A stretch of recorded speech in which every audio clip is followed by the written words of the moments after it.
Okay, gamers, we're back. Sorry for the longer intro than normal. I was putting contacts in and running around, but it's okay, we're here now. Again, also apologies for the stream starting literally like 3 to 4 hours later than what I said it was going to. I'm going to be very candid and maybe omit some of the details. Let's just say I have a stomach bug or the most minor of minor food poisoning, and we'll leave it at that, okay? You can fill in the blanks for yourself.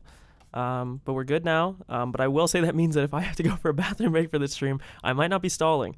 I might just be saying, okay, guys, I'll be right back. So you have to bear with me for that for today. But for the most part, I feel fine. I think it's just something that happened earlier in the day. I think I'm okay now. You know, a little 12-hour sickness. What can you do? Let me open the game here and let's get after it. I don't think there's really a whole lot of theorizing that we need to do. It's funny. I think you can probably go back to almost every stream, and I think I say that at the start of every stream. I say, oh, you know, I don't think there's a whole lot of theorizing to do. Then proceed to talk for like, 2 hours about it. But you know, that's just usually how it goes with me. Okay, you have to accept that that's just how I'm gonna be. Okay, and if you want something less, did I save at the end of the last time? Did I? Okay, I did. Yeah. I don't even know what chapter we're on. I want to say we're on like 7. I had to guess 6 or 7. Those chapters were pretty long yesterday, so I wouldn't be too surprised. Yeah, 6. So I wouldn't be too surprised we're not actually that much. I want to try and get like a little bit of a dent in the chapters today. Because the other 2 streams have been pretty short. I mean, I've only actually played like 6 hours worth because the first stream that I did wasn't super long, and the first half of it was just completing the tea party and the question mark stuff. So, I'll go over the notes at the end of the last episode. If they open up here, they do perfect. I love that they open up right away. I don't have to fucking do anything for it. It's wonderful. We didn't really learn... Well, we learned a lot about the Beatrice thing. And again, we are still grappling with the idea of whether or not there is more... Well, yeah. There's 18 humans at the very least, right? That doesn't really help us too much.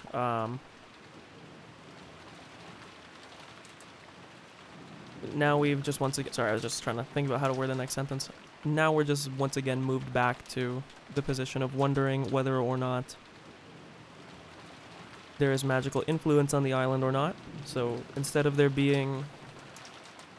If there's only 18 people, well, then the other thing would be like, okay, well, air quote, people or humans, they said, The other thing, too, is that when she says on this Rokenjima, because there's 2 ways that you can attack this statement. I think this is the main thing that I'll focus on before we get right into it, is that they say there's no more than 18 humans on this Rokenjima, okay? It's very interesting to specify and say this Rokenjima, Because there's a lot of ways that you could say that in a separate way.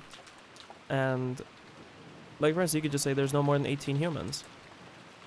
But the fact that she words it and says this Rokenjima, that's a little bit odd. Because she's talking about this. I believe this was in the cutscene where she was talking... Okay, I'm gonna put one thing below this.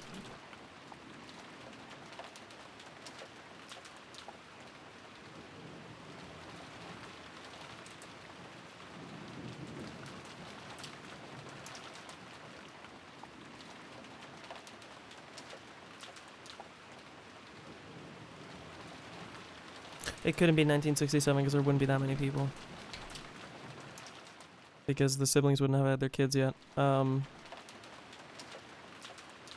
Yeah, so again, I don't want to belabor the point too long on this, but the real thinking is, I've been saying for a while that, and it seems kind of obvious, I don't think I'm like unique in this prediction or anything, but it seems as though the game has been trying to push us towards the idea that Rokenjima quite literally descends down into like the witch world, or, again, I still don't know what you would want to call the other world. It seems like Beatrice resides in purgatory, so I guess like whatever the fuck that is, but it seems that the witches have something to do with the realm of the dead, so I'm going to keep going with the realm of the dead, but for all intents and purposes, it just means anything that is not the human realm. Wherever Rokenjima is descending into, we know it's not the human realm, and so it's very interesting to say there's no more than 18 humans on this Rokenjima because we have this weird suspicion that this Rokenjima is descending into the demon world. However, what it might actually be is that everybody on the island, when the typhoon sets in and the ritual starts, is actually transported to the demon world or the dead world. I'll call it the demon world, the demon Rokenjima, right? Good old demon Jima. That's like my current running theory. Again, the main basis for this is the fact that the telephones and the radios have been fucked with, but nobody seems to be tampering with them. I think at the end of the 4th episode, the end of the 4th episode, I'm gonna try and stake a claim about whether I think there is magic that's going on, or if I think that this is all just like an extremely elaborate, like, if you guys have ever seen like those cake TV shows where they make like really like like America's Best Baker or whatever, and they make like the crazy cakes with like fondant and everything on it. Right now, what I'm trying to wonder is if all this magic and stuff is just like fondant that's like kind of fake, that's concealing the real cake underneath. And you know, it's just like all show and it's like fake.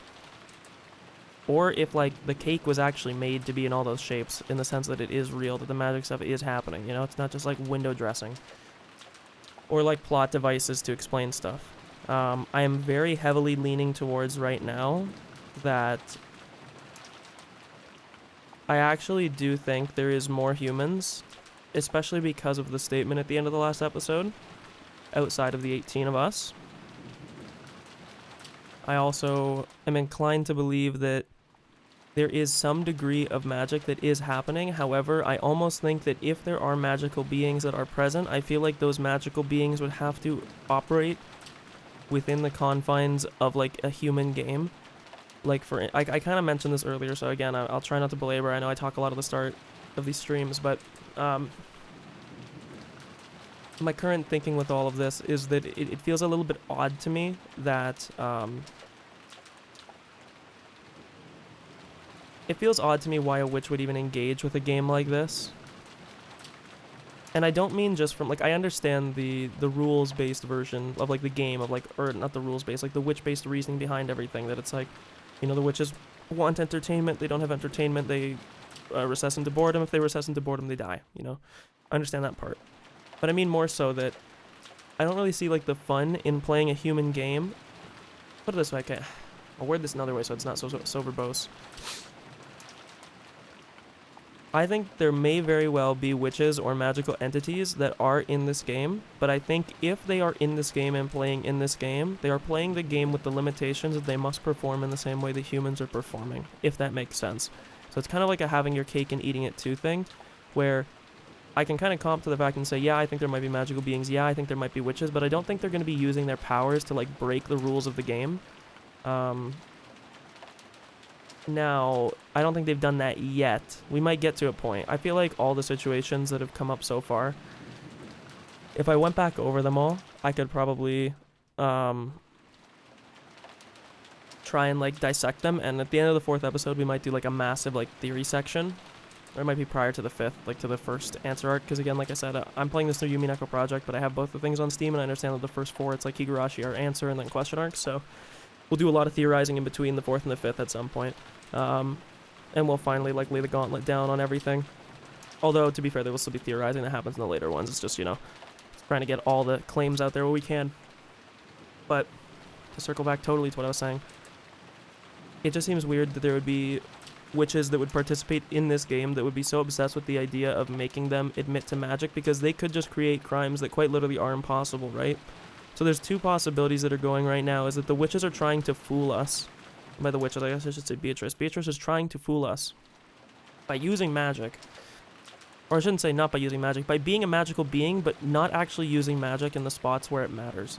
Also, like I said, there might be like a clearance list, or like a white list or a black list of people that she's allowed to use or that she is willing to use her magic against versus those that she won't.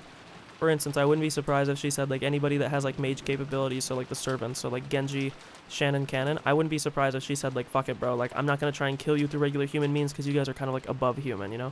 I sort of understand that, but there'd be no reason for her to have to use, like, magical means to kill, to have to kill thing.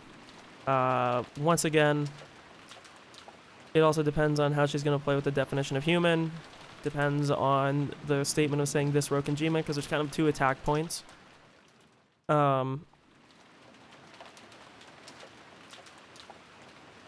want to see if I can make, like, a contrapositive out of this statement, because you could say,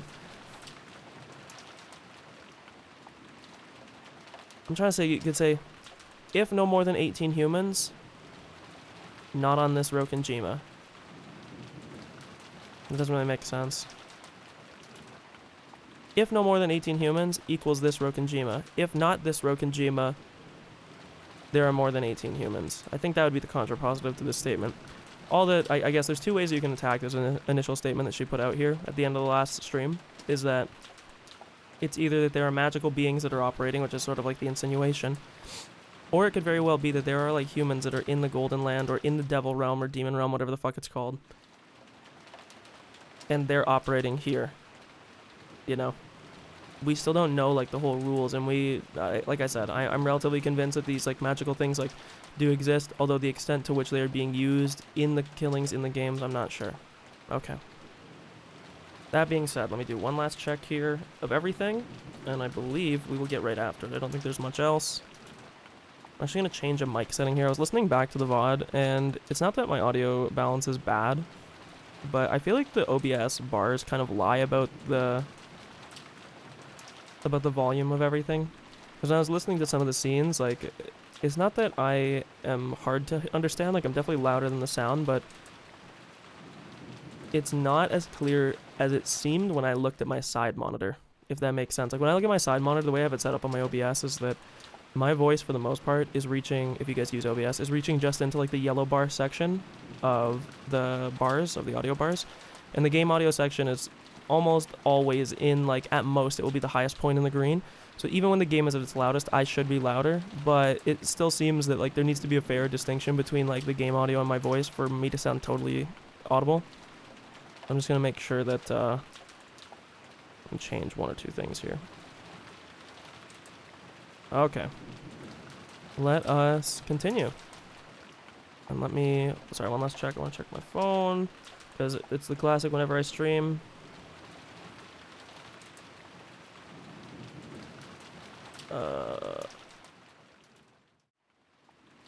It seems like everybody needs to contact me out of nowhere the second I start streaming.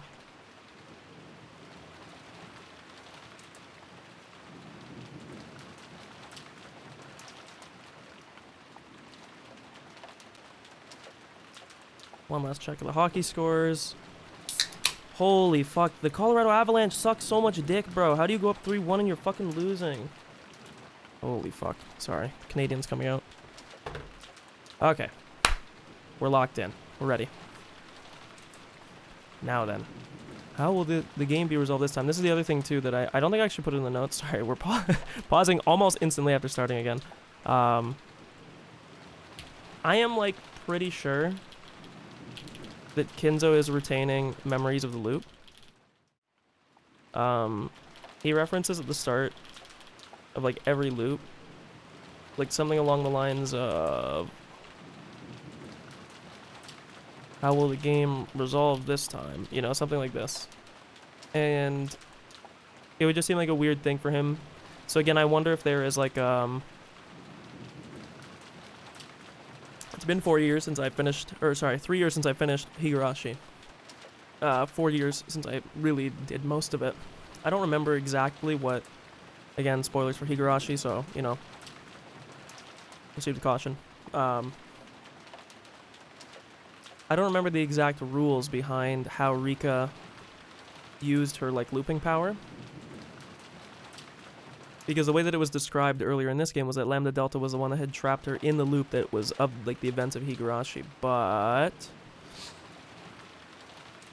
in Higurashi, it was Hanyu was the one that was looping her. But I just don't remember, like, the conditions or what it was called or what led her to be able to remember, etc. So I don't know the exact details of why Kinzo knows this. I don't know why he can remember, but he can, or he has some bearing on that at the very least. I don't know. That's how it goes.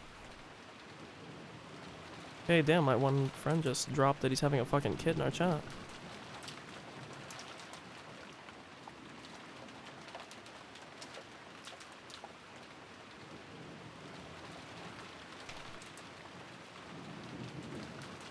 Okay, sorry, we're locked in. How will the game be resolved this time? And I'm not clicked in.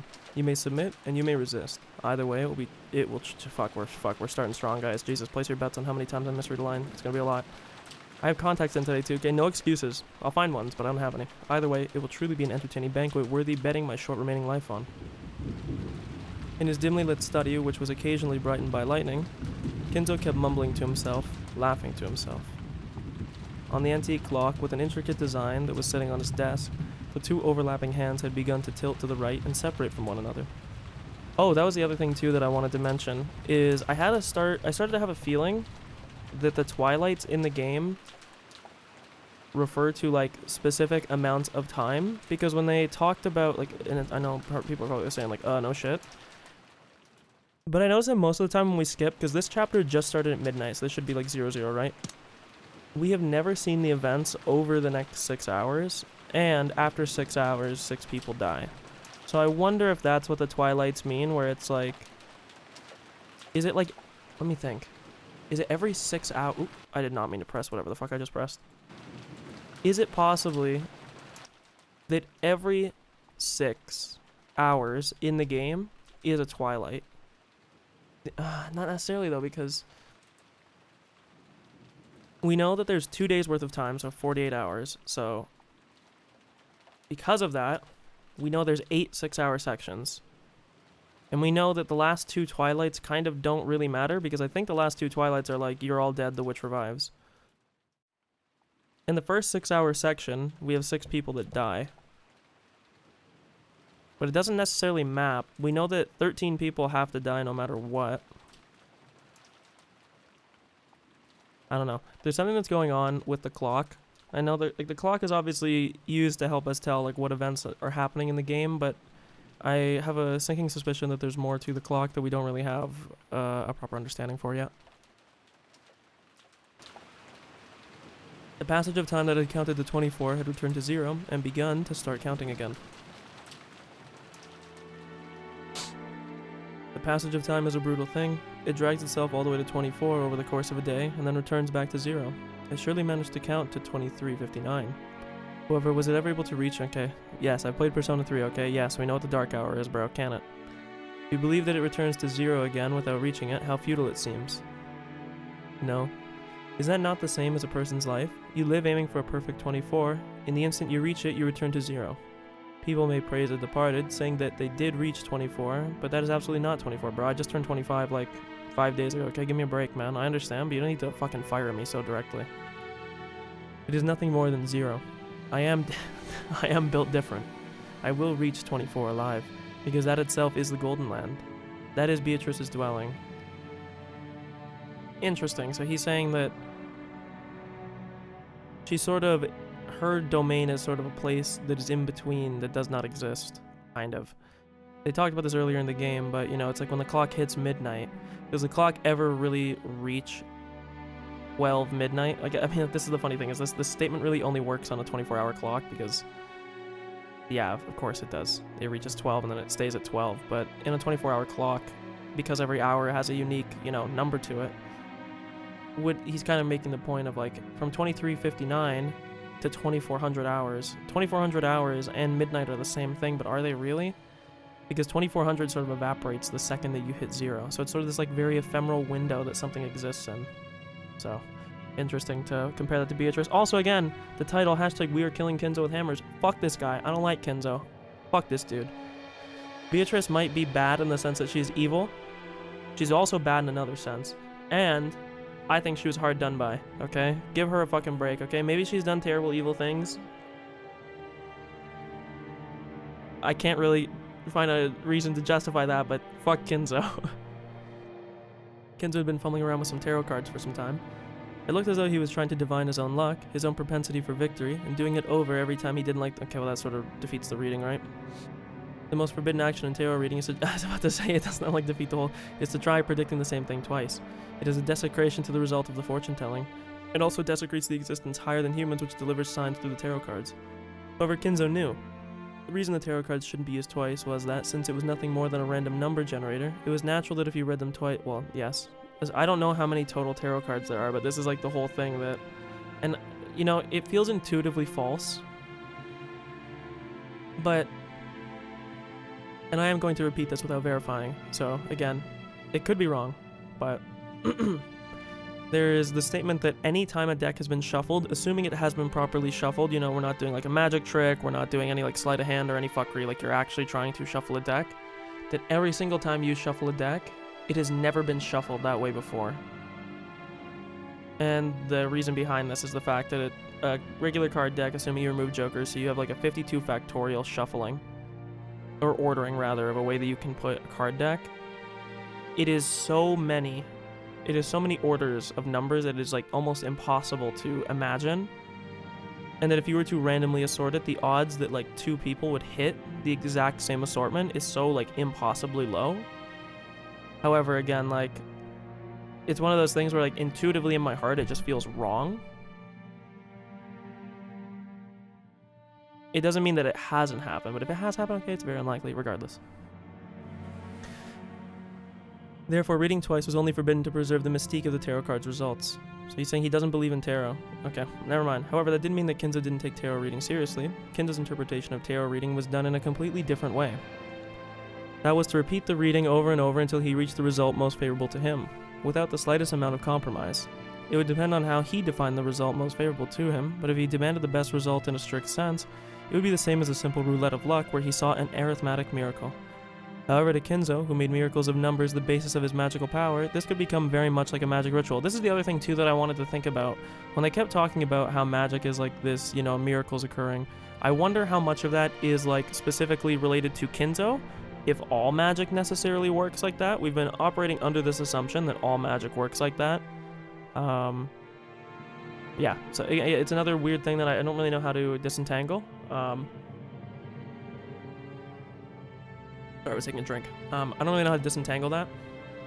It could just very well be that that's how his magic in particular operates. But I don't think that is. But at the same time, then I don't really understand how people like Beatrice or others could have, like a, such a, I could have such a grasp of magic if it was just purely like luck, basically. Luck with risk. Yeah, I just, it seems a little bit like, I don't want to say counterintuitive, but it seems like it just doesn't necessarily map on that well. But, hey man, what the fuck do I know? The only reason why I say that I think that all magic might operate this way is Beatrice did mention at one point, talking about how, like, there is kind of like a limit to miracles, and I don't think she was saying that in the strict sense, as in, like, oh, every human has 3 miracles, good luck, bro, you don't want to use them all up. I think she was just saying in the strict sense that for something to be a miracle, it has to be, by definition, like, exceptionally rare. So for a person to hit multiple miracles, you know, you have a limit on how many miracles you can hit, because the more commonly you hit them, they stop being miracles, right? Because, well, not necessarily, but, like, by virtue, they should be insanely hard to achieve, so no one person should be able to get a lot of them, but in other words, until the result he desired appeared perfectly, he would repeat his tarot readings over and over, turning his labor, conviction, and the feelings of his heart into a prayer. Then when it reached heaven, the result would be sublimated. This was Kinzo's personal, magical interpretation. I don't know if there's like a sublimation meme here. Sorry, I don't know if that's in the audio track or if there's a... It's in the audio track. I thought there was a fucking fire alarm going off. Therefore, even though the tarot cards Kinzo used were exactly the same as generally used tarot cards, the way they were used was completely different. Tonight, it refuses to go my way. Okay, so he's probably gonna die in this loop. Kinzo stopped his hand for a second. It seemed the result he expected wasn't showing up. On the contrary, many bad cards that shouldn't often appear were appearing repeatedly, and continuing to interfere with the miracle Kinzo wished for. Is that how it is? It seemed that Kinzo had taken some kind of sign from this abnormal course of events, but judging by the unlucky cards scattered over the desk, it was difficult to imagine that the sign had been a good one. For a while, Kinzo closed his eyes tightly, pondering something. Then, as the thunder roared, he made up his mind about something, took the telephone receiver, and dialed. "It is I. Is Genji there? It is urgent."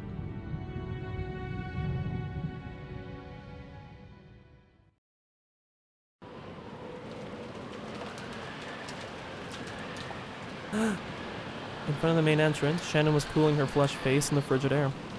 She had thought that George's proposal would surely come sometime. It wasn't as if her heart had been unprepared, and she had nodded as an answer.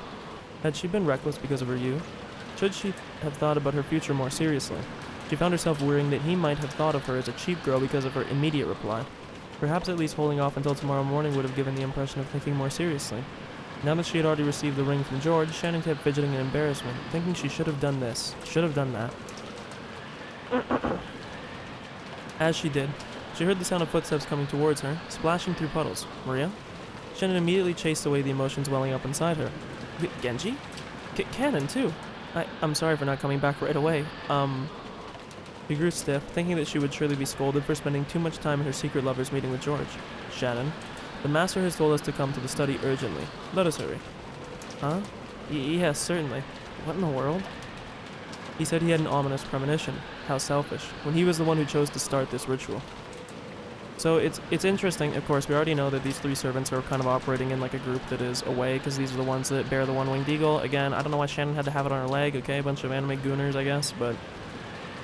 We will enter from the back. Oh, so we will, Genji, so the Goda doesn't notice us. Hide your footsteps. Yes. Nei-san, take care. You're so noisy. Damn, bro, okay. Cannon was especially good at hiding his presence, like he was a cat. He was able to suddenly be there without anyone noticing and leave in the same way. So even if he were to step in a puddle, the sound he would make would be far smaller than that of the rain hitting the puddles.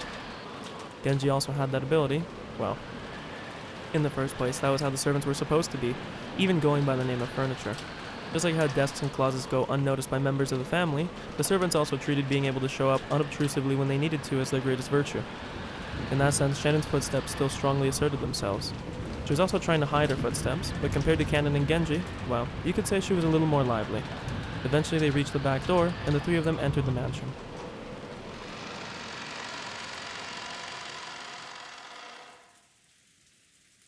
Immediately, they thought they felt something. It wasn't quite a sense of smell, rather they felt it from the depths of their noses. And this hard to describe sensation, which you might call a sixth sense, allowed them to perceive that something was different than usual. Sorry, my throat's like not clearing properly. Genji?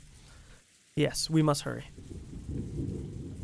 That perception caused them to feel that something tense was closing in on them. Realizing that, the three of them dashed up the stairs, aiming for Kinzo's study, still hiding their footsteps. Now, this is of note, too.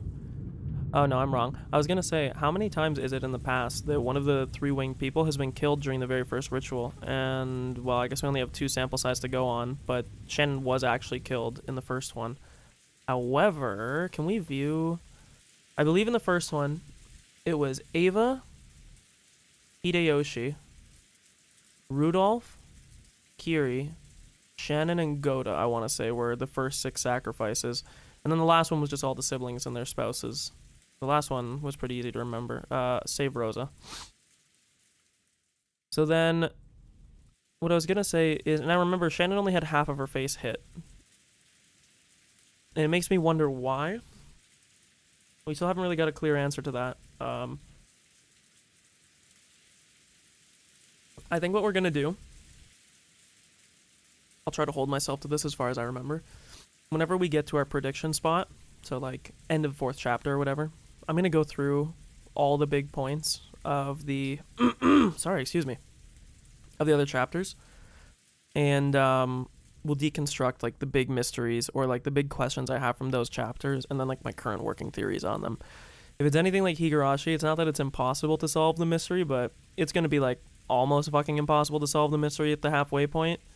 But, you know, I'll still throw my hat in the ring, at least on like specific predictions. Obviously, I won't be able to predict the overarching thing, but I don't need to check this now because I remember who the 6 were, but... Realizing that, the 3 of them dashed up the stairs, aiming for Kinzo's study, still hiding their footsteps. When they dashed up the stairs, the smell of sweet poison, particular to Kinzo's study, reached their noses.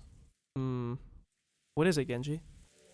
The barrier... Oh, that's very interesting. Okay.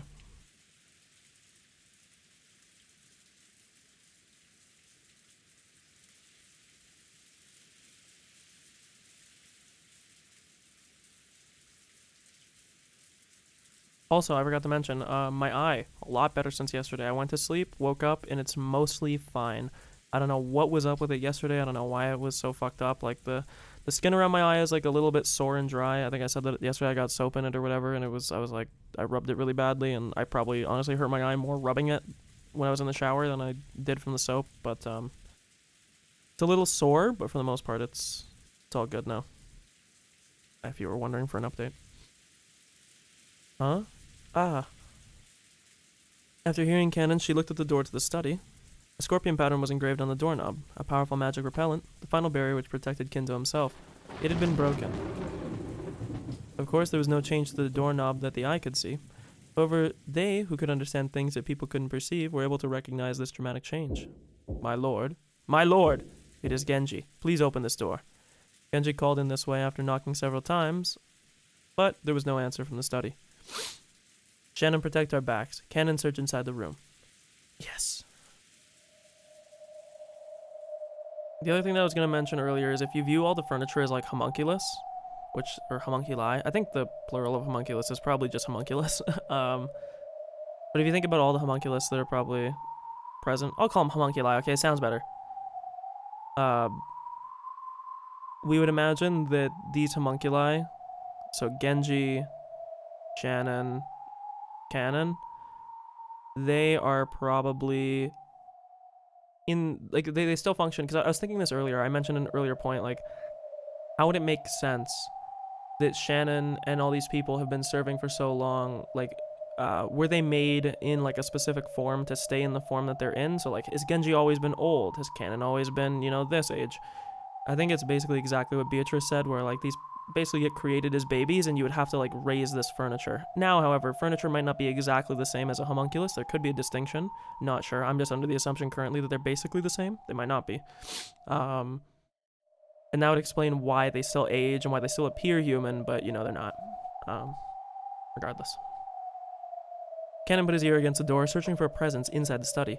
To protect the backs of the other two who were watching the door, Shannon faced the other way with her back to them, prepared for the unexpected.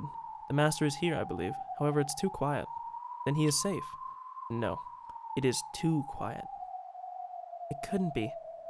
My lord, excuse us about the door. Genji pulled a gold key out of his pocket. It was the only key to the study that existed other than the one Kinzo held. He stuck it in the keyhole and turned it heavily. At a glance, that would have indicated that it really was a strong lock. However, the fact that the barrier had been destroyed meant that this door had long been wide open for anyone with magical power. The lock made a heavy sound, indicating that the door had been open to humans as well. Okay, this is interesting.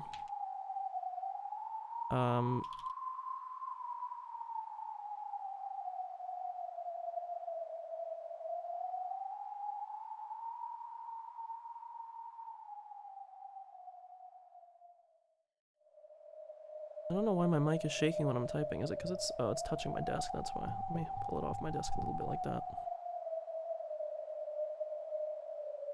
Hey, now it's not shaking when I type.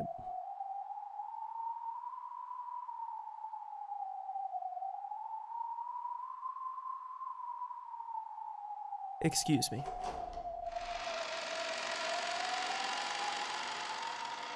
I'm gonna put on some chapstick, I'm sorry. I bitch about this every time when I stream, but it's Canadian weather, man. It was like, in Celsius, the correct temperature measurement. It was like 21°C, like 2-3 days ago, around my birthday. And, it was like 4°C yesterday. So, unfortunately, my lips, because I have a picking problem, are always fucking mangled, and the weather does not help. Southern Ontario might have the most borderline weather of any place on the planet. Okay. Actually, I want to know this. Wait, pause. Okay, this is a very random Google question that I have to search up real quick. I want to know what place... The problem is, I said this before. I've asked it... Okay, we're asking ChatGPT. Okay, this is an important question that you guys are not witness to, but I will read you the response. What is the place on Earth that has the highest temperature change from its coldest to warmest point, not including deserts or other, because like deserts feel like it's cheating, right? Or weird things like canyons or things of the sort. Okay, it's replying. If we exclude deserts, canyons, or similarly extreme microclimates, the regions experiencing the highest temperature swings from the coldest to warmest points typically lie in continental interiors, particularly in Siberia, Russia. Fuck! Oh my god! Okay, no, they're even worse than us. Holy shit. It's saying in a town called Omyakon, Russia, or Verkhoyansk, I don't know how to say this, but the winter lows average about -67, 0.8 degrees Celsius, and their summer highs are 38 C. A fucking range of 105. I want to search this. What is the delta, or what is the change in, let's just say, like, Southern Ontario, Canada? Sorry, this is, like, very important to me. I've wondered this for a long time. Sorry for this random-ass tangent, but...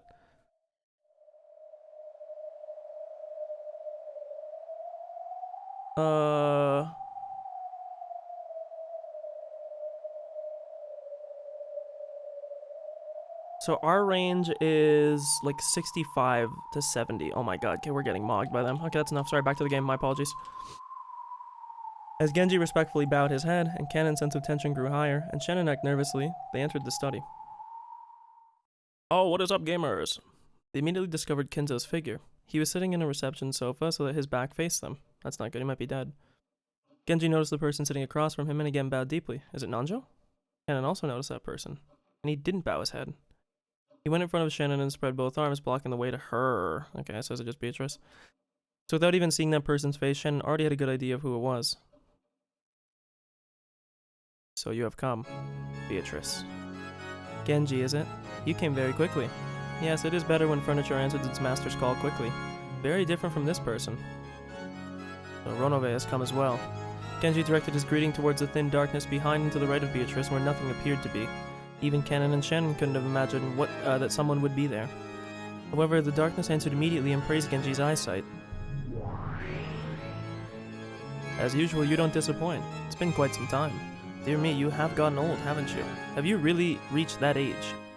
I have lived a full life. It appears that your life has grown to be even more full, Ronove. Yes, thank you.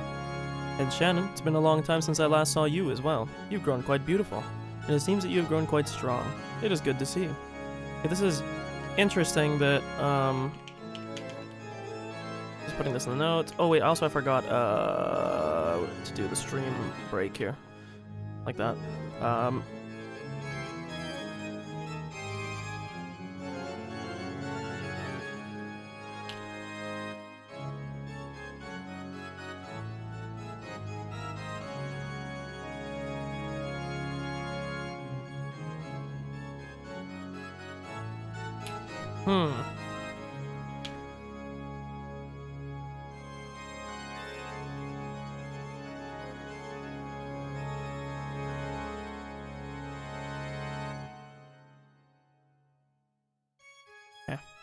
Thank you very much. Nei-san, who in the world? This will be the first time I have met you, Kanon. I've been entrusted with the position of Beatrice's head furniture. My name is Ronove. I am an old friend of Genji's. I am also furniture just like you, although the master I serve is different. The color of tension didn't disappear from Kanon's expression in the slightest. Serving under a different master, furniture could become kind, brutal, or anything else as desired. If he called himself furniture serving the head Beatrice, then surely he was a despicable being as well. It seems that I'm completely despised. It's as though you hate everything to do with me. Beatrice openly sneered at Kanon's hate-filled face. Then Kanon finally observed. Beatrice and Kinzo were enjoying a chess game, sitting and facing reception sofas. But Kinzo hadn't even quivered.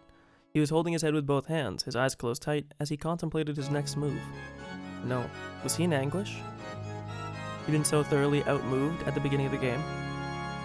Guy is doing the fucking Botez gambit to start. My lord, I have told Kinzo two things. There was good news and bad news.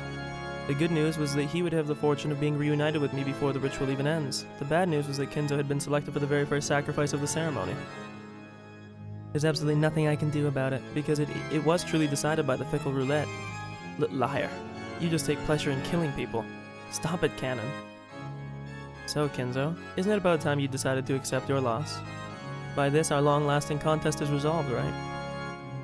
At a glance, you couldn't tell the current situation on that chaotic chessboard. However, judging from Kinzo's anguish and Beatrice's malicious relaxedness, it looked as though it was already decided. Also, it's pretty funny, and I know they don't do this, but it's funny that every time they talk about chess, they show the same game board, and I was gonna make a joke, which I probably should have saved instead of spoiling it here, saying like it's pretty interesting how all these chess games play out exactly the same, but it is unavoidable. Is this also entertainment? It is to me too. Concluding my contest with you may bring a flood of emotions, but it has already surpassed love and hate. It was fun. Several decades that were not boring. Ooh, so she's trying to... Okay, this is interesting.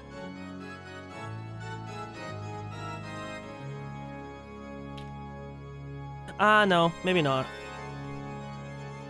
Because the trapping of several decades, what she means is that,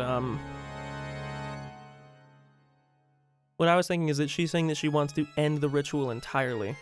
But it seems more so in the context of, maybe not. We'll say, I'm just gonna write this anyways, I'm not sure, because it seems Kinzo has knowledge of the loops, right?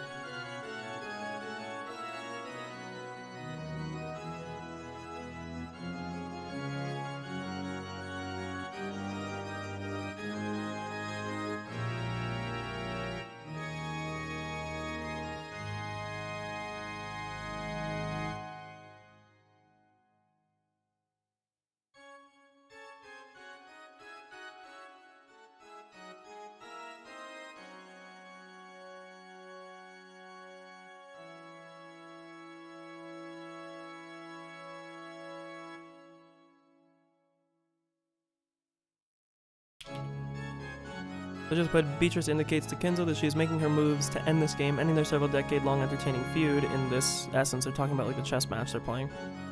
I don't know if Beatrice is referring to the ritual and all that it entails, meaning like every single loop over and over, or if she simply means this game board, as in like this episode. I should put like...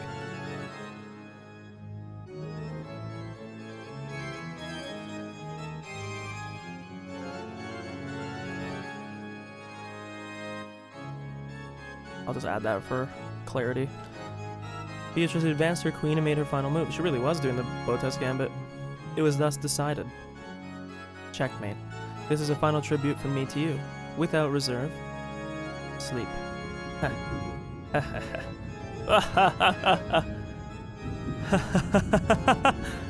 Kinzo suddenly stood up and laughed, like an opera singer facing a full crowd and spreading his arms, as though he had succeeded in a century-long plan. Oh my god! That laugh spat crimson. Crimson flames poured out from inside him. Holy fuck, that kinda scared me when it popped up, I'm not gonna lie to you. Even out of his mouth, ears, nose, and all at once, his body was wrapped in hellfire. But Kinzo kept laughing. The more he laughed, the more the hellfire spewed from his entire body and began to char him. Those flames became a brilliant light, which dazzlingly shone on the various magic tools throughout the room, and made their distorted shadows dance across the walls. Those shadows looked like the dead in hell, in ecstasy over Kinzo as he burned. And for one who had made a contract with a witch, and who had reached the end of that contract, it was an extremely fitting end. After laughing and howling in the roaring flames for some time, Kinzo flopped to the ground, as though he was a puppet whose strings had been cut. Those incredible blazing flames disappeared as though they had burned up everything there was to burn, and afterwards, all that was left was a festering and burnt body that would make you want to avert your eyes. Okay, that's interesting. I'm gonna open up the notes again. Ooh, Endering. I guess we're playing Minecraft.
So the only thing I'm putting here is that Beatrice says she's ending her contract with Kinzo, subsequently burns him alive.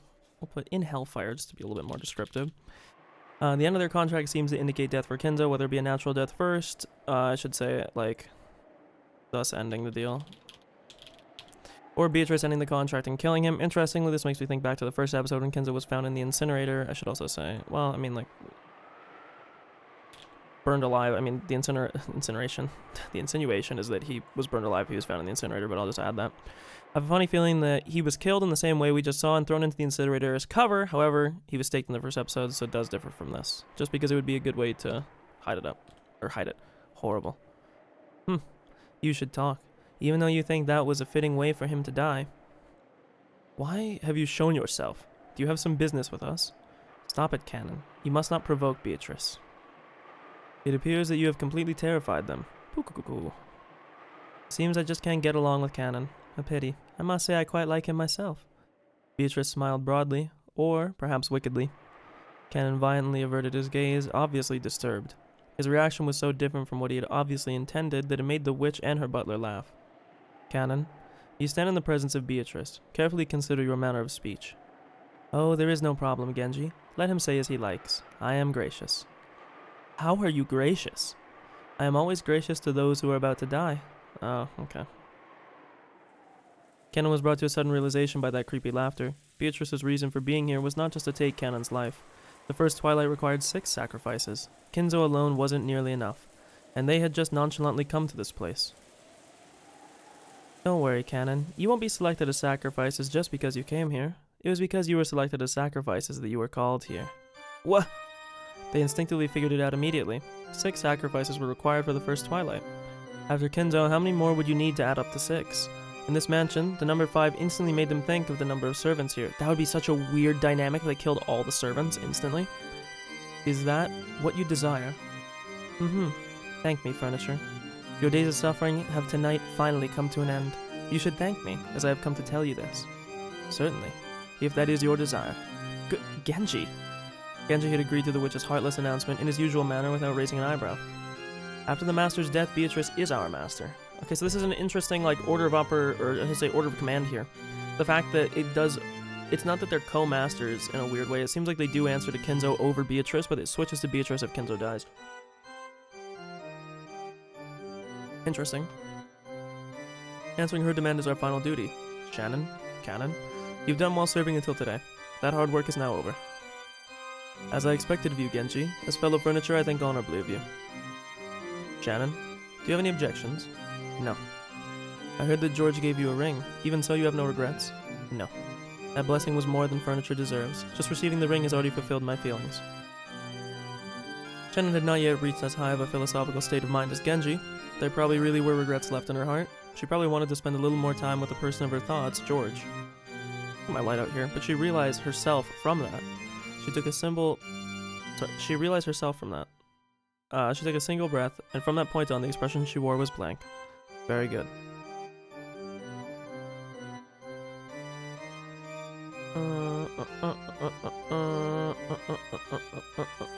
Let me turn off my light here, sorry.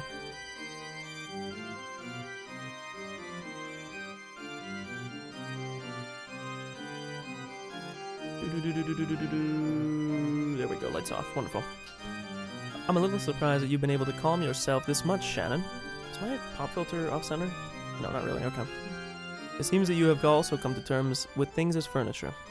Won't you at least shed some bitter tears for not being able to spend a night with the man you love? What a boring woman.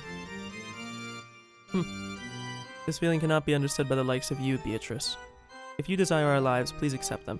We will solemnly carry out that duty. Good. Well said. I feel like there's gotta be like some weird shit that's going on for why they're so like willing and accepting to just like bend over for them. I understand the whole meme of like them being furniture, but like I don't know if this is like a typical thing where they're just like, ah, fuck it, we'll get them in the next loop or something. I don't know. Good. Well said. Ooh, cool. Just the type of person Beatrice is bad with. Recently, this one has become quite detached. Seems that I tortured her too much last time. Speaking of which, didn't I do the same to Battler? Am I still soft? Or is my style of cornering them lacking? In any case, she's just no fun. However, it seems that you will still entertain me, right? Canon? Canon. Compared to the two who had attained a philosophical state of mind, there was a painful anguish on Canon's face. Canon was still far too young to accept his demise without regrets, after being told of it by a suddenly appearing witch. Canon, I detest boredom more than anything, and it isn't interesting that those other two have obediently accepted their deaths, so I don't want you to betray my expectations. Are you trying to make me your plaything? Canon realized that he was being provoked. However, no matter how much anger spurred him on, his opponent was a witch. He was furniture. He had no chance of victory from the beginning. But the witch was expecting that he would struggle in vain and writhe around, and was looking forward to it. Just thinking about that was frustrating enough to get his blood boiling. Was disappointing the witch by refusing to resist like the other two the only way he could strike back at her? Eldest of the 7 sisters of purgatory, Lucifer, arise.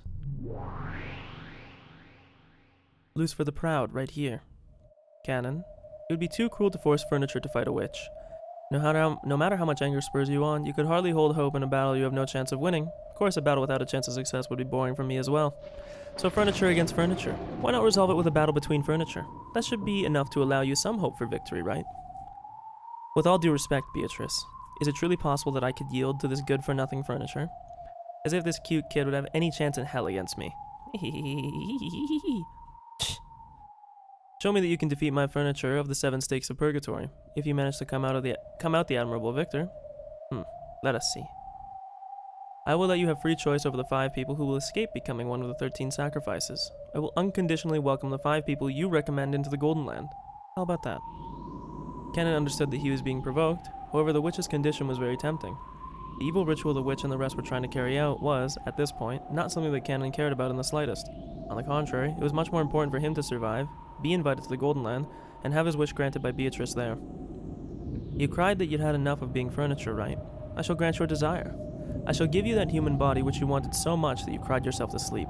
What do you say? Then you could be together with Jessica, right? Oh, just perfect. You may include Jessica and yourself in the 5 you recommend for invitation to the Golden Land. If you have some hesitation toward making only yourself happy, then you can add Shannon and her loved one George as well. If you're worried about duty, then you can also add Genji. Oh, that's 5 people. Just enough room, Canon. With this much of a reward, you won't let me get bored, will you? She's just playing with you. There's no need to listen to her. I'm sick of this. Is this really what you want, Nae-san? Beatrice couldn't hide her evil smile at those words. I'm sick of this. I want to be happy. I've had enough of being furniture. I want to become human and have normal love. I want to know that the ocean is blue like you. And we know the understanding a little bit, or not the understanding, we know the reasoning a little bit behind that is that Shannon has like a human heart, as we read in like the character tab at the end of the last episode, which is why Shannon has some of these more. She's like the most human of the furniture. And they said that Canon also possessed one, but it was like also possessed heart, but it was not to the same degree which Shannon had.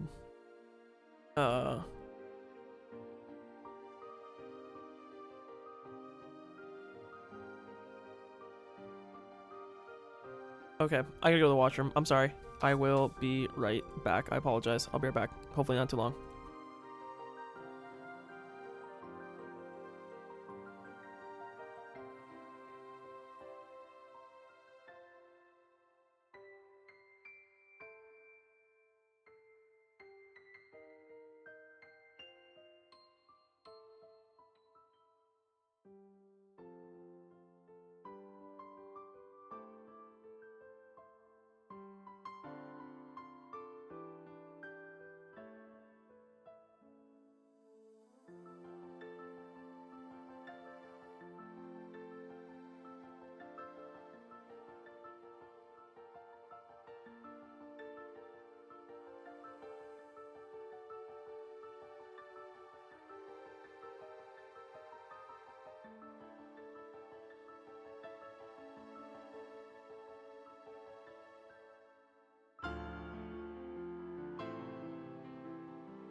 Okay, I'm back. Sorry, my bad. I don't want to say my bad, but, you know, we're back, okay? How young? Freak. I'm jealous. That's why I like... Okay, let's not get into that. That's why I like the young ones. Genji, Shannon, stay back. Cannon, Lucifer, forward. As you command. A funny feeling she's gonna, like, totally roll him. The other thing that I want to know now is I wonder if... Okay, I have a new working theory, and we're probably end up having to pause the stream to verify it. I wonder if she allows one of the sisters, like one of the 7 stakes, to kill in the first Twilight. And that's why we see different kinds of murders that appear in the first Twilight. Because it would make sense if Gluttony was the one that killed the 6 at the start. The only thing that would make me wonder is which one would have killed the one at the start in the first episode, the first 6. Because it makes me think that it would either be like Pride. It would either be like Pride or Lust or... Because they had their faces smashed. I'm trying to see, because I know in like the old world... what sin is vanity? Deadly sins. Because I think it's pride, right? Yeah. Vanity sins are a form of pride. So, I would wager that the first one was pride because it was people who like... Well, the only thing is Kumasawa was one of the... No, she wasn't one of the people who was killed. It was Shannon, it was Goda, Rudolph, Kiri, Rosa... No, it wasn't Rosa.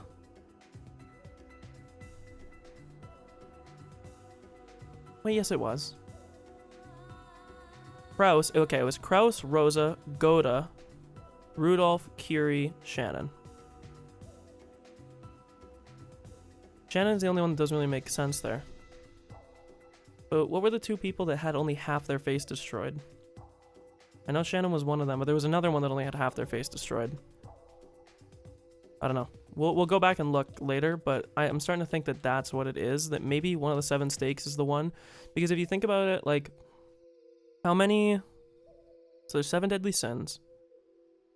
There's the first Twilight. And then there's the subsequent...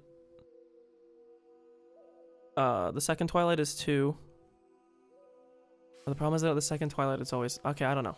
We'll see. Also, that doesn't necessarily mean that the stake can't be used again. Who cares? I don't like it. You know you can't win against Beatrice, but you look down on me as though you might be able to win against me. I really don't like it.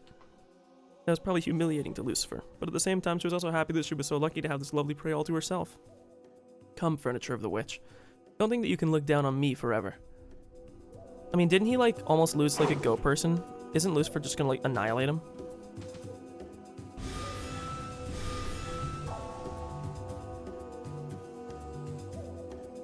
I feel like she's just gonna win hardcore and it's not gonna be close.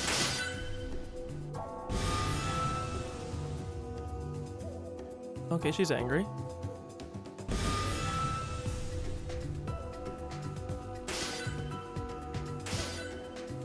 Okay, they're getting after it. They're fighting. They're going after it. Wing bang wham. Come now, battler. It is time for another fun show. Damn. It's turned into something ridiculous again. Like I'd ever accept that it's a magic battle.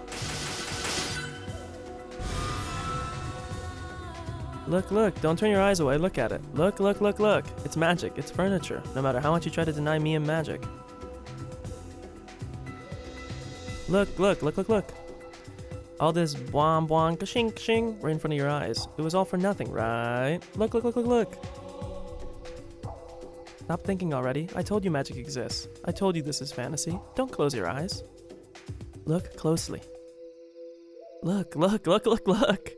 Damn it, damn it, damn it, damn it. I won't accept witches. I won't accept magic. But if it's as obvious as this, what the hell am I meant to say? Damn, damn, damn, damn. Come now, don't turn away. Look closely, alright? Magic exists. It's fantasy. Stop playing detective. I know all about it. The truth is you're awful at thinking about things, right? Just stop. Just stop. Obviously fantasy. Shut up, shut up, shut up! Don't talk to me! You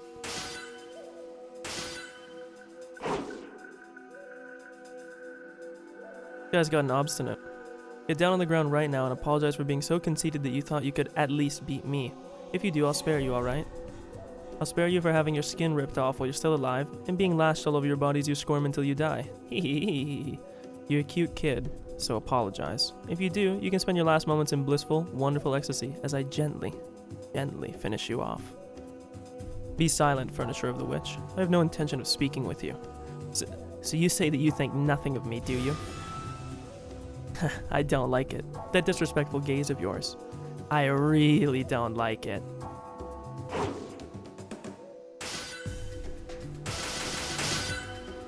Okay. Cannon. Isn't he stronger than he was against Satan? That is why humans are so frightening. Sometimes they even become witches and treat demons as butlers. Wait, what? Oh. So which should I cheer on?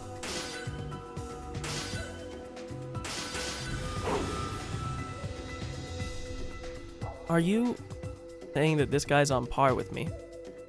Don't look down on me. As long as you have that pride, you can never win against me. You speak of Lucifer, the eldest of the seven sisters of purgatory, and say that I can never win? How conceited.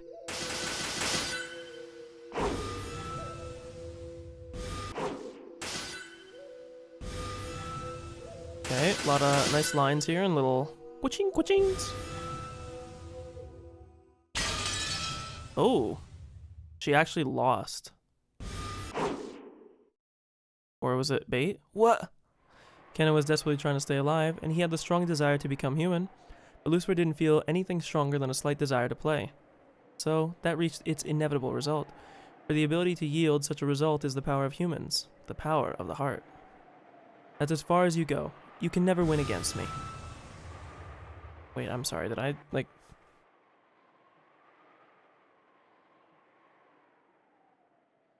Saying like the power of the heart because his back was against the wall and she was just treating it as like a game. The glowing red trail extended straight out from Cannon's arm, pointing at Lucifer's throat just beneath the tip of her chin. What is this? How could I... There must be some mistake. As she ground her teeth in irritation, she tried to deny the reality right before her eyes. But no matter how much she believed in her own superiority, it didn't change the fact right before her eyes. Oh, well done, Cannon. Wonderful. You haven't made me bored. How pitiful my furniture is in comparison. Lucifer, you are boring, milady. Was this opponent really too much for you to handle? I'm disappointed, eldest of the seven stakes. That would have seemed like nothing more than a simple rebuke to an outsider. However, furniture serving the witch knew what kind of severe treatment was promised by that rebuke, and understood what had been left unsaid. Ugh! You good for nothing furniture! She howled. Abandoning her last bit of pride, she made her body explode, exposing her true form. The form was a demon stake, which bounced and deflected off walls all over the room. How could you shame me so much? I'll kill you, kill you, you slowpoke. Even though you can't even follow my movements anymore. I won't play around anymore. I'm seriously mad. I'll pierce your heart in one blow. I'll plow right through you and make a fountain of bright red blood reach the ceiling. Die! Cannon! Seems they always strike true.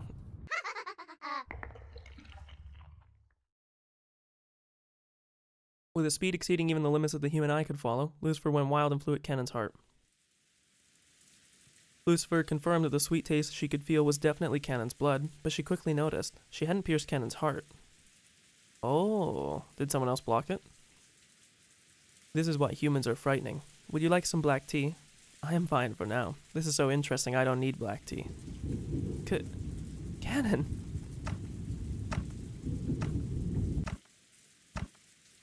Is it like still stuck in him? So arrogant. That's why you can't win against me. The floor was stained with dripping blood. It really was Cannon's blood, but it wasn't flowing out of his chest. Cannon had sacrificed his own left hand to protect his heart. So did he like just put his hand in front of his heart or something to block it? She like trapped in his hand, like pierced through his hand or something? Lucifer was arrogant. Even though she had been given enough time to realize that this was an opponent capable of cornering her, even so in her pride she had believed that he was a worthless opponent. She had gotten careless. So, just as she had announced, she had aimed for his chest, trying to pierce his heart. Because she was arrogant, she hadn't even thought of aiming for somewhere other than the place she had announced. No, maybe she had thought about it a little. However, her pride would not allow for her to aim for a different spot, because she was Lucifer the Proud. Cannon, withstanding the pain, grasped the demon stake sticking deep into his left hand strongly with his right, and pulled it out. The sound of breaking bones and even more blood dripping down could be heard. Shannon instinctively averted her eyes. There was an air hole in the back of the pierced hand so big that you could clearly see through to the other side. Jesus, my god. Kennan's face was filled with agony, but in this very moment, he had won without a doubt. The demon stake he was gripping with his right hand turned back into Lucifer again. Kennan was now gripping exactly where her neck was. I win. Beatrice. Kennan didn't hold back at all with the hand gripping Lucifer's throat. She had challenged him again after their fight had already been decided. Kennan had no obligation to be considerate. But even so, Kennan released the witch's furniture.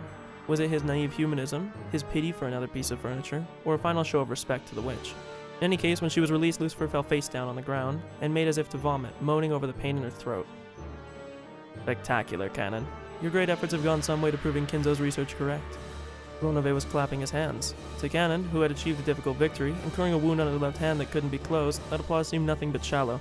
And so Kinzo's research that we know from earlier on is that he thinks that there was like some magic ability that could be reached only by humans.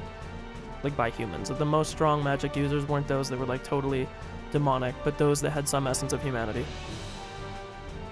All possibilities are hidden in the human heart, was it? My. This is why humans are frightening. Well done, Kennan. You are victorious. Spectacular. Are you okay? Kennan. Shannon ran up to him and wrapped a handkerchief around his left hand, which was still spraying blood. That was spectacular, Kennan. Truly spectacular. I was also slightly hoping for an upset. How truly wonderful you are as furniture not to let me down. The most, interesting and, despair-inducing thing of all would be for her to just fucking kill him after he won anyways.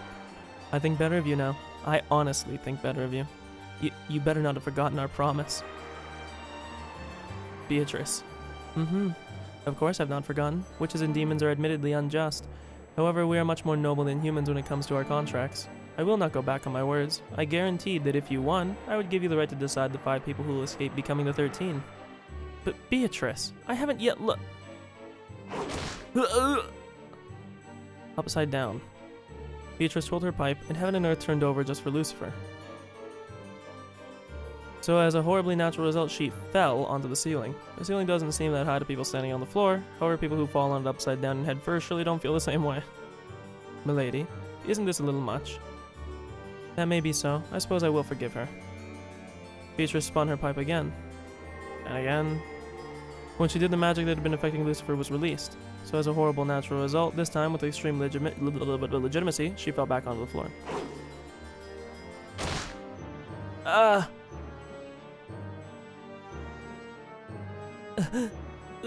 Beatrice, forgive me. What are you afraid of? I have already forgiven you, haven't I? So, Canon, shall we continue? Continue what? You aren't saying that you want me to finish her, are you? No. It isn't over yet, right? What isn't? I guess she did never set the terms of the contract, right? She just said you had to win, but she never said win over what. Probably has to fight Ronove now. I did promise you, didn't I? If you could defeat my furniture of the 7 stakes of purgatory, right? Come, arise, 7 stakes of purgatory, the 6 younger sisters of the worthless elder sister. I'm gonna start laughing.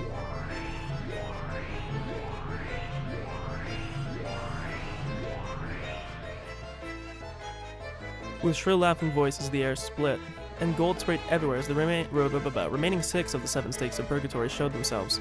All of the 7 stakes of purgatory, only one of which Canon had been able to defeat by sacrificing his left arm, were gathered. By now, Canon regretted his thoughtlessness in accepting the witch's challenge. He had been foolish to assume that a game with a witch would be on an even footing. Lame-o. One-sama, why are you crawling on the floor? You people. See, this is why One-sama's useless. Even though she acts like she's so great as the oldest sister, that's just on the outside. Well, see, that's a weird thing too. And again, I'm not gonna pretend I'm like biblical enough to understand like what it. But I have always understood that of the 7 sins, pride is supposed to be the worst. We're gonna do a quick Google. Let's see. Am I correct in this? What is the most dangerous / deadly of the 7 sins? Pride, also known as hubris or futility, is considered the original and worst of the 7 deadly sins on every list. Okay. So, it would be a little bit odd that pride would not be the most powerful, but again, I guess the entire point of it is that he abused the fact that she was prideful. Yeah, seriously. Oops. Lucifer One-sama, your disgraceful behavior will damage others' opinions about all of us. Know your shame, you novice. Ugh. Cannon. Awesome, awesome. Don't get cocky, okay? Lucifer just brags all the time. She's no big deal compared to the rest of us sisters. That's why I'm always saying Lucifer shouldn't do anything. It's alright if she just brags all the time, because we superior ones always have to clean up the fighting scenes. What are you gonna do, One-sama? We respect your pride, so we were planning on letting you challenge him again in the beaten up body without getting in the way. In that beaten up body. But Cannon sure is strong, right? Right now, no matter how much you struggle, there's no way you can win, right?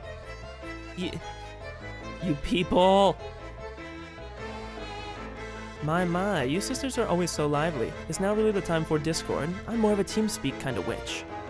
Being a 7-person unit is what makes you the 7 Sisters of Purgatory. Now play nice and execute the task I gave you. Swiftly, alright? Come on, Lucifer One-sama. If you want to borrow the power of your little sisters, say it, okay? We want to hear you ask us for help from your own mouth. I'm kind of a fan of Leviathan. If we have to pick favorites, I think she's my favorite. You plan to mock me even more? I, the foolish, weak, ugly, shameful. Eldest sister Lucifer begged my younger sisters to save me. Come on, let's hear it. If you let us hear that, we'll save you. That's a deal, right? Everyone? You. Bitches! The 7 Sisters of Purgatory taunted their elder sister, calling her worthless, verbally abusing her. Even Cannon, who had been fighting her for his life until a second ago, couldn't bear to look straight at it. As if I could say something like that. Do it quickly. Obviously, we won't get anywhere with you alone. Hurry up and slay Cannon as the 7 Sisters. Ooh. Oh, what could be wrong, Lucifer? It is an order from Milady, you know. How cruel. Lucifer ground her teeth over and over, hurled curses at her sisters, and then, as she trembled all over, she answered her sister's requests. I the foolish, weak, ugly, shameful, shameful. Eldest sister, Lucifer. Beg.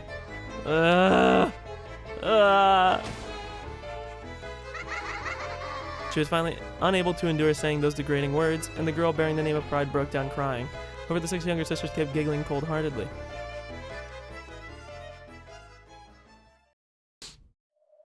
Hey, don't try to trick us by crying. You haven't finished saying it. That should be enough. Come, sisters, let us display our power. What was Belphegor again? I think Belphegor was... No, Mammon is greed. We already know Asmodeus is lust. We know that Leviathan is sloth. We know that Satan is wrath. So Mammon has to be either envy or what is the other sin that I'm forgetting? Pride, wrath, lust, envy, gluttony, greed. Sloth, pride, gluttony, wrath, greed, lust, envy. So Mammon is either envy or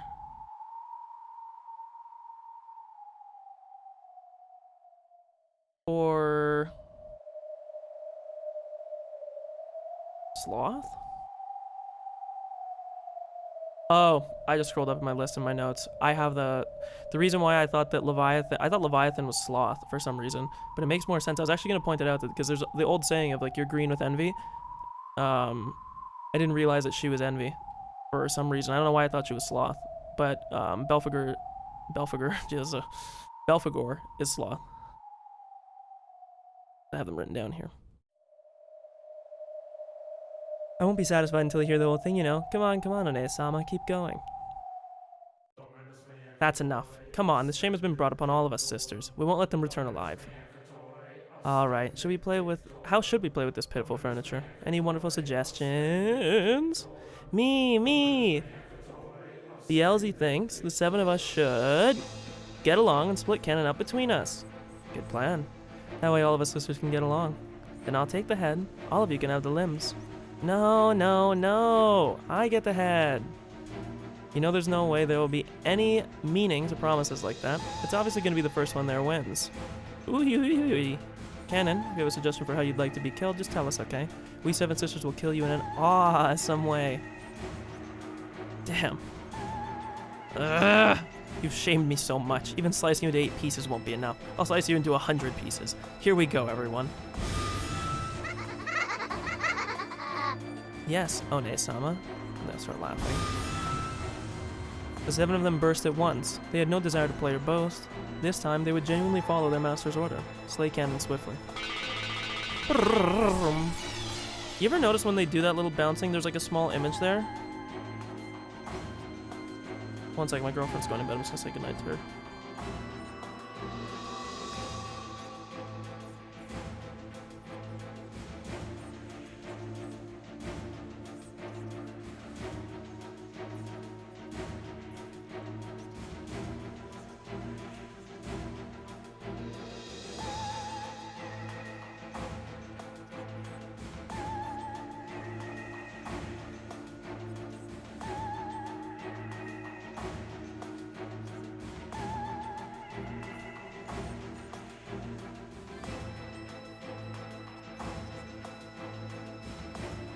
Okay, we're locked in. The Seven Sisters, what I was gonna say, I don't know if I finished my thought. When that graphic plays of like the 7 things bouncing around, there's like something that appears like somewhere in like the middle here. And I can't tell what it is, but it's like you can see something for like a little, like a short frame. Because for the most of it, it's just the trail and then like the thing that's bouncing. But then there's like, it's like it's illuminating something, but I don't know what it is every time, but... The Seven Sisters jumped around the room faster than the eye could see, deciding how they would kill Cannon. They tortured Cannon with their cruel giggles, sometimes making a close pass at him. And then he got chopped up into little pieces. They kept scraping his arms, shoulders, and cheeks, carving bread lines into his body. At that time, Shannon dashed up behind him, holding on to him so that she blocked the way of his body at least a little. And a barrier? Yeah. Uh-huh. Oh. At the same time, a red cylinder wrapped around the 2 of them, like a beam of light sent from heaven. That cylinder repelled the evil ones who tormented Cannon. What? That's cheating! This has nothing to do with you. Oh, I know what this is. She must want to play with us. Then I'll take her. All mine. Beatrice, may we have Shannon as our prey? I don't mind. Do as you like. Seems Cannon alone won't be enough to satisfy your gluttony. I am so very grateful. Come on, I'll make you regret coming out uninvited. I'll turn you into scraps of meat so shredded you can't even tell who's who. Mix you and mince you into hamburgers. Idiot, breaking that barrier comes first. Do your job before you start worrying about food. Yes, One-sama. Ugh. As a horribly natural first action, the Seven Sisters began to destroy the barrier Shannon had created. Shannon's barrier certainly was extremely strong. Okay, look, I don't want to make this comment either, but, like... Did they... Shannon probably just has a lot of back pain, we'll leave it at that.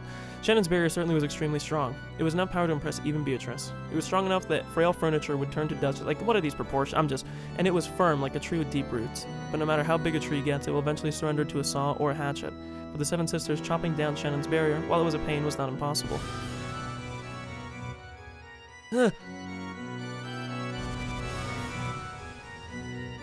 sound like beetles jumping around grew even more fierce and filled the room. They cut up and steadily eroded away that red barrier, as though with a hatchet, a saw. No, a chainsaw, but I love Chainsaw Man. One of the horsemen in this game gonna show up. We're done with the 7 deadly sins and bring the riders of the apocalypse. How foolish. You must have known that your barrier can fully protect you from these girls. Why? Because I can't just let it happen. Shannon spoke back resolutely as she covered Cannon, who was already spent of all his energy and sprawled on the floor. If you hadn't barged in uninvited, I would have given you a sleep like death. Why have you deliberately exposed yourself to the Seven Sisters? All death is not equal, you know. You realize an intense death tortures you even after you die. Go ahead, do as you like. Just as you do as you want, I have done as I wanted. Somehow you simply lack entertainment value recently, you know. The most interesting part about love is during the time when it's uncertain whether or not you will achieve it. After achieving it, a woman is like salmon who has finished laying its eggs. I've already tired of you. Thank you. No words I could hear from a witch would make me happier. Then at least in the end, show me a way of dying that will please me greatly. Seven Sisters, did you hear that? Show me the limits of your brutality and the way you kill Shannon. Shannon? My apologies. In the end, I wasn't able to match up to your greatness, Genji. You're an idiot, Nason. If you just left me be, then you might not have met this horrible... No, it's alright. I was able to receive the ring from George and live as a woman. I was able to protect you and live as a sister. With this, my life is settled with no regrets. You're pissing me off. That philosophic view is really irritating. This is why you're a furniture. You don't even smell like a human. Look at me. I am human. Don't spout off philosophical stuff like you're more complete than I am, you furniture. How ugly. Is that regret your true form? It's not a regret. This is called living. You received a ring, so it's alright if you die? What? Oh, I can't understand it. Not a clue. Not a hope. Goddamn astonished. Goddamn shocked. No goddamn good at all. Milady, I might suggest that you're acting somewhat undignified. Shut up, furniture. Shannon, do you think I'll let you die easily? Now's the time to bite your tongue. How pitiful. If you can see yourself reflected in my eyes, then shut out your own ugliness. Oh, goddamn. Okay, chill, Shannon. Don't drop shit like that. Don't worry. I'll crush you, mush you, and mash you up so you're even uglier while you're still alive. At that time, Genji softly entered the red barrier. Maybe that barrier didn't block those without ill intent. Then Genji softly held Shannon from behind and covered her eyes with his right hand. Genji, you have done enough now. Go to sleep before me. Yes. Thank you very much, Genji. Is he gonna say that he's gonna do all this? After that, Genji softly pressed his left hand against the area around her collarbone. As he did, from the area where the left hand pressed, a crimson stain gently spread. What? Oh, he mercy killed her, probably. I think the idea is that, he killed her to save her from a death of torture, basically. This is my understanding of what he did. I know Canon's probably gonna be like, what did you do? But, like, he understands they have no chance of winning. They will not win, and he doesn't want to see them do undue suffering, so. When Genji removed his hand, bright red, fresh blood oozed out of there. From just the very first instant, it appeared to be shaped like a crimson rose.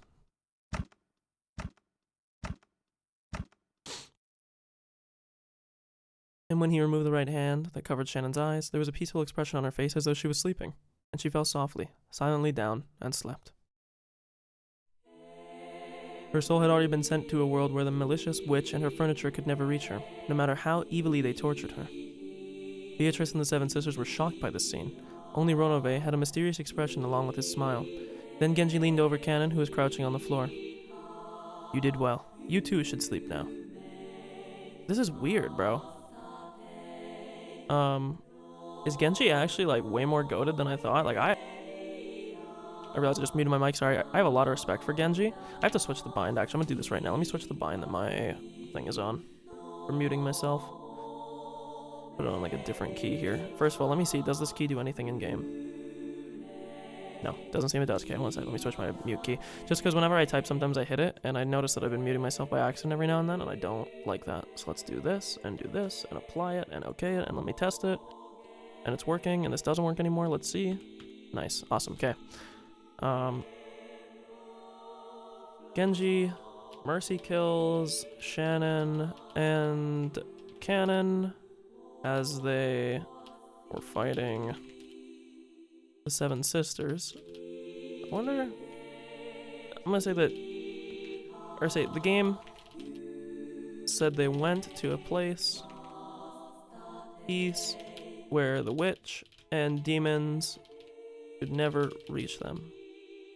I wonder if Genji is more goated with the sauce than even I thought. Yes. Thank you very much, Genji. The other thing, too, that's weird, I'm putting this in the notes, but I'm not going to pop the notes up again, it's just that Canon and Shannon allowed Genji to do this. They didn't run or make a fuss, so it's weird that they trust him so much. He must have something to him that we have yet to understand. Dude, this chapter is so fucking, or this episode is so dense compared to, like, all the other ones, my god. Oops, didn't mean to do that. Just as he had done with Shannon, after gently covering Cannon's eyes with his hand, Genji gently covered the area around Cannon's collarbone with his other hand. And when that was removed, with the lightness of a feather, there was a crimson rose shape. But that rose shape quickly turned into the stain of bright red blood pouring out. What is that? What a boring person. The fun of a balloon of life is in poking it with a needle and making it forcefully explode. Spectacular, Genji. You truly are furniture. Thank you very much. Well then, Beatrice, Ronove. With this as my final task, allow me to rest. You took what I was playing with. All of that thrashing and mashing I wanted to do to them. I hope you're willing to take all that instead. Beatrice faced him with an unsatisfied expression, but Ronove spoke quietly to Genji with a soothing smile. You have worked hard. You are my greatest servant. I shall bestow as a final gift to you a peaceful sleep worthy of all your labors until now. Okay, this is another interesting line here that Ronove says to Genji, in quotes, you have worked hard. You are my greatest servant. I'm telling you right now, I have like a weird, funky feeling that Ronove is like...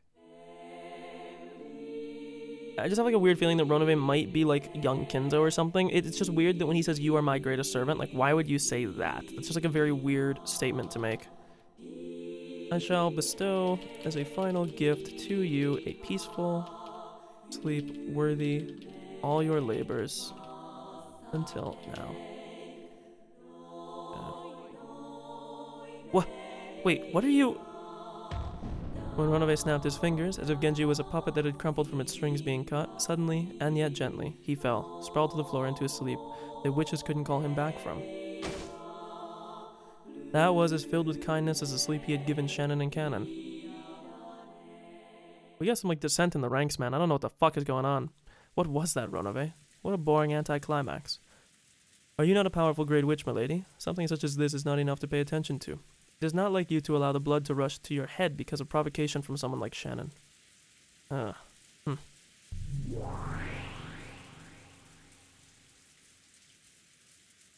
What was there that Beatrice didn't like? Was she still unable to remove the thorn of Shannon's words? Ronove laughed lightly, as though lamenting the complexity of the human and female heart, and ordered the seven sisters to go. After all, there were still 2 sacrifices left for the first twilight. The seven sisters cavorted as they disappeared. Yeah, see, this is interesting. It seems like... I don't know if there's necessarily dissent in the ranks, but it seems like Ronove has realized that... Oh, that's weird. So we only bumped forward like half an hour. Not even, 21 minutes. And it wasn't even that much. Madame Beatrice. And we would imagine that the way that they insinuated that the other 2 servants are probably going to die next. I want to check what the character tab says. Okay, interesting. It doesn't show them as dead yet.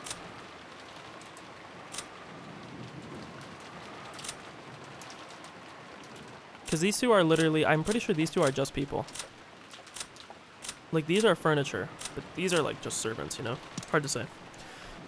Goto was doing the nighttime rounds. There had never been anything on Rokenjima outside the Ushirimiya family, so checking that the doors and windows were all closed had no real purpose. However, ever since Natsuhi had scolded them saying that this was careless, the nighttime rounds had become a part of the servants' daily routine. The reason that Natsuhi had ordered this was the occasional disturbances of the witch. Everyone who had visited this island knew about the legend of Beatrice, the witch of the forest. This had become established as this island's characteristic ghost story. Because of that, it was only natural that some people would occasionally say that, when they thought they were alone in the mansion, they heard strange sounds or seen the shadow of a person. However, when that had created a little too big of a disturbance and reached Natsuhi's ears, she had made a fuss, thinking that some suspicious person might have been coming in and out. Apparently it was said that she had roused all of the servants and had them check throughout the mansion. Because all this uproar over the witch had happened before Goto had come, he had only heard about it from the more senior servants. Ghost stories like that could be found in any workplace, even at the hotel Goto had once worked at, and at the restaurant, there was never a shortage of those types of stories. When he heard that story on this island, he smiled bitterly, thinking, so they have that kind of thing here after all. He smiled bitterly, but he thought, when in Rome, do as the Romans do, and had not slighted that. Goto went along with it on the outside, but in his heart he thought it was a childish trick, at first. This certainly is eerie. I see. I understand why the servants got in an uproar over this in the past. He could understand that if someone, doing the rounds on an eerie night like this, saw a lace curtain waving in the breeze from a window which hadn't been closed, they might be tempted to believe they had seen a ghost. So there's a curse if you make fun of the witch of the portrait, huh? Seems like there were servants who got hurt really bad and quit too. I'd hate to be injured. I'm already this old. Doubt I'll ever be blessed with a workplace this hospitable again. Great witch of the portrait. I'm really gonna work hard here, so please go easy on me. Goto prayed to the portrait, his hands together, as though he was at a Shinto shrine. Well, that's kind of cute. Good for him. Mentally he's about to die because we're killing all the servants in this episode, it seems. At that time, he thought he heard a sound. The kitchen? Was that the sound of something metal falling on the floor? It was either that or a window breaking. Suddenly, a mouse or a cockroach Oh, surely a mouse or cockroach hadn't come out and knocked over some of the dishes. No, how could that be? It was routinely and thoroughly cleaned. Goda thought that in any case he had better check what that noise had been and entered the kitchen. He turned on the kitchen light. When he did, he heard a strange sound. Clank, clank, clank, clank, clank, clank. To a cook like Goda, that sound seemed like the lid on, I was about to say that like something was like boiling and you had like a lid and it was like, you know. Of course, it couldn't be in use when no one was in the kitchen. If someone had been using the gas, what a dangerous thing to do, to just walk away from it. Just in case Goda decided to inspect the area around the gas range.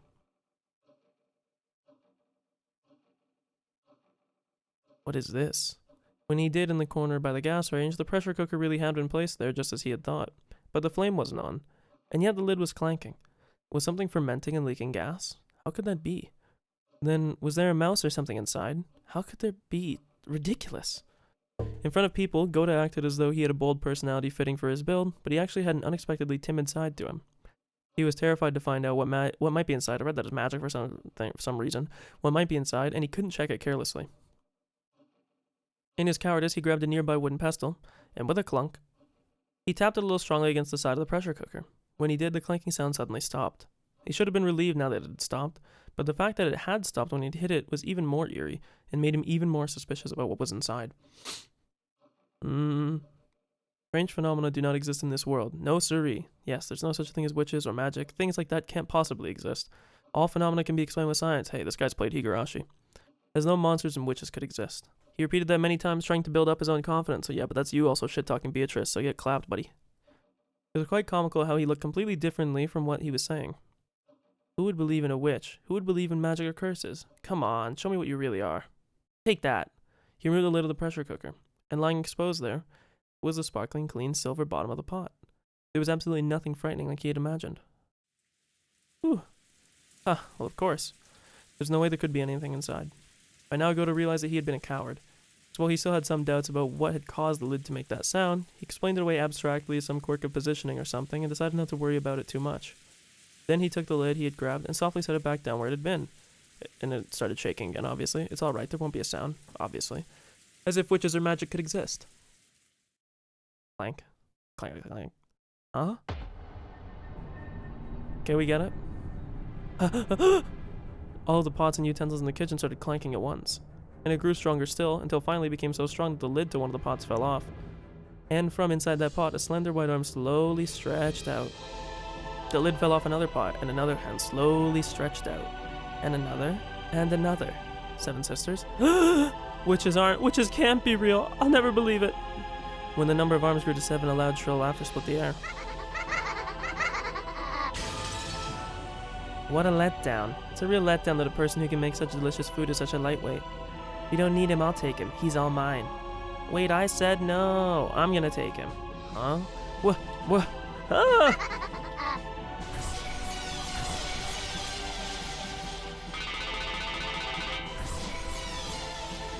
Okay, well, rest in peace, Goda. So, Kumasawa, you're up next.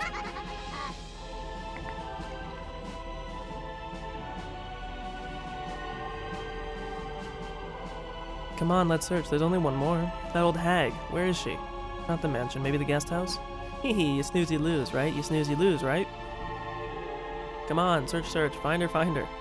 Don't get noticed by the relatives in the dining hall. Don't get noticed by the kids in the guest house. Search in silence. Kill in silence. After all, it's still just the first twilight. She isn't in the guest house, but she wasn't in the mansion either. Hey, I found her. She's in the rose garden. Why is she standing around there without an umbrella? She had given herself up. All mine. You slowpokes can just sit there and watch. I told you no, this one's mine. Come on, if we take any longer, we'll be scolded by Beatrice. Let's take care of it all at once.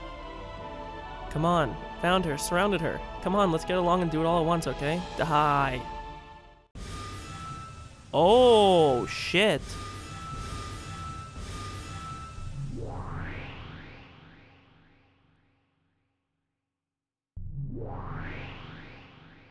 Eh?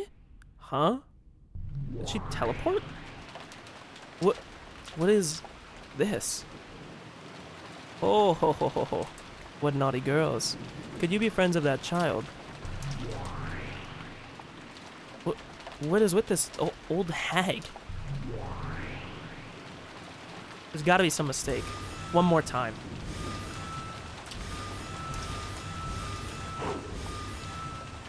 Does that mean she's protected? Or is she a magic user?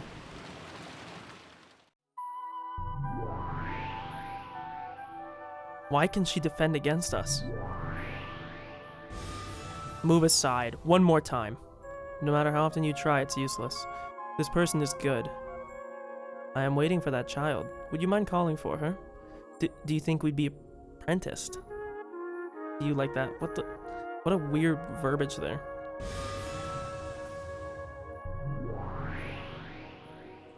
There's no need. Beatrice. It was sufficient for even myself to manifest. I was sure that you would awaken. Ronove. It has been a long time. Okay, so, well, that instantly answers my question, so,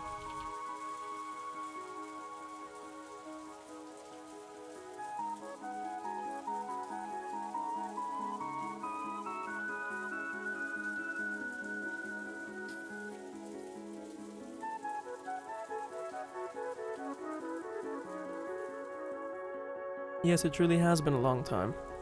This woman, she didn't use Sama for his name. And it has been a long time for us also, Beatrice. She's not even using Sama for Beatrice. Enough. You know who this person is? Beatrice was originally...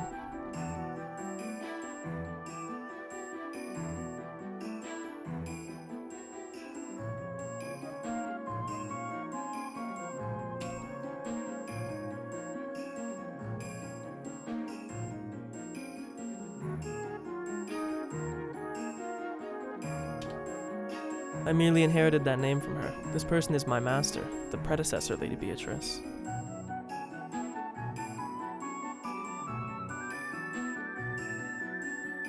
The predecessor, Lady Beatrice.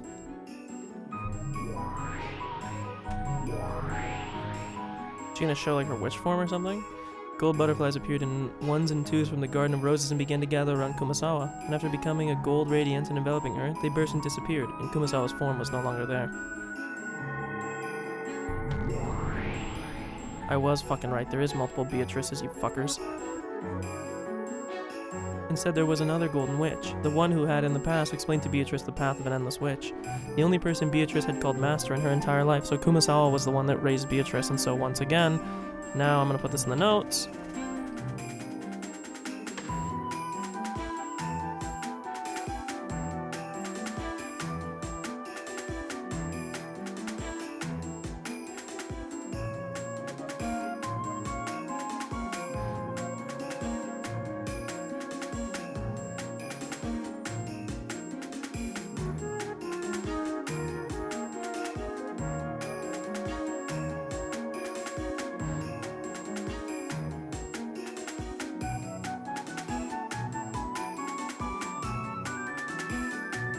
And the other thing too, why did Kumasawa let herself be killed in some of these timelines? Is it like a fake thing?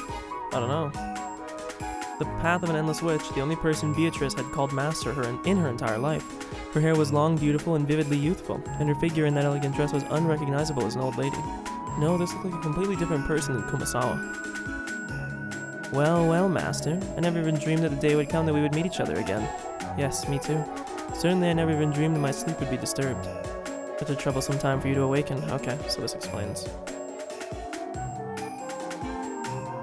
I don't know what to call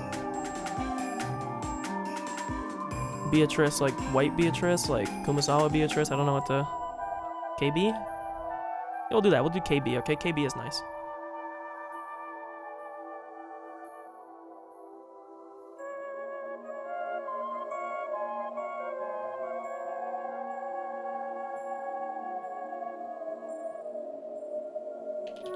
And when I type full Beatrice, we're talking about the Beatrice we know because it's how it's been for the whole time.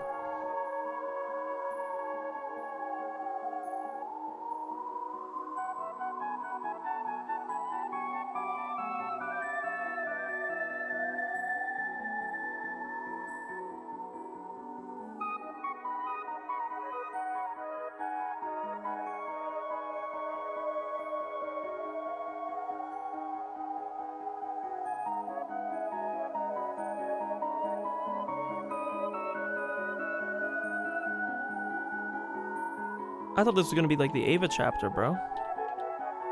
This feels like a fucking answer arc right now. Such a troublesome time for you to awaken. If you remain sleeping as usual, the first twilight could be finished without much trouble. Or should I welcome you? I was just a little bored. Just as usual, it seems you are toying with sinless people in a vulgar game. I believe I have taught you many times that the power of the Endless Witch must not be used to cause people trouble.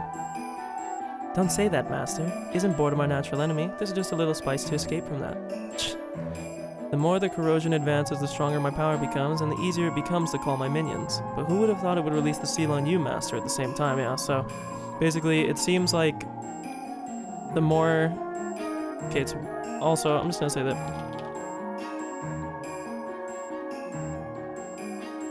Also, we just passed 100,000 characters in the notes, just so you know.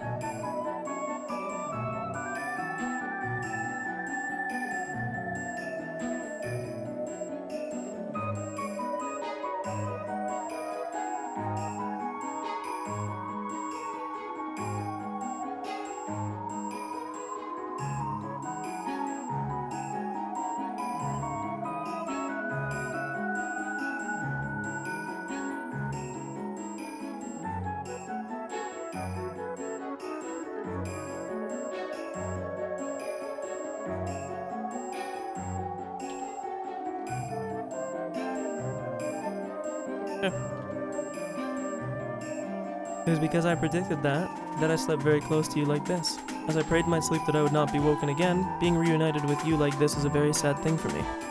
You're as cunning as always, Master. Ronove, have the furniture children step back. Furniture merely serves its master. The master is responsible for all of her crimes. Certainly. Madam Beatrice? I have already surrendered that name to this child. Come now, step back. Furniture girls, for those who do not listen the first time I say it a second. However, I do not speak it a third.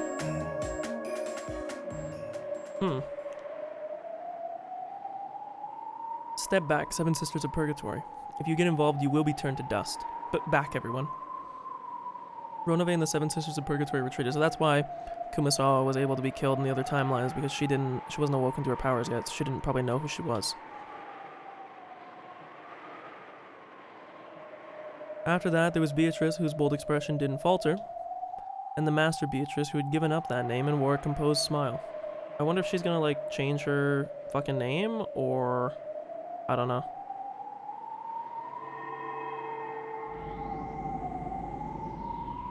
Well then, Master. What tea shall I prepare for our long-awaited reunion? Let's see. Hey, 30,000 clicks. Hey, thank you. This reunion was longer in coming than the visit of a comet. I will accept your hospitality. If there appears to be any issue, then my name, and the title of the Endless Witch, I will have them returned, understand? Huh. There's even a license renewal policy for the title of Endless Witch. As you say, Master, see how splendid your disciple has become, and see how far she has surpassed what you were long ago.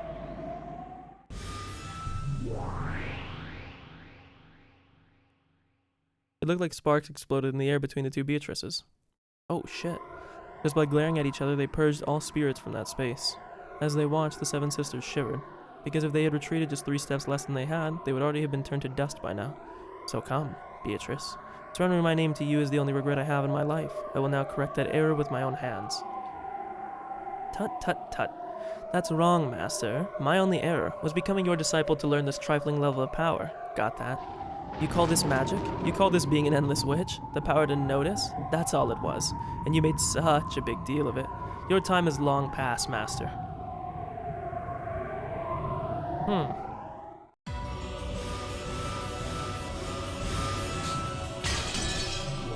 Oh, okay. Oh, never mind.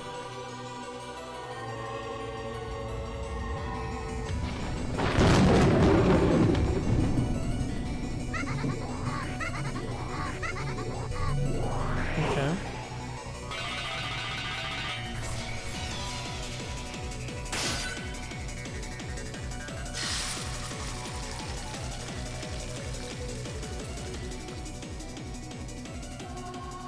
I don't have a clue what's going on anymore. What in the world is happening right in front of my eyes?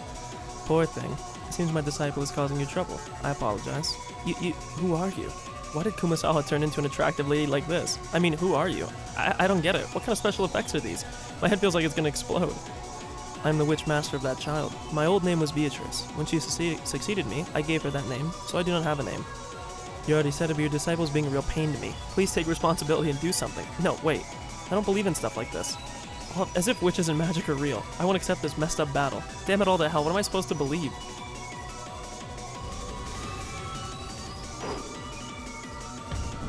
Ho ho ho. Just like you, hospitality with a very quick temper. I expect nothing less from you, Master. It looks like this level of magic is so insignificant to you, you can't even be bothered to open your eyes. It looks like it'll be impossible unless I'm prepared to wreck the whole island, right? Kalmarais. Shoulder war towers. What the fuck?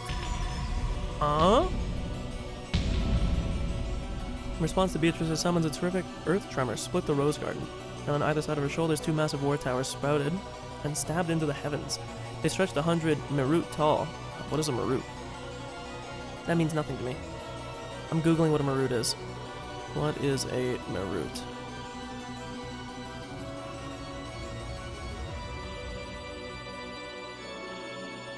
Merut measurement.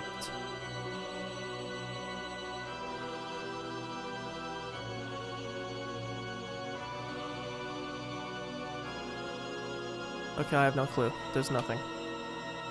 Now, and each one had over 360 ports. There were war towers of the gods' army corps, which had not allowed the heroes of antiquity to invade their precincts, even as they banded together.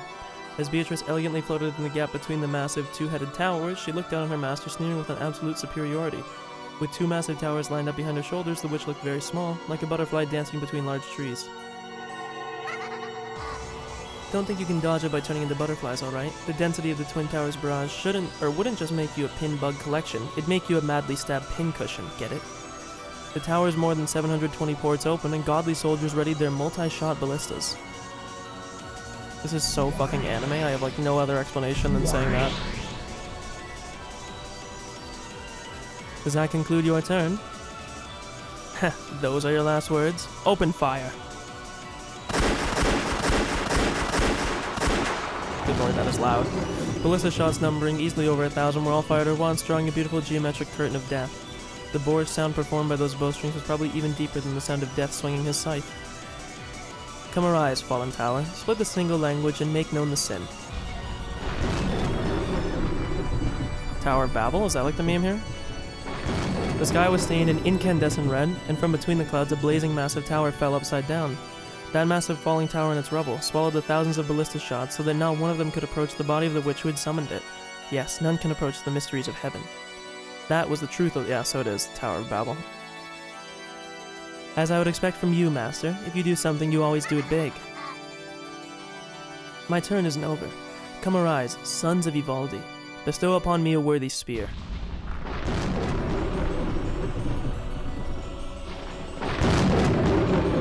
As the massive crimson tower that had fallen made a mighty gold-colored explosion, from inside those flames a spear showed itself, of such massive proportions that you had to look up to see all of it, much like a tower. It was too large for even a giant's hand. It was a divinely beautiful spear of the gods, so massive that it gave the illusion that the tower which had fallen had turned into a spear of the same size, a spear of certain victory that no one could escape. It looks like your twin towers are useless. Okay, well, I'm really holding back on making a joke here, but we'll leave it at that. How foolishly you blocked off your means of escape on both sides. You can't defend against even a single spear.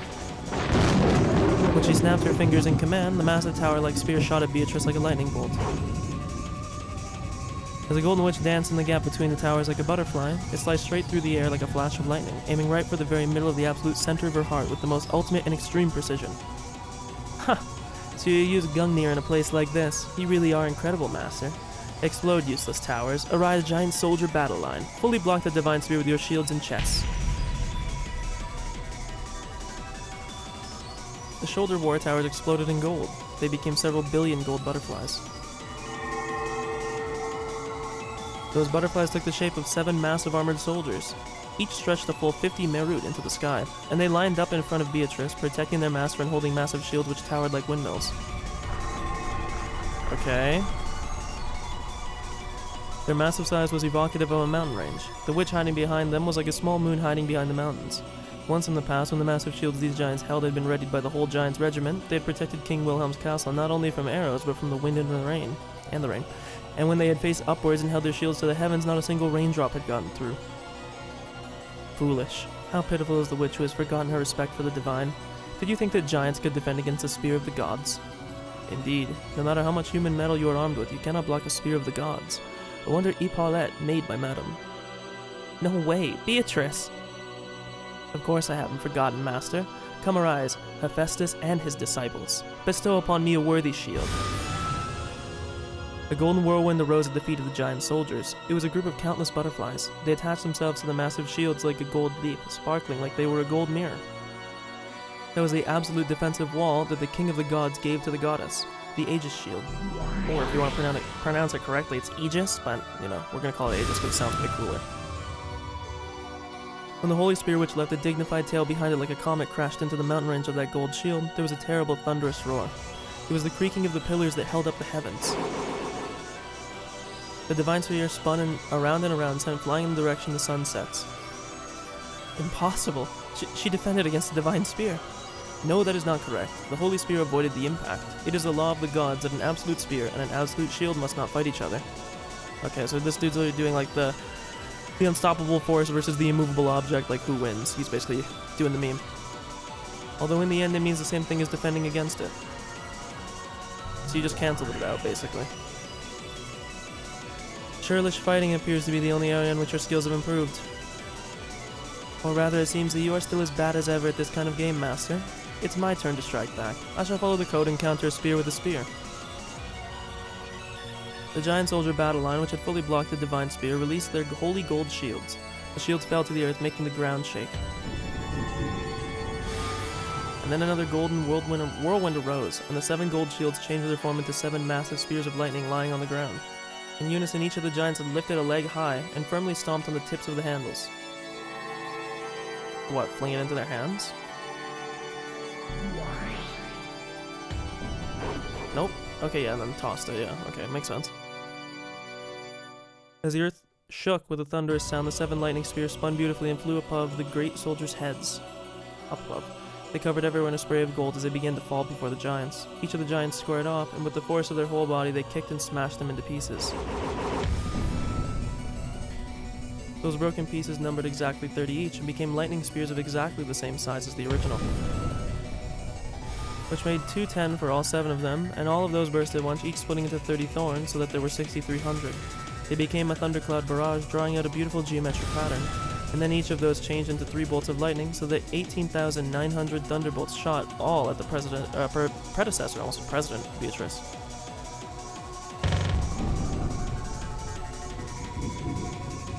Kind of funny, because there's a lot of people, I think, earlier in this game that were using the, like the saying, "It's raining spears." It's over, Beatrice.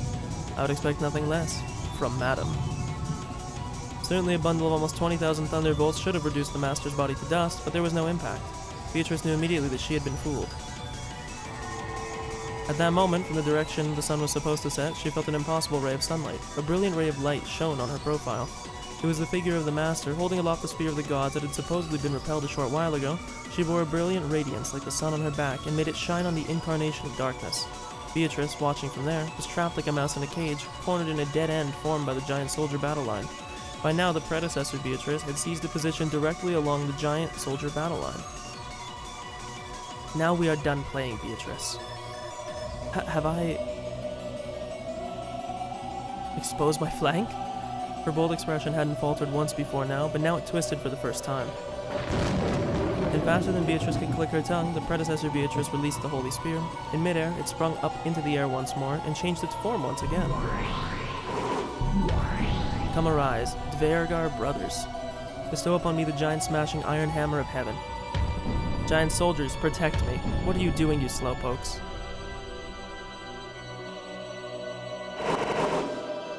By now it was no longer a spear, but the whirlwind of a massive hammer that raised a sound like a windstorm as it flew through the air.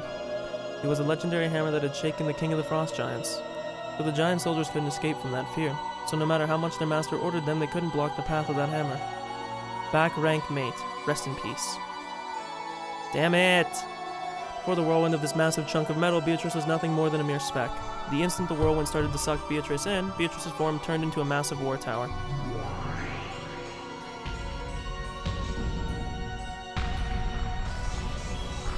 The iron hammer smashed the war tower, scattered tremendous amounts of rubble, but did not reach she who had escaped behind it.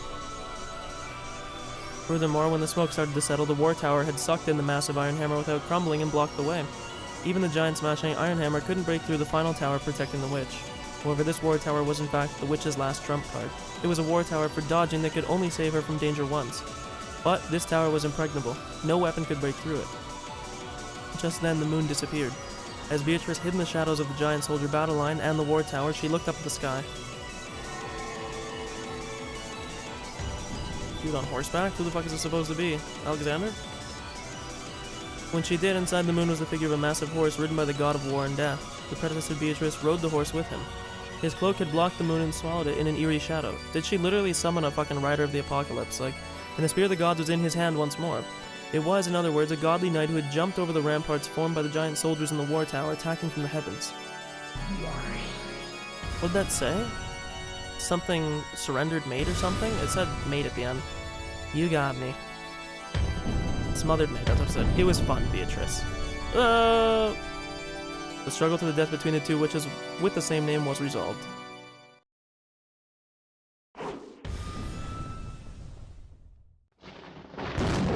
The spear that had been launched from the heavens pierced the ground.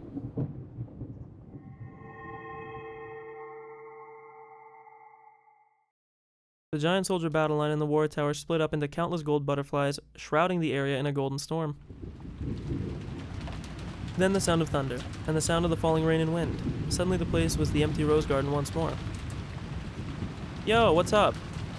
I'm actually literally just about to grab a drink. I'll be right back. You want to send a message or something? Or reply the second I'll literally be 30 seconds, not even.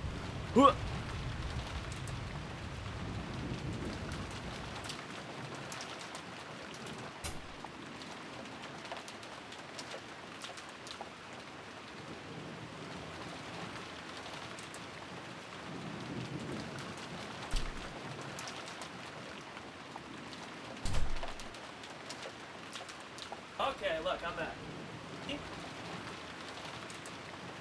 Lannister always pays his debts, and I always keep my promises. I've never seen Game of Thrones, I don't know why I'm saying that.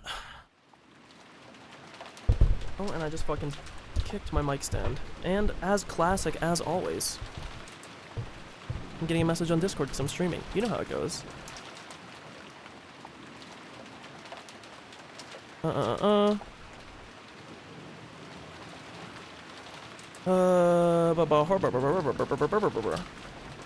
Ow. Ouch. Okay, let's continue this. This is like the most... I think these last 2 to 3 chapters of this episode have been like... just the most confusing shit of the entire fucking game. I have like no fucking clue what's going on anymore. We got like witch battles, we got them summoning like holy gods and the riders of the apocalypse, like... what the fuck is going on? The butler and the rest were watching the two witches confronting each other, but only Beatrice was different.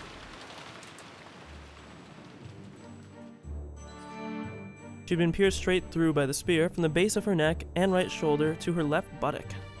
Unable to even reach the ground with her feet, so she's literally pierced through, being lifted in the ground from the base of her neck and her right shoulder. Okay, so I can see, so it's like diagonally through her, okay. Horribly exposed like a pitiful pinned butterfly, tormented by the wind and rain. But Beatrice... truly, she is a fearsome person. It is decided, Beatrice.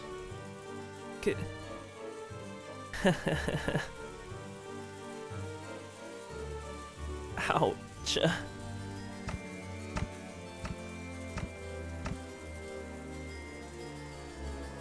Beatrice wore a bitter smile of false courage, but a strand of blood dangled from her mouth, making her look even more pitiful.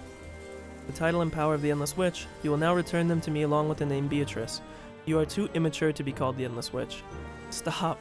Forgive me, Master. I was just fooling around, okay? Are we gonna find out this one's even worse than the last one? We think that she's good and everything, and she's gonna come into power and actually be like, man, you thought Hitler was bad, well, here's Hitler too. I will take my name back from you. I will return you to your original form, relinquish this power which is beyond you, and live a life suitable for yourself. Come, try to remember. What form did you have? The predecessor Beatrice began to recite the words of power. When she did, small gold butterflies gathered around the skewered Beatrice and began to swarm about her.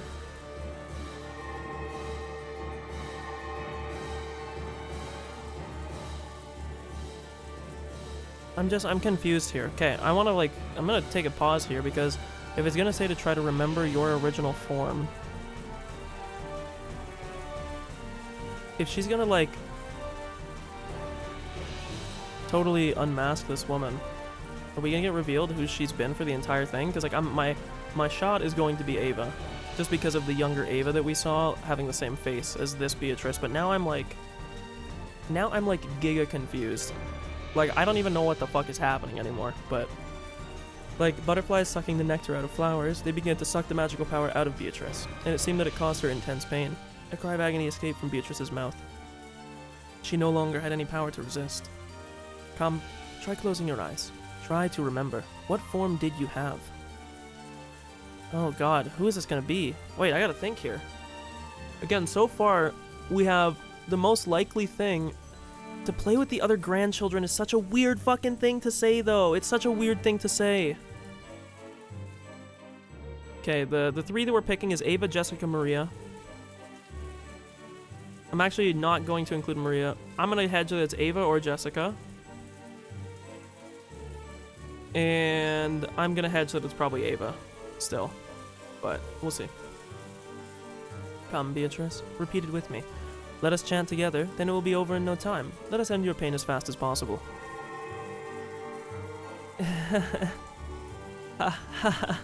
You're right. How long has it been? Since I chanted with you, Master. Now together. Come, try to remember. What form did you have? Come, try to remember. What form did you have? When the two of them began to recite the same chant, more and more gold butterflies danced around, swarming around Beatrice.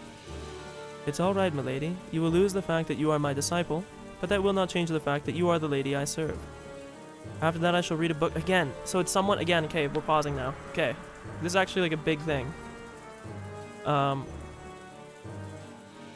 Because we know now that it's someone that Kumasawa like reared over. The question is she gonna say, "I want you to return to the human form that you were in"? The one that Kinzo locked away, like to return her to like basically like the homunculus that she was? Or are we gonna get revealed that this is like one of the siblings, or this is one of the grandchildren? I feel like, again, the problem is like my thing isn't gonna change. I'm gonna say it's Ava or Jessica still. We'll see. But I guess we could also say in some weird, wacky world that this is just going to be some, like, third entity of some kind. I don't know. This chapter is, like, spinning me on my fucking head. I'm so confused. I shall bake you apple pies again. When you say apple pies, though, the only apple pie that we got mentioned before was Rosa. But that could just be that she learned that from, just like it was long ago. Come, try to remember. Haha. Yes, try to remember. Are you finally starting to remember? Well, Master, did you remember? That thing behind you? Okay, no, we're not losing Beatrice. What is this? This is...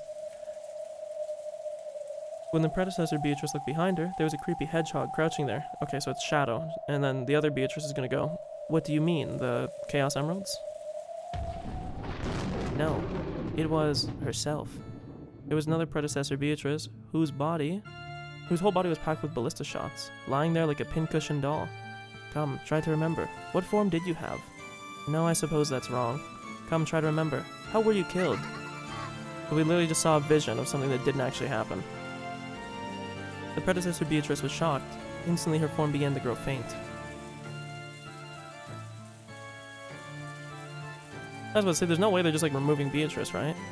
Okay, well then in this case, I'm pulling this back because we're taking some lines down here. Because there's something in this that's going to reveal the identity of who Beatrice is. Which she is going to say, let me just scroll up because I can kind of see it on my side monitor. And which is...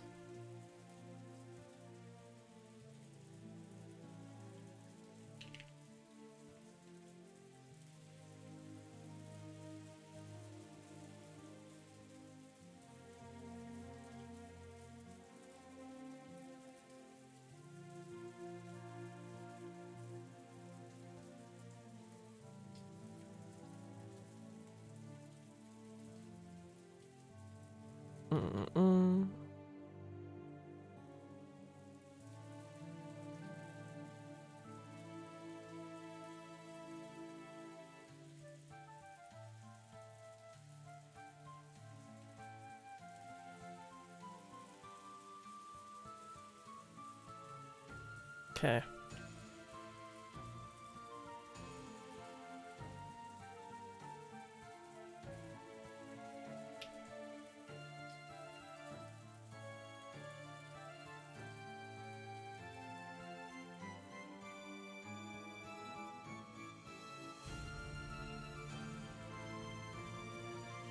Hmm.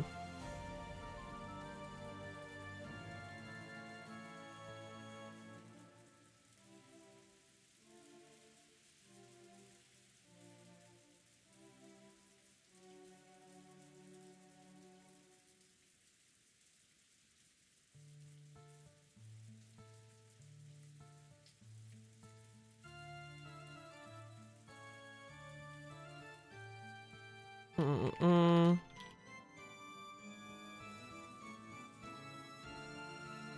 Forget the name of the, it was like Kua something. Kuwa. Kuadorian.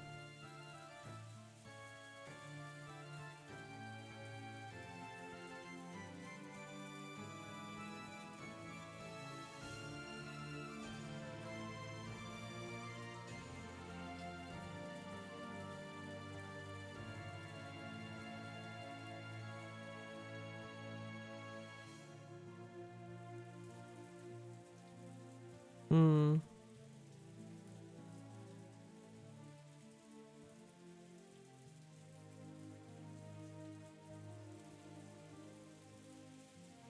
God, this is so confusing.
Okay. So I just put KB, so Kumasawa Beatrice again. We don't know her real name. Was going to reveal the identity of Beatrice and strip her witch form, revealing who she once was. It's weird to mention apple pies when she was in the quote above this saying.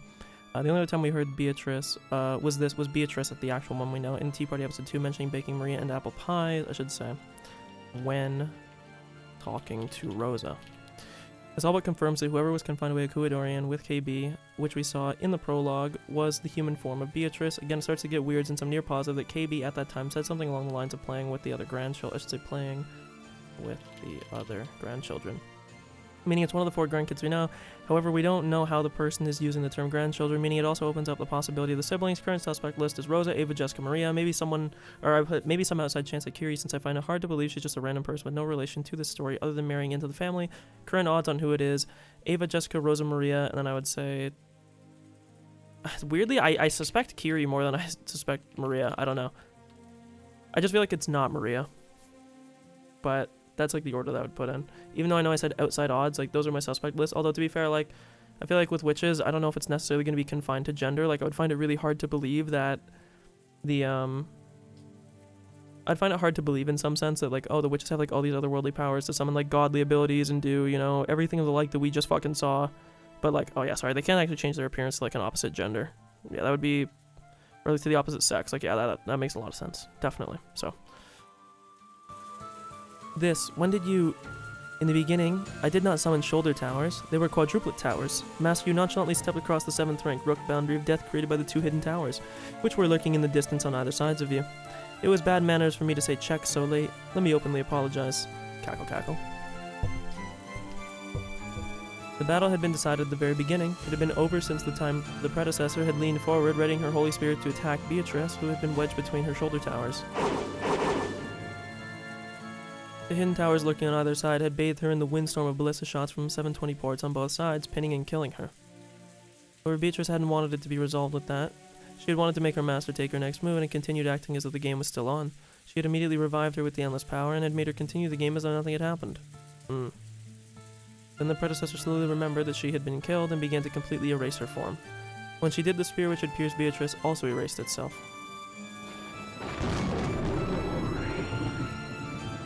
Beatrice finally fell and landed on her feet. There wasn't even a trace of a scar. It was fun. Master, if you want to play again, I'll revive you anytime. And once we've had some fun, I'll make you remember that you were a corpse again. Okay? I'm fully obeying what you taught me, you know? Didn't you say always put a toy back in its box when you're done playing with it? Okay, so we have like more and more confirmation that it was Beatrice at the start. But once again, we still do not have any idea what the fuck is going on. Was it an easy victory? You fool, it was a difficult victory. If I hadn't tricked her with the quadruplet towers, I would have been the one to die, as I would expect from my master. But now I may feel proud. Now I have completely surpassed my master. Ronove, make masters remains a little better. I haven't lost my respect for her that much. Certainly. Tonight's first twilight became a little too riotous. It will require some cleaning up. It shall be handled immediately. Goats. LeBron walks out. It is time to clean up. Bron! When Ronove snapped his fingers, blazing sparkling eyes began to blink open in the shadows and darkness, becoming goat-headed attendants, which appeared one after another slowly out of the black. One by one they lined up behind Ronove's back, wordlessly standing at attention. What shall be done about the 6 bodies this time? Another locked room format? I'm not in the mood to think now. I will leave it to you. An extraordinary locked room to torment Battler, if you would. Certainly. It shall be extraordinary.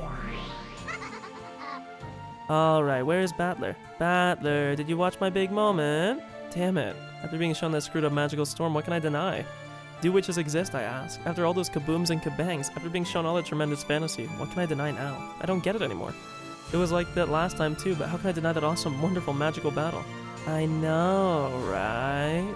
After watching this, you can't talk your way out of it anymore, can you? Alright, Battler, let me hear some ridiculous reasoning.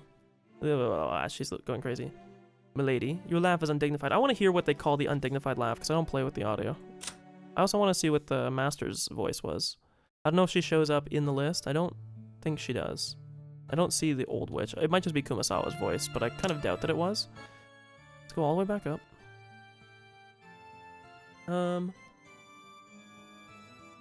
大丈夫ですよ、お嬢様。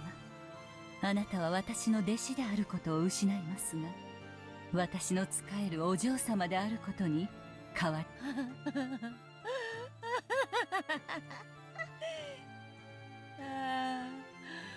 思い出してごらんなさい。そうだよな。こんなの見ちまったらもう言い逃れはできねえもんな。さ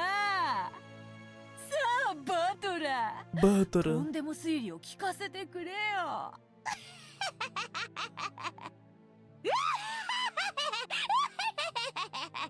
Okay, this is very typical, obvious evil laughter. Okay, we see you. Milady, your laugh is undignified. Oh, my apologies, but I am not to blame. After all, when Battler tightly closes his eyes, grinds his teeth, and shows me that ever so bitter expression, almost an explanation, it just automatically slips out of my mouth, you see. Come, Battler, why don't you return to the table without losing heart? Milady's expecting your counterattack, you see. Fuck you. How the hell can I make a counter-argument? In the first place, this has all been fucked up since about the time that tower sprouted up out of the earth. Should I say that actually, underground on Rokujima there's a secret laboratory for massive transforming combining robots or something, and that by pushing a button a strange tower sprouts up? Right, and then those huge giants must be robots, or maybe an evil secret association's mecha monsters. It makes no goddamn sense. Don't talk to me. Ugh. Come on, don't cry, alright? Kaboom, kabang, it's magic. If you want, I'll crush the moon and make comets fall like rain. I can even bury the whole island in those bouncy-chested babes you like so much, see? Okay. Come, look. My turn is over, see? Show me your response. Counterattack. You can't, can you? I'm a quadrillion% sure that you can't. You're useless against this, right? You actually like this kind of fantasy, don't you? I know all about it. The kind of stuff's been going around everywhere lately, hasn't it? In manga and light novels, in anime and movies. Some teenage brat has a whole bunch of some strange special abilities, and there's all these kabooms and badooms with the fate of the world at risk. You love that too, don't you? I know. Don't hide it. You love it, right? That thing that you love just displayed itself a little before your eyes. That's all right. Or that's all right. Why do you believe in manga and anime, but you won't believe in me? Believe it. Believe it. You can't argue back. Not after you've been shown something like this, right? Come on, answer me. You don't need to think. You can just obediently say, I'm sorry, Beatrice. Come on, try saying it. I'm sorry, Beatrice. Try saying it. Say it. Don't be embarrassed. Okay, I don't know what the fuck has been going on, man. That was like the weirdest 2 chapters of this game that we have played. And we're finally getting the 6-hour advance.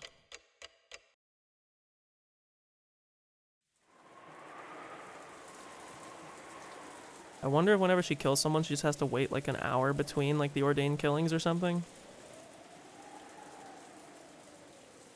Like when she does like the 2 Twilight, like 'cause she just killed 6 people, then she like has to wait 6 hours, and then maybe it's just like kill 1 person, wait an hour, kill 1 person, wait an hour, kill 1 person, wait an hour, you know? Well, the next set would be 2 people, but... Also, by God, bro, we still have not touched the epitaph at all. We have not even tried to solve the epitaph yet. There's no way to notice the coming of morning without opening a window and looking at the cloudy sky, which had become a tiny bit lighter. It wasn't a refreshing morning. All that could be heard was the sound of the rain, which had kept falling since last night, and the howl of the wind. It's hard to imagine that it's morning, that this is the first time so far that Kiri has existed past the first Twilight. So now, odds are she's going to get clapped at the second one, but maybe, just maybe, she's going to be the one to be able to expose a lot of the stuff that's going on. I don't know. We'll see. I hope so.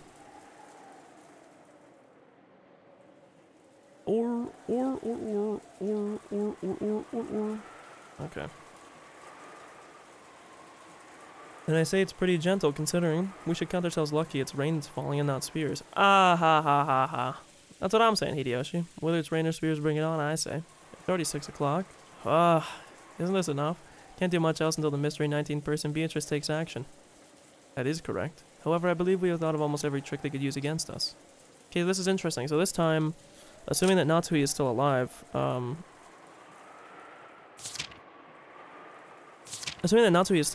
then this is the only time that all the siblings have made it through. So my prediction was wrong. It's not going to be just Ava, it's all of them so far. Yes, as long as a traitor doesn't appear among us siblings, we should be able to deal with most situations. Haven't we talked about this enough? We ended up staying up all night. I'm tired. You're right. How about taking a little rest after eating breakfast? A good plan. Staying up all night is trying at my age. As they all stretched, they enjoyed this unrefreshing morning as best they could. Let's go wash our faces or something. I probably look horrible. That's where you go, like, washing your face won't change that. Now we know all the servants are dead in this loop. All the servants are dead, plus there has to be 1, right? Because there's only 5 servants. Indeed. We know these 5 are dead. Oh, Kenzo. Kenzo's already dead. Never mind. We already know. What is that horrible stench? As soon as they exited into the corridor, Kiri made an openly disgusted expression. What's the matter? Hey, don't you smell something awful? What is this stench? It's unbearable. Okay, this is going to give us our confirmation in, like, the first chapters. If they find... Because they talked about the stench in the first chapter, right? And it was... Kenzo's body was in the thing. Although he was staked that time, I wonder if this will... Excuse me. I wonder if this will be proof of the theory that I put forward a little bit ago. Because of that fuss, everyone stuck their heads out into the corridor. It was a faint stench, but after the complaints, they clearly noticed it. Each of them went into the corridor, relying on their own sense of smell to tell them where the strange odor was coming from. I mean, it's either in Kinzo's study or it's from the boiler room, right? What in the world could it be? Let us have Genji deal with it. I believe he should already have arrived in the servant room to begin the morning preparations. Please. Difficult to imagine that Goda, of all people, could be making a breakfast that would cause this kind of stench. Rudolph's group searched for the source of the smell and determined that it was coming from the underground, from the boiler room. Or determined that it was. Okay, so yes, it's gonna be the same thing again. Okay, so that gives us cover that Kinzo was probably killed in his study in the first chapter too. Or, sorry, the first episode rather. Again, I always say fucking episode instead of chapter. Or fuck, chapter instead of... Whatever, you know what I mean. But the door was locked and they couldn't check inside. Meanwhile, Natsui's group were on their way to search for something in the servant room when they noticed something strange about the parlor. What is this? What a horrible prank. Who would do something? It's gonna be blood on the door, right? It's nothing new. Okay, yeah, magic circle, so this is where all the bodies are, with the exception of Kinzo, but this is gonna be weird because every other time they've done this has been 6 bodies. Drawn on the door to the parlor, in a paint that reminded one of blood, there was a strange magic circle-like thing. No one has come to the kitchen yet. What is that? Ava's group, who had thought the smell had been coming from the kitchen, had returned, having observed that no one was there and that preparations for breakfast had not yet begun. And they noticed the unusual state of the parlor. It's no good. The boiler room's locked. Wouldn't it be bad if something's broken down in the boiler room? Was there a servant anywhere around? Is that vulgar graffiti here too? There was also one on the door to the boiler room. Oh, this is interesting. So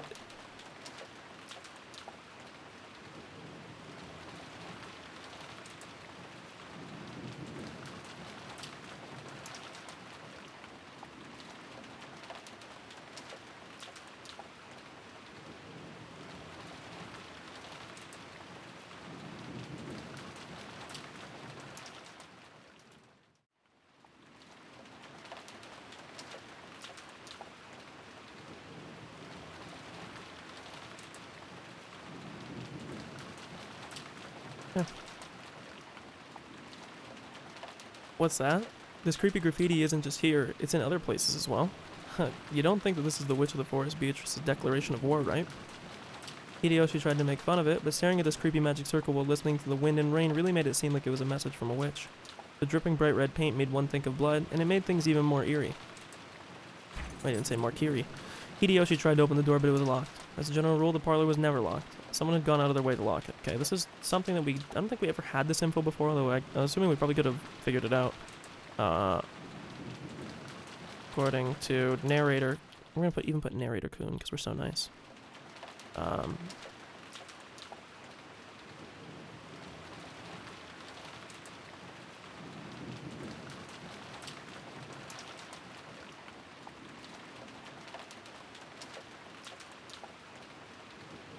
What does this mean? Did someone secretly leave this graffiti while we were talking in the dining hall?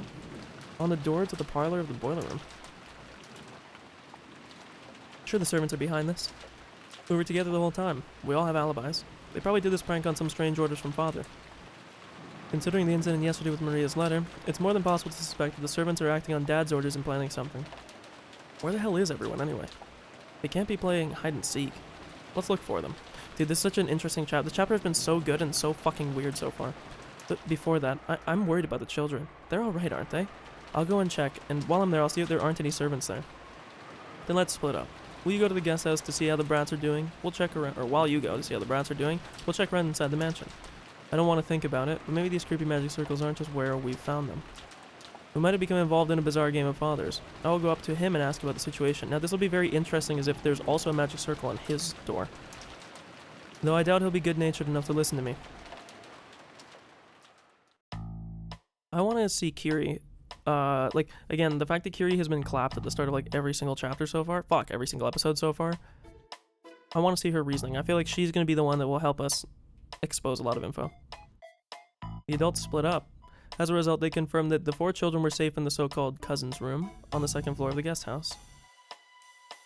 It appeared they'd stayed up late last night playing. All of them were snoring loudly, so Rosa decided not to wake them. Nanjo, who had returned early the previous night to rest, was also alright. I'm gonna be so honest with you. There's something, like, suspicious about Nanjo, because this motherfucker has done nothing the entire time. Like, actually nothing. He's, like, bro is literally just, he's just doing his thing, okay? And, like, I kind of respect it a little bit. But it's actually kind of crazy that literally every chapter that Nanjo has been in, this guy has died to the stake of sloth. And bro has literally done fucking nothing. Like, he's actually just been AFK every single fucking time. And not that it's bad, but it's just like, what is this guy doing? I just don't get it. Oh, I seem to believe in the phrase early to bed, early to rise, and awoke and refreshed. During that time, Kiri and Hideyoshi searched for the servants, but they didn't find them. The servant room in the guest house was also empty. The children are alright. All of them stayed up too late last night. The servant room is empty. I looked at the shift chart, and the morning shift was supposed to begin at 6. They should have started working by now. The nap room was also empty. There were signs that that the futons had been used, but they weren't warm. You know what? I think Kraus and the others might have hit on it, don't you? This is probably a game planned on Father's orders. I'd bet my bottom dollar he left those creepy scribbles and hid himself somewhere, trying to make us do something. Are you saying that he's trying to see who is fit to inherit his wealth and the family headship? Isn't that a bit... No. It might not be strange if Father was behind something like that. After all, Father loves big tricks. He might have had this plan brewing ever since that epitaph was hung in the hall. In that case, I wonder whether he will make an announcement of the game or an explanation of it. It also seems possible that another envelope with the crest might appear, like the one handed to Maria. You're right. Maybe Nissan and the rest have found that in the mansion. Again, we still need to know about Rosa's thing from the last chapter. Like, maybe I'm totally, again, smoking crack, but I am, like, relatively confident that in that entire last episode, Rosa never opened the letter that was given to her by Beatrice. And I'm still very confused about it, and I still want a fucking answer for it. Dr. Nanjo, have you heard anything? My apologies, I don't have any idea what is going on, and yet, yes, I see. I could easily imagine that Kinzo's planning something big. Why don't we go back to the mansion for now? Maybe they found something over there.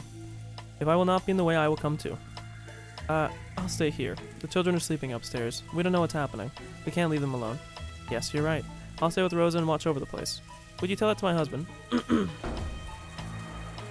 Okay, so Rosa and Kiri remain in the guest house. Hideyoshi went with Nanjo and returned again to the mansion. Bum, bum. Meanwhile, in the mansion, unbelievably, or maybe we should say that the bad feelings have a tendency to be right. Rudolph's prediction was right on, because the same magic circle graffiti that had been drawn on the doors to the boiler room and the parlor had been found in multiple... Oh, okay, so no! So, this is interesting. So, I won't delete the thing, but...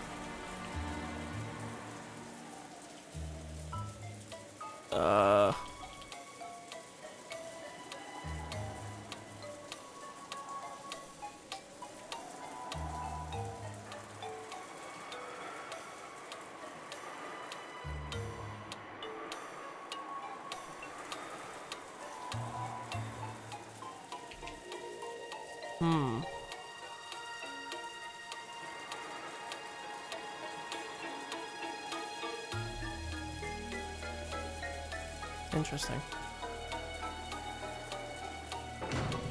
Aniki, how's Dad?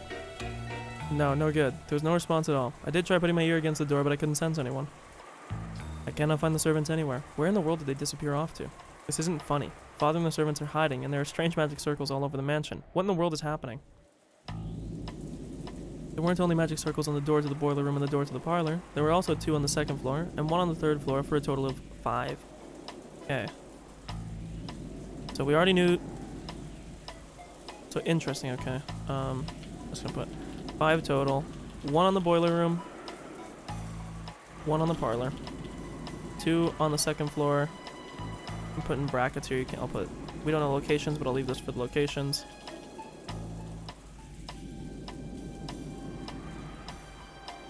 I'm leaving these brackets open, and I'll fill them in if we actually get the names of locations. They were all the same magic circle, and all the doors were locked, so they couldn't check inside. Anyway, let's do something about the boiler room first. It would be bad if some kind of breakdown caused a fire or an explosion, so we need the key.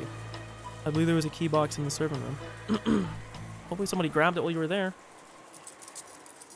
They fished through the key box in the servant room, because each servant individually carried their own master key around. Those weren't kept here. However, all the individual room keys should have been here. It's so packed with keys. It isn't here. I've looked and looked, but I can't find the key to the boiler room. Look, Aneki. Only the keys to the rooms with those magic circles drawn on them are just neatly missing. Okay. So.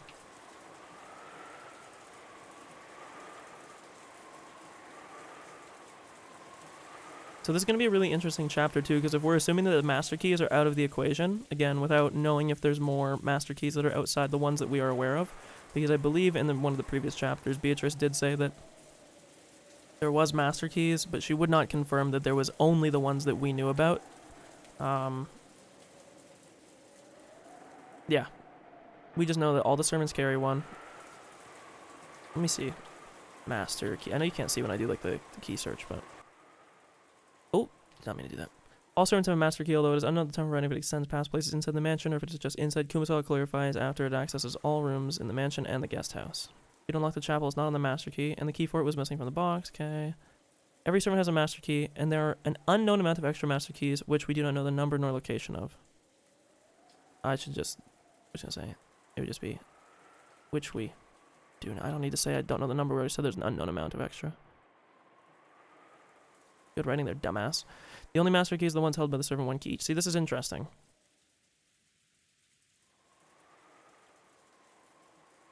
Because again, this also implies like what like other servants might potentially have them.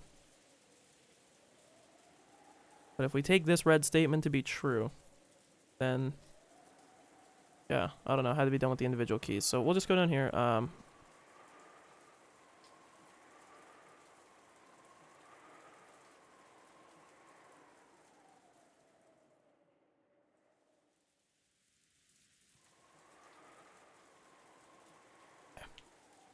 Let me close this too. It's true. How troublesome. It's as though someone doesn't want us to go in the rooms with the magic circles. No. They went to all the trouble of making them obvious using the magic circles, so perhaps they do want us to enter. Okay, now the real question is that I was gonna say is, like, I wonder if Kumasawa's body is just gonna be out in the Rose Garden. But then the other thing that I would say is that they went over to the guest house, and I believe they talked in the past, but to get to the guest house from the mansion, you had to walk through the Rose Garden. So then the better question would be, like, how did they not notice, you know? I think it's the latter. Breaking down the door is probably impossible. I mean, this isn't a movie. Smashing a window might work. Krause had a little trouble deciding whether this was a situation that called for smashing a window. At that time, Hideyoshi and Nanjo returned. There was nothing strange in the guest house and the children were safe. They told the others that Rosa and Kiri had stayed to watch over the place. Good morning. I hear that something strange has happened. Good morning, Dr. Nanjo. I apologize for waking you so early in the morning.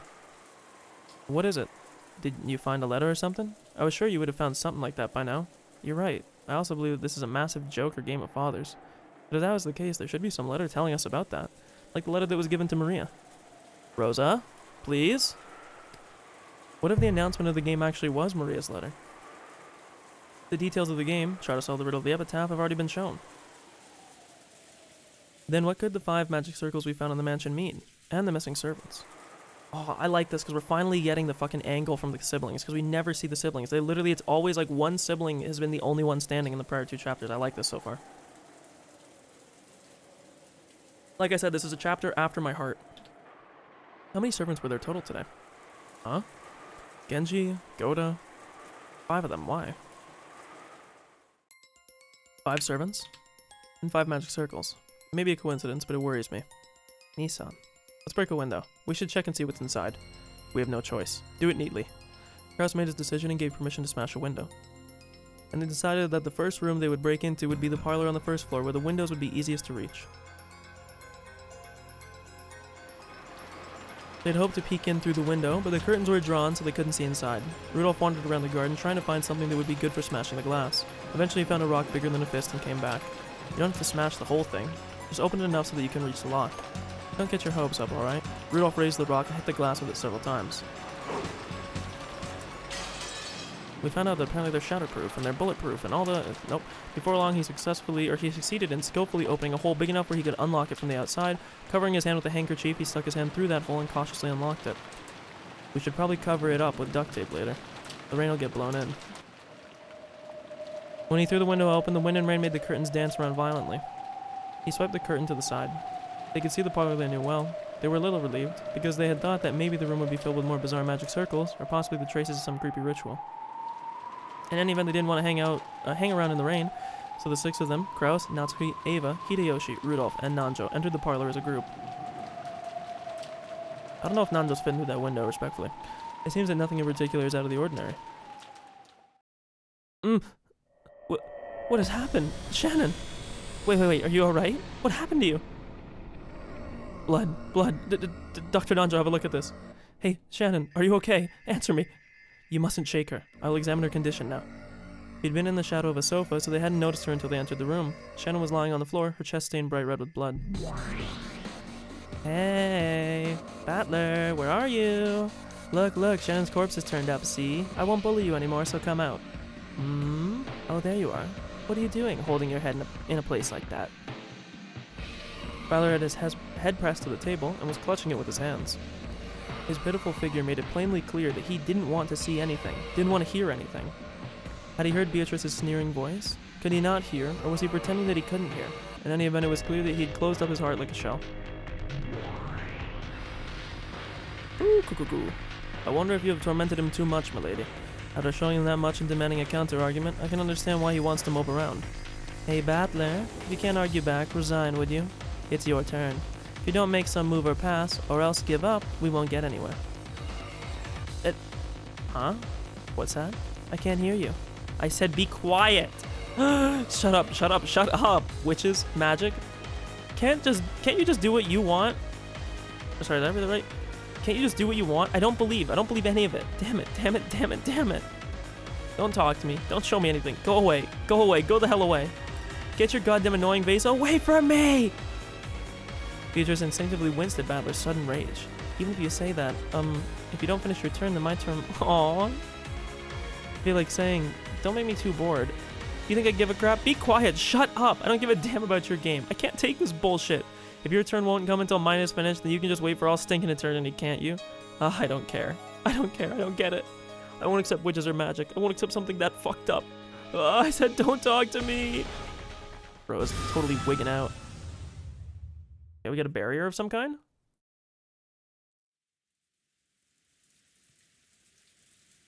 My guy's awakening to his magic power? I don't know what's what anymore. After being shown something that screwed up, how could I continue to resist?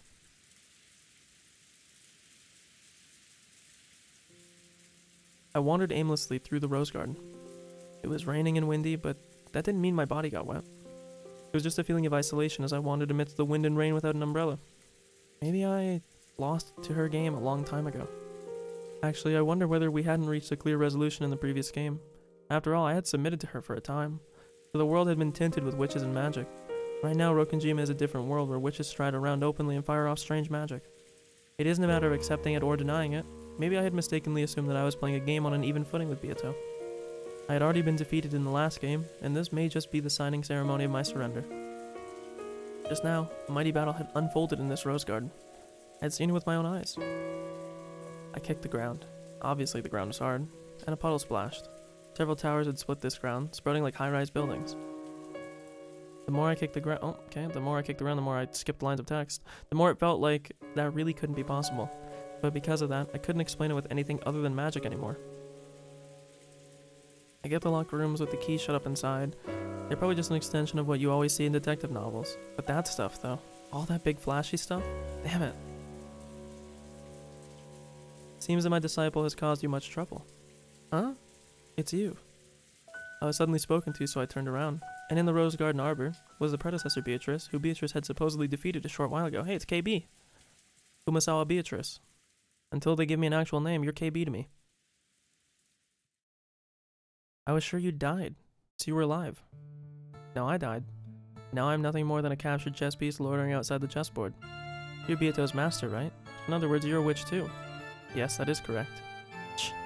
So in other words, that means witches really do exist, and I'm not the one who can defeat her.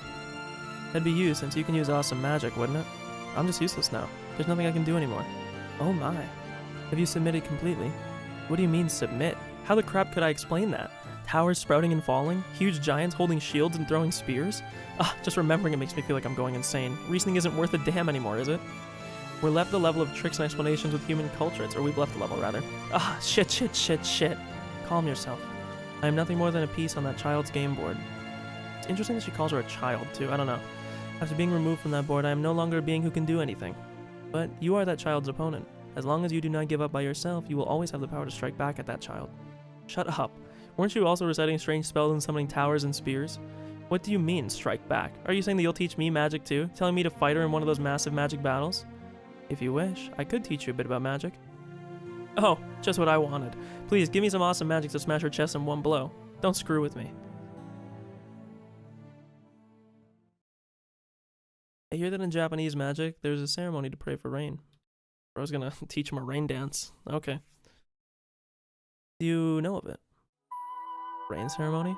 That thing where you throw stuff into the fire and offer a dance? That's not magic. The fire causes a thermal, and as a result, rain clouds gather. I'm pretty sure that it's an accepted scientific phenomenon. Oh? I believed that it was a form of Eastern magic, but it isn't magic. I had believed that people offered sacred fire to the heavens as well as a dance of respect, so that your entreaty for rain would reach the hearts of the gods. Many people did that long ago, but mostly called things like that of a scientific explanation. Why do things burn? Isn't that because Phlogiston is contained in the material. Is this gonna be like a meme because she's from like the old world, so she has like an old world understanding of everything?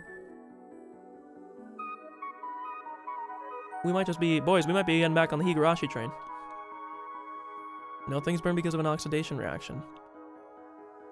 Lavoisier, I don't know, it's a French name, okay? It could be pronounced many ways, but Lavoisier abolished the phlogiston theory. Why does heat transfer through objects? Isn't that because caloric is contained in the material? I'm pretty sure that was abolished by Joule. Hey, heat is energy, not a substance. You have studied well. Your knowledge is correct. It's just some random facts.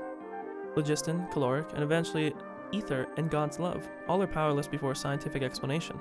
In the past, I was told that an apple falls from a tree, thanks to God's love, so that humans would be given food. Even gravity was explained by God's love. Well, that's probably a leftover from a period when religion rather than science was used to explain everything. That is correct. In the past, humans called the limits of their knowledge godly powers.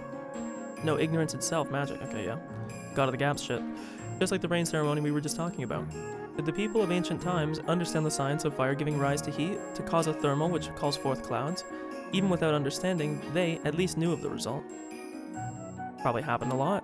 The wisdom of ancestors. Even without understanding the reason, through long experience, they knew they would obtain that result.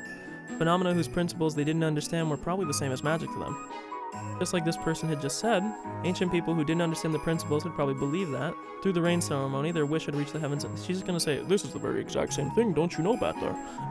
Oh, Battler, don't you realize? It's actually just the very same. There is a scientific explanation, your dumbass can't understand it. To them, that was certainly magic, as long as they didn't understand thermals. Get it, because the light just turned on in his brain? If you press a light switch, the light turns on. Children do not know the scientific principles behind why the light bulb lights up. They press the switch knowing only the result. Oh my god, bro's gonna start to get into thing like, can you know a thing without knowing like every single part? I mean, technically gravity is still like this. I mean, we put numbers to gravity, but as far as, really understanding it, we don't want to get too scientific in here, but as far as the standard model goes, we don't really have a full, we have a very well understood explanation of gravity in the sense that we can model it very well, but we don't really understand why gravity, I guess, if that makes more sense, but hey, we won't get into this. If they can obtain a result without knowing the principles, isn't that magic to them? It's pretty interesting. Well, logically that's true. For example, I don't have a clue why the Brawn Tribes in a TV show, or Brawn Tribes, good one bro, why the Brawn Tubes in a TV show a picture, hey, CRT gang. However, I think it's completely normal for things to be displayed on the TV. Even if I don't understand the principles behind Brawn Tubes, I at least know that if I push the switch I can watch TV. It's exactly the same as having a rain ceremony without understanding thermals. In other words, if I don't know the principles, even TV is the same as magic. No, could you say it is magic? Do you know how Brawn Tubes are constructed? I don't know why I keep on saying tribes. Have you ever taken one apart and looked inside? Nope. I think I read about it in a book or something once, but it was complicated, and I didn't have a clue. I think that when electrons hit a fluorescent material, it creates luminescence. That's right, hey. Any fluorescent detector gangs? Any fluorometry fans? The book was a fake. Actually, there are small people called gremlins shut up inside the Brawn Tubes, and they do their job with magic. Huh? That's stupid, there's no way. How can you deny it if you've never looked inside a Brawn Tube? I've never looked inside, but I can say with confidence that small people like that definitely don't exist. Damn, bro. Short kings. You're so down. Oh no. Since there is no Brawn Tube here, that is impossible to prove. Yeah, it is impossible to prove right this very moment, but later I can take apart a TV somewhere and show you and instantly win the argument. So in other words, my magic theory, that gremlins are shut up inside the Brawn Tubes and display the picture with magic, is impossible to disprove until we can verify the contents of a Brawn Tube. Guys, it's a devil's proof. What the hell, one of those? Are you trying to say it's a devil's proof? That's your favorite trick, you witches. The devil's proof is sophistry, exploiting the impossible— Oh my god, thank you for finally fucking saying it, bro. I've been saying this since the first time you brought it up. Thank you, bro. Thank you! Ah! However, it is different from what I am talking about with Brawn Tubes. That could be resolved just by taking apart a single television. You're right. So it's actually Hempel's Raven. It really isn't a devil's proof. The scientific theory you propose and the magical theory I propose, one of those is the truth. Well, that's actually not entirely true. There could be, a third variable that neither of you understand, but who knows. And which one it is can be ascertained as soon as you look inside the Brawn Tube. However, until the instant that happens, we cannot deny each other's theories. So despite the fact that there is only one truth, until the moment you look into the Brawn Tube, two conflicting truths can exist at the same time. A bizarre— Oh my god, guys, they're in superposition! A bizarre space where two truths, of which only one is permitted to exist, may exist simultaneously. Have you ever heard of quantum mechanics? Oh my god, they're actually doing it! Have you ever heard of a man called Erving Schrödinger? Is the cat in the box alive or dead? If you open the box, you will know the answer. You will know the truth. However, until you open the box, you can claim that the cat is alive, and you can also claim that it is dead. Each of the two parties make a claim that according to them is the correct truth. And even though the two sides are conflicting, neither can win the argument as long as the box remains unopened. In other words, two truths can exist at the same time. Even though there can only be one cat in the box, it is packed with a living cat and a dead cat in a strange parallel world. The many worlds theory! Dude, I don't know what it is about JRPGs, but they fucking love, or I shouldn't say JRPGs, I should say VNs in particular actually. VNs fucking love bringing up like a random like, actually I'd say games in general, but definitely VNs are like, hey man, we love bringing up random QM shit, because QM is like one of the last bastions of shit that we don't like fully 100% understand, although I would argue that we kind of do. It's just popular interpretation's pretty bad, so it's like, okay, come on baby, we need a plot device, let's go QM. And that's what Broken Jima is now. This island is now a different world where a science theory and a magic theory exist at the same time. To a resident of the world of science, such as yourself, at a glance it may feel as though this island has been sucked into a world of magic. While that may be correct, it is not accurate. Strictly speaking, it is moved from the world of science to the midway point between that world and the world of magic. So at a glance it appears to you as though the world is tilted towards the magic side, but actually this island is now in a perfect impartial position with relation to the two opposing worlds. So what I said earlier, when I was saying that I thought the world got replaced, that we were, like, that Rokenjima was transferring to the dead realm, it seems more and more like what Maria was saying when we're in, like, October and November, and it's the time when the dead and the living realm are the most close, is that we have just moved more towards, the midpoint between the two, not so much that we've actually transferred or that we have touched the other world. It's a bit of an interesting way to say it, but I don't know if I totally buy it, but we'll rock with it for a little bit here. I don't really get it. Midway between reality and magic? A perfectly impartial world. How's that? Hasn't everything been going really bad for me the whole time? Then perhaps you could think of it this way. This is a trial. Think of it as a court where you and Beatrice are laying out opposing claims. We could describe it as a Braun tube trial. That child claims that there are tiny people inside the Braun tubes, and she explains about the lives of the tiny people, what they look like, what type of magical power they have, on and on. And you? Well, I study in a library and argue back by explaining how Braun tubes are constructed, I guess. At that moment, both your claim and the child's claim exist in the court at the same time. If you lend an ear to that child's claim, you may hear it as though it were the truth, see it as though it were the truth. That is precisely what you were shown. Get ready, we're gonna have the fucking random person going, wow, wow. Huh. You may hear it as though it were the truth, see it as though it were the truth. I don't know if she's trying to say that you can see it either way you want to see it right now, but I don't really understand how that helps us get any closer to the fact of the matter underlying truth. Yeah. I don't want to get like too philosophical, or rather like epistemological, but you know, you do get to a certain point where you wonder if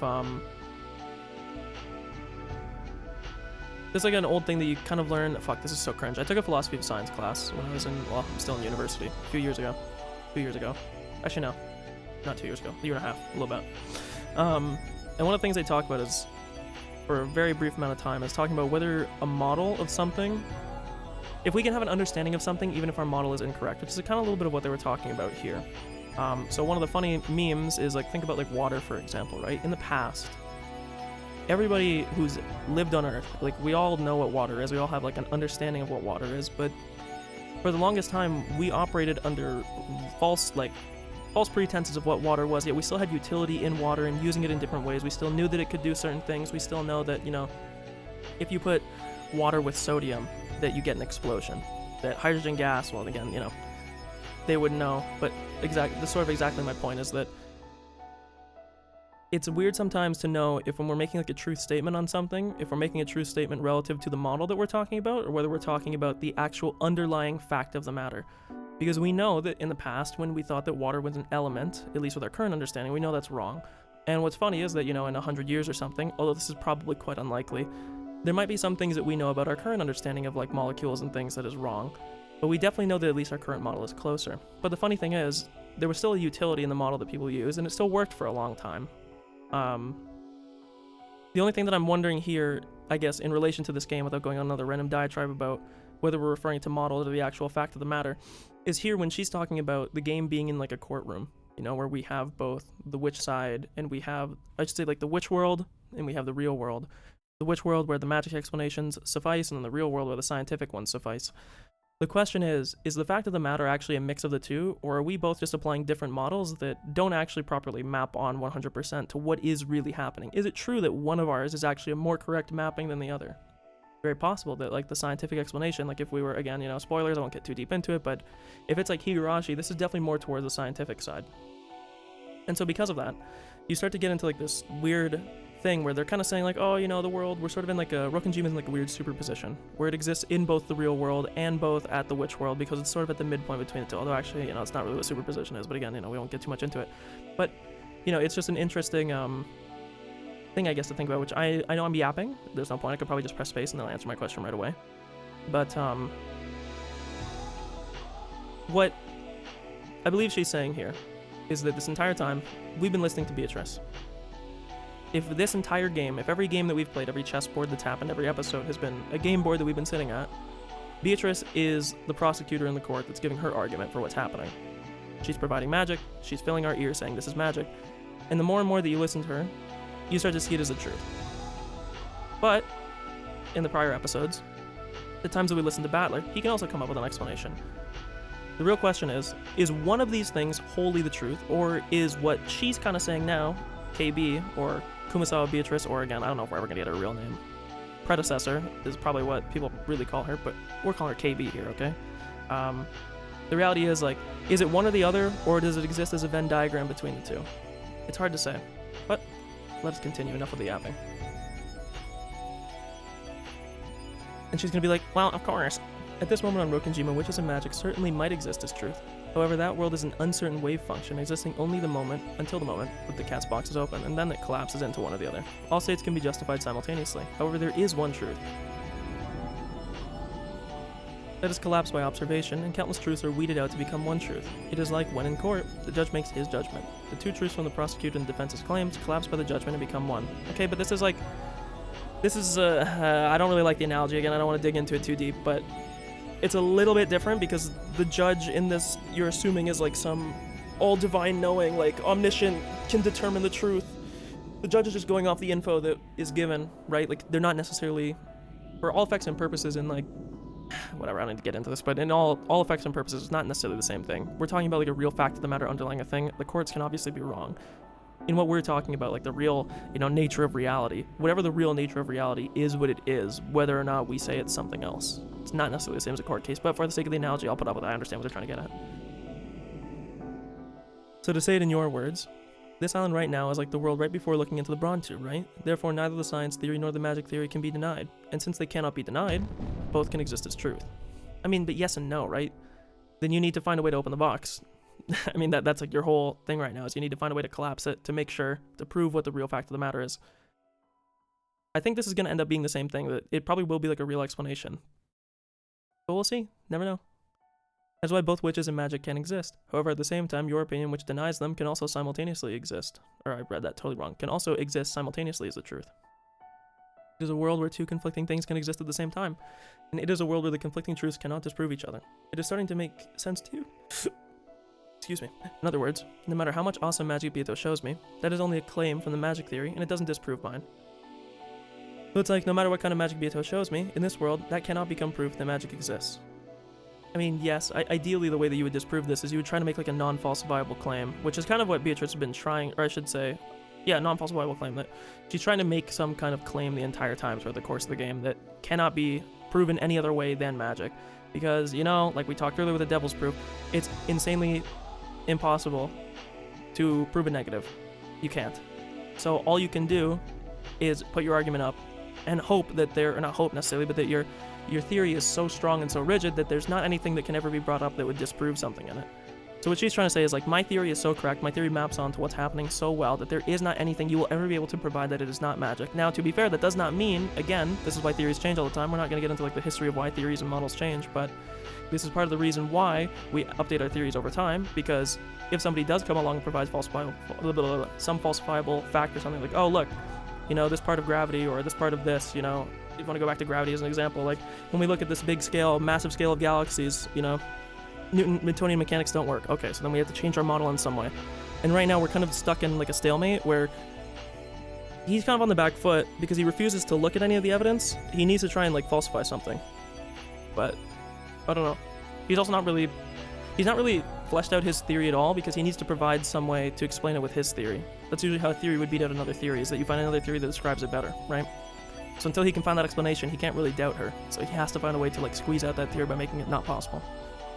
The child will probably even try to explain an apple falling from a tree with magic. That child might shake her staff and pluck the apple with magic, and claim that she dropped it to the earth. However, that would be nothing more than another one of her claims. None of her claims can block your opportunity to make a claim. In that sense, this world is quite impartial to both sides.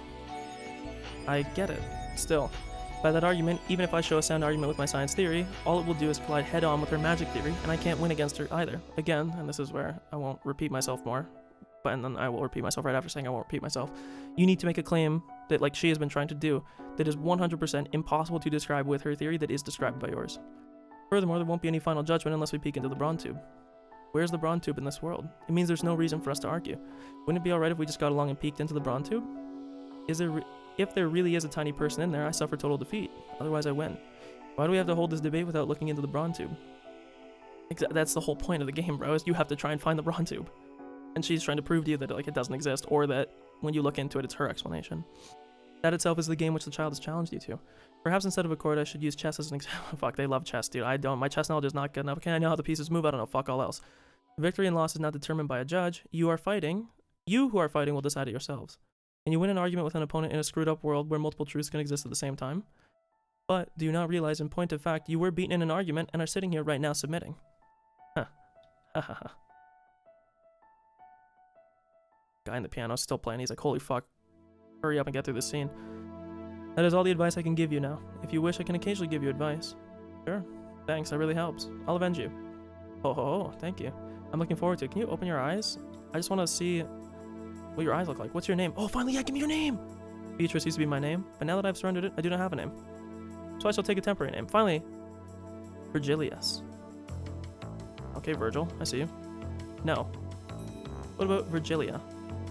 Okay. We have a new character. Finally, we don't have to call you KB anymore.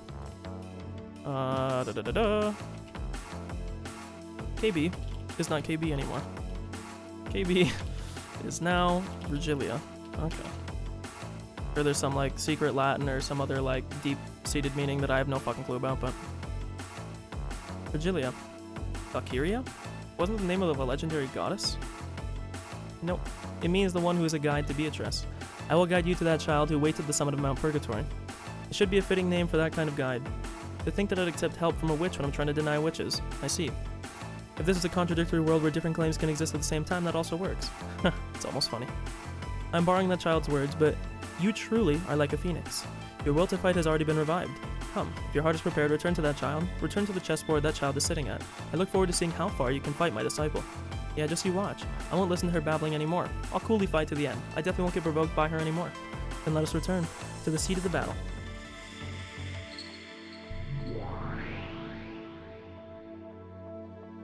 Oh, Battler.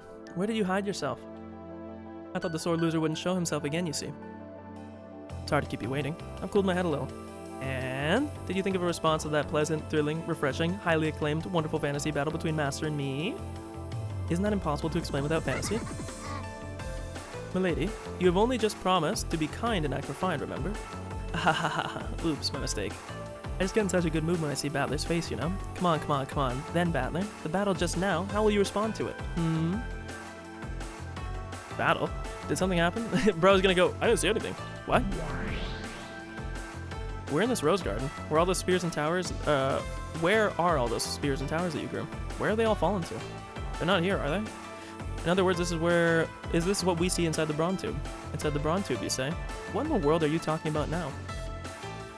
She's like, I don't even know what the fuck a Braun Tube is. In this very moment, there's nothing at all in the rose garden. Sure, towers may have been sprouting with magic a short while ago, but that's only until we learn what's inside the Braun Tube. It is your interpretation that it was a magical battle, and that's nothing more than a claim. And the fact that there's nothing at all here right now is the proof of that. That's how I argue back about the witch's battle just now. Right now, there isn't anything here, and that proves that nothing happened. You know, obviously I can't make a huge mess right on the first twilight, and I do like that rose garden. See? To prevent any damages, I fought inside a barrier, so it's only natural that it wouldn't have any influence on reality. Again, this is once again making my meme when I was saying, I am even more convicted than at the end of the last stream, when I was talking about how the red statement that was given when it was said there was only 18 humans on this Rokenjima gives me even more confidence to say now that there is other humans that are present, just not in, like, the real world Rokenjima, if that makes sense. Like, there might be humans that she's kidnapped to the witch world or whatever, but that is your claim? Well, I guess that works. However, my claim is that at this point in time there's nothing in the rose garden, and therefore there was no magic, and has not been obstructed in any way. Wait. Can you deny my magic with that mess? It is impossible to prove that magic does not exist. It's a devil's proof. The truth is this garden at this very moment. The instant you look inside, the tiny people inside the bronze tube will vanish, and there are no traces of magic here at all. So that battle between you witches did not take place. That counter? That power? Could it be? Bro literally just said, I'm just gonna be the ultimate skeptic. Have you forgotten, milady? It's the multiplanar world collapsation technique. Okay. The power of a finite witch, which is the pair to the power of an endless witch. Only an endless witch would be able to understand it, and it causes the strongest effect for an endless witch. Schrodinger's cat box? That old hag of a witch. What an uncalled for hint. We've lost time. With the 5 servants and grandfather, there are 6 corpses. Let me check the scene. I've been trudging along, wasting time. From now on, I'll speed things up, okay? Take a seat, Beatrice. It's finally the first twilight, isn't it? Let's start the real thing. Show me what you've got. Now, chapter end. Gonna get shot in the head. Never mind, the filigree came instead of the window break. But, you know, I thought it was going to be the window break, but it wasn't. We went ahead 30 minutes, it seemed. Maybe a little bit more. Skirmish, okay. I want to open up the character tab because I want to be able to see what her listing is now, because she's dead. I would imagine, or I don't know how witches would even appear as dead. Okay, let's see. Oops, I did not mean to click tips. Which side? Yeah, so she doesn't show us dead. Retired Endless Witch and Beatrice's master made proper use of the Endless Magic and dedicated her life to the happiness and smiles of people, taught Beatrice the Endless Magic, and retired believing that Beatrice would devote herself to people in the same way. As well as being Beatrice's master, she was also the consulting mage of Beatrice's old home. For this reason, Virgilia interacts with her in the manner of a servant. They said that this was responsible for causing Beatrice's egotism and excesses. So because she put herself under her. Interesting. I mean, this girl also talked about her own master in the prologue. So. Interesting. The adults' motivation aside, at least for us kids, these were supposed to be a fun couple of days where we cousins deepen our friendships. However, when we woke up, there was an unbelievably cruel reality waiting for us. George and Jessica were crying over Shannon and Cannon's deaths. Okay, so they're just revealing all the deaths to us. Right now, everyone who was alive was gathered in the lobby on the first floor of the guest house. Okay, bro, this is the first time we have seen this room. And there were 12 of us. Unbelievable, right? There were 18 up until yesterday, and in one night, a third of that number had lost their lives. My agitation had finally settled down, and along with my lack of sleep from being woken up so early in the morning, I was beginning to feel like this was just a little unreal. I want to think this is some kind of bad dream. My cheap escapism kept telling me that was true over and over. Maria had gone back to sleep in the sofa Auntie Rosa was sitting in. Rather than her having nerves of steel, she probably genuinely hadn't had enough sleep. Okay, bro's just like, got the little, that is like the smallest, like, I don't know if that's supposed to be, why is it like a lever action pistol almost? Okay, so that's supposed to be a short-barreled rifle. I mean, I feel like the stock would be a bit longer. Okay, look, man, I don't know, I'm not a gun expert. The adults were grasping members of Grandfather's collection of short-barreled rifles. Apparently a remnant from the period when he was obsessed by westerns. There were 4 identical guns. Okay, well now this is interesting because my understanding in the past was,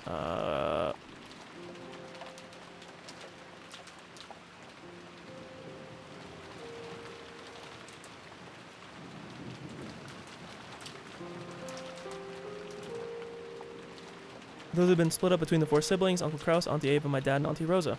Paper boxes filled with bullets lay on the table, and the siblings were silently loading their guns. It's a little scary, even as I stand here touching this. I get the feeling Dad's about to yell, "Don't touch that!" and hit me. And aren't you lucky? Okay, Kraus is holding that. Why are his hands so fucking big, man? My god. Look at those mitts. No matter how much you touch it, you won't be hit again. I can't believe it. But Father... Cause see, like, this kind of looks more like an actual gun. I know they're probably smaller than those two, but... that Father would meet this kind of end. I did think that when it came to Kenzo, he would probably not die normally in his bed, but even so, it is too horrible. Hey, wonder if that really is Father? I'm suspecting that it might be a different person's corpse as a substitute to trick us. No, without a doubt, that is Father. You saw his toes, right? In general society, there aren't many humans with 6 toes on both feet. But we can't say that there are none. I heard that polydactyly isn't a rare disease. He was a man who liked big tricks, right? He might have prepared a body from somewhere that had the same number of toes on both feet. Preposterous. What would possess him to do something like that? I'd agree if he was a normal person, but this is Father we're talking about. You can't say for sure that what Kiri says is nonsense. They say it's difficult to confirm the identity of a burnt corpse, however there should be various ways to examine him. I was gonna say from his teeth is like the main thing, and his bone structure. If the police investigated, they'd be bound to know whose body it would be in an instant, or it wasn't an instant. I don't know if you'd be able to determine the bone structure. You maybe could determine like the sex, but I don't think you'd be able to determine like who it was, unless they had like some kind of, I don't know, like osteoporosis or something. Like, I don't know. It's very like odd, like, I get what he's saying, it's fine. The problem is that before the police, we need a telephone engineer. The boat probably won't come in this typhoon, so will it come tomorrow? I expect that the boat will come again at 9 o'clock tomorrow, and I believe we will be able to contact the police.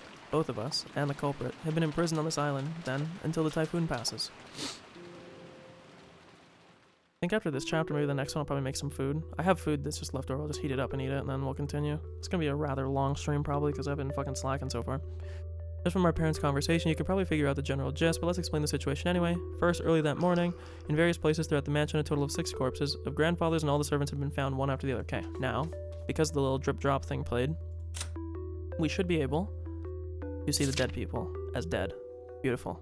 Now let's read this. Because they're gonna go over all this in a minute, so I'm sort of content cucking, but I just want to see if there was like, too bad this time, game over right at the very start. Discovered on the second floor VIP room is assumed to have been a gun or spear-shaped object. Interesting. In appreciation for his many years of service, Genji shall be permitted to sleep in the VIP room. Gun or spear-shaped object. So that's interesting.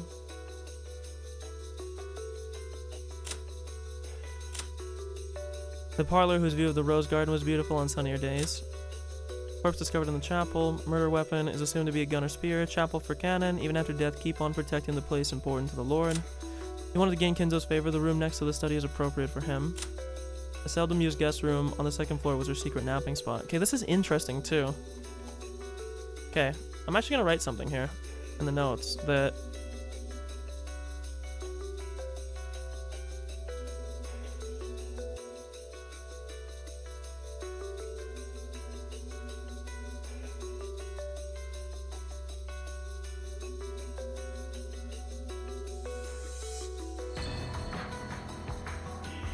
in his.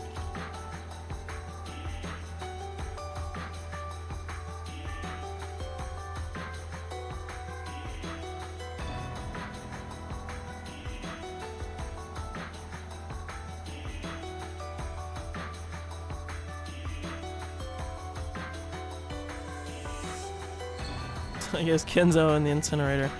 I don't know if that's really a special spot for him, but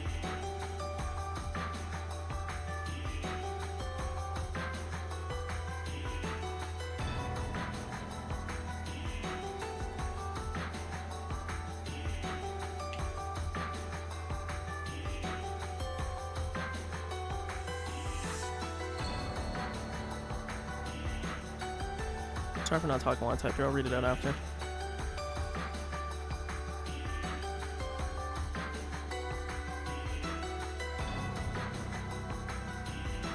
Okay. Two of the servants were placed in spots that were significant to them in some regard. Genji in the VIP room for his service, Kumasawa in her secret napping spot, Ken in the chapel. I have a question mark on that. Maybe it's just because all he knew was to serve and his lord was like God to him. That's like the best connection. Shannon in the parlor to look at the rose garden, go to near Kenzo's study. Makes me think that whoever the person was that killed them must have known the servants very well enough to know their intentions, things they enjoyed, facts about them, etc. I mean, you get the gist. And then Kenzo, I don't think I said anything special, just, yeah, game over at the start. Okay. And now they're gonna go through, we found Kumasawa in her secret napping spot, we found Genji in the VIP room.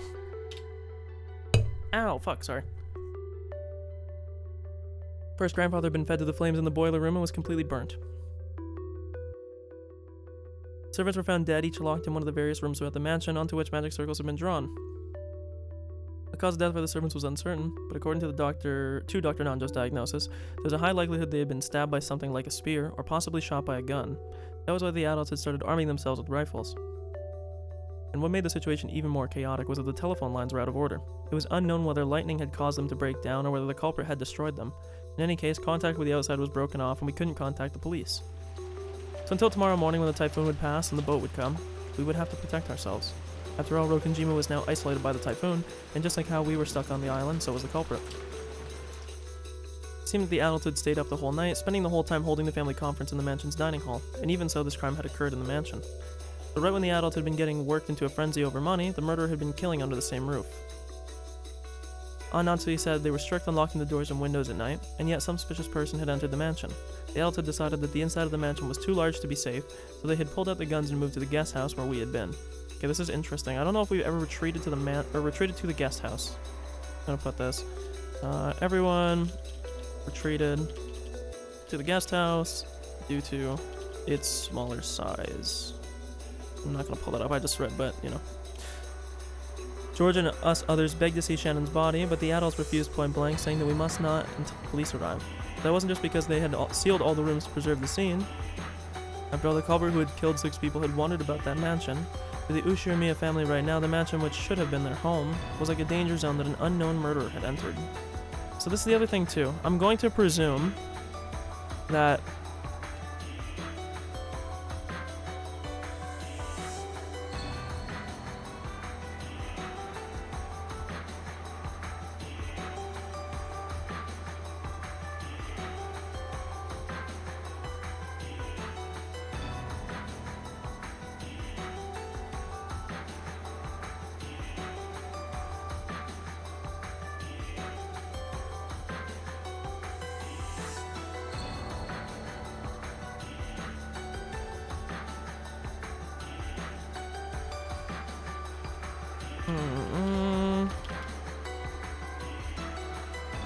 they just put, you know, we know that they broke the window to get into where Shannon was, right? So if we want to go in the past about how there was like hidden rooms or whatever, the only one that they would really need to solve would be the one with Shannon, because locking up the room wouldn't do anything, right? The person could just then leave through the window because the window was broken, and then they could relock the window after to make it seem, you know, if they had locked the window and whatnot. So that kind of busts like the locked room. So then it would probably seem, you would think that they probably placed Shannon wherever she was last, if I had to guess. But I guess it's not the easiest thing to know, but that would seem to be like it's the thing that stacks up. No. For the Ushirimiya family right now, the mansion, which should have been their home, was like a danger zone that an unknown murderer had entered. It makes sense. I mean, the mansion is vast. There are plenty of blind spots and dark places, and it's just too vast to guarantee absolute safety with this number of people. And apparently the music likes to stop, or the wind rather. In contrast, the guest house is a much smaller building than the mansion. 2 stories tall, number of rooms, about 10. Apparently it had originally been constructed to serve as a boarding house for when the island was to be turned into a resort.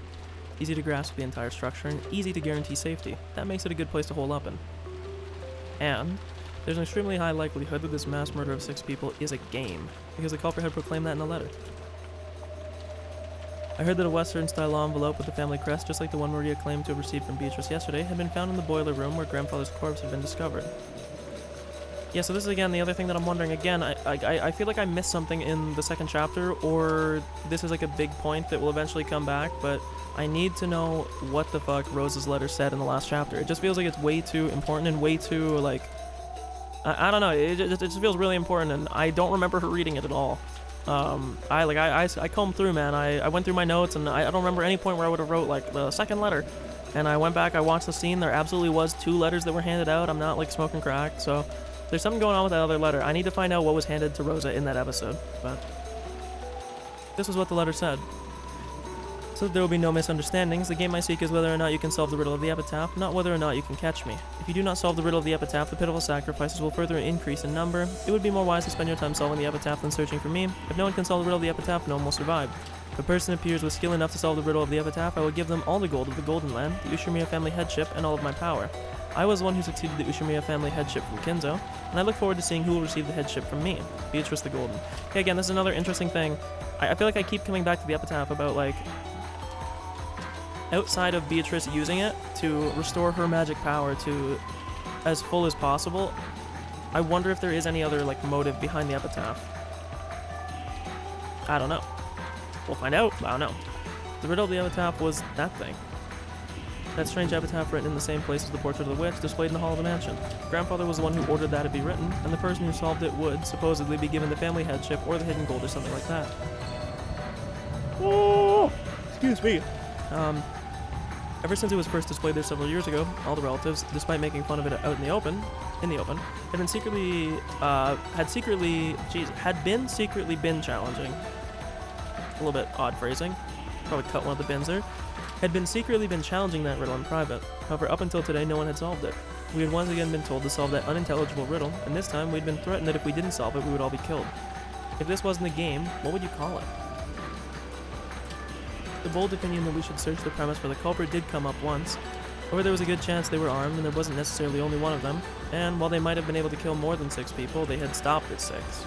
In the end, the opinion that we should avoid carelessly antagonizing the culprit and hole up in a safe place while we waited for the police to arrive won out. They've done this every chapter, but are they actually going to make any progress on the epitaph? Because we have made legit 0 progress so far. After the adults had carefully checked that the doors and windows in the guest house were locked, they set up camp in the lobby. And as they fingered their... Whoa, what were they doing to them? Fingered their guns to distract themselves from the tension. Their expressions showed that they were already fatigued from this long day, which had still barely begun. There was nothing that I could do. Now all I could do was be taught to use a gun. Prepare for the off chance that something would happen which led to an excess of guns. That's the way. So obediently stay there, me and the rest of you. 6 people in the beginning again, and this time it's grandfather and all the servants put together. Most likely, that child has carefully studied your moves from the last game, and she placed the highest priority upon taking the pieces which she guessed you were most likely the first suspect. Makes sense. Both last time and the time before that, the servants who know everything about the mansion, who walk around with master keys, were always highest on the list of suspicious people. A good example in the last game is Jessica's locked room. If I had only accepted that a servant was the culprit, that wouldn't have been a locked room. Therefore, that child went straight for them. She probably immediately went to block the way of escape that you would have ultimately retreat into. Beato already proclaimed and read that there are no more than 18 people on this island, so basically, he's saying give it up. Now I have to suspect one of the 18. That child will probably come at you by stealing the pieces for the 18 and descending as a 19th person who shouldn't exist, thereby making you accept that she is a witch. That is because now that her intimidation strategy of trying to force you to submit by showing you magic has failed, she can only make a frontal attack. Perfect. Bluffing won't work anymore. Be careful. Deception is a witch's strongest point. No matter what that child says or shows to you, it definitely won't threaten the truth that you believe in. Don't forget that. I'll be damned if the same moves are going to work on me over and over. Get out here, Beatrice. Let's get started. I am already seated at the match table. My turn too is already complete. Imagine that Madam would turn out to be our enemy. How unfortunate, milady. Our moves will be read thoroughly. That is no problem. Master's moves are all outdated classics. There's nothing to fear. What moves can you make beyond the classics I taught you? I am looking forward to seeing Beatrice. Isn't that alright, Battler? If a person who denies witches such as yourself accepts a witch as a strategist. That stupid provocation is useless. This person is my advisor. No, my second. That doesn't change one bit that this is a fistfight between you and me. Sorry, I was drinking. I understand. You're so wobbly that you probably need training wheels on your bicycle. Do as you like. Come, begin. It is your turn. New song. Let's begin with the reconstruction of the crime scene. Virgilia, if you please. The first body discovered was Shannon's. She was found in the parlor on the first floor of the mansion. The door and the windows were locked and a locked room was established. Clarification request for Beato. Reconfirm the definition of a locked room. The term locked room refers to a room... Okay, I'm actually going to write this down. Because there's going to be some stupid fucking semantic game. I already know it. So. There's actually still more here. Okay. To Beatrice. A locked room means...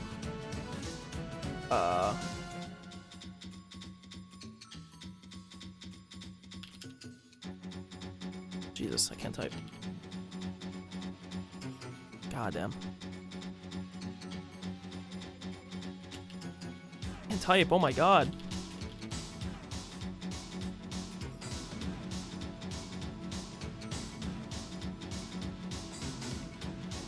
don't know what interference means.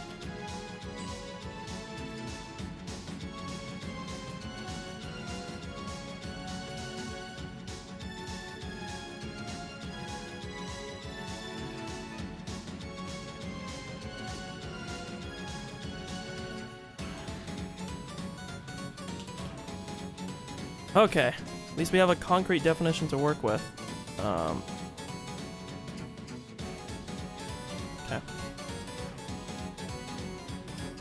Henceforth, the definition will be referred to as... Okay, I didn't mean to skip that. Beatrice's locked room definition. Okay, so it's important. Confirming specifics. Define margin... Thank you. Finally, for once, bro. You gotta define your terms first. Define margin for interference from the outside. Okay, so this is what I kind of theorized before. So...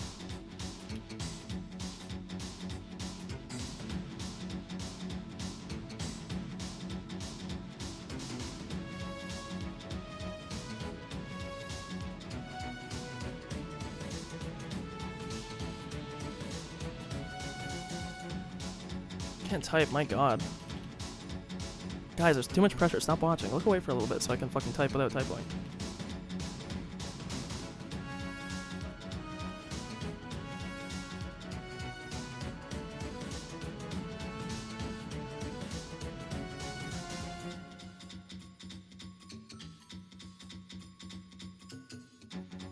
Okay. So that kind of busts my earlier theory that I was thinking about when I was saying that somebody could have used something to fuck with it from the outside.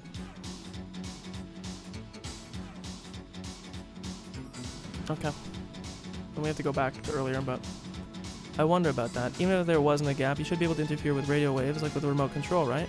Very well. I add this to the definition that it is impossible for radio waves and related methods of remote control to interfere, okay? Addendum, I'm not gonna pop the... fuck it, I'll pop the notes back up.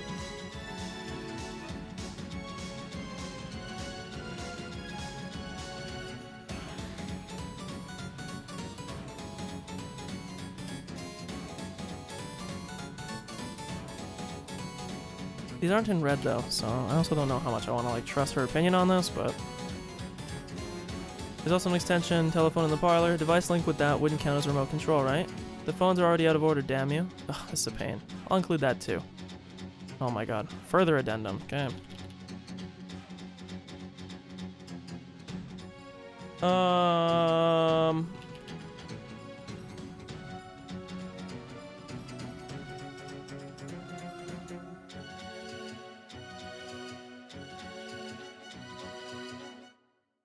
Okay, damn, the music even gave up on me there. I was about to say, bro, like, chill, enough, man. It's not that you're giving me these long definitions. Stop.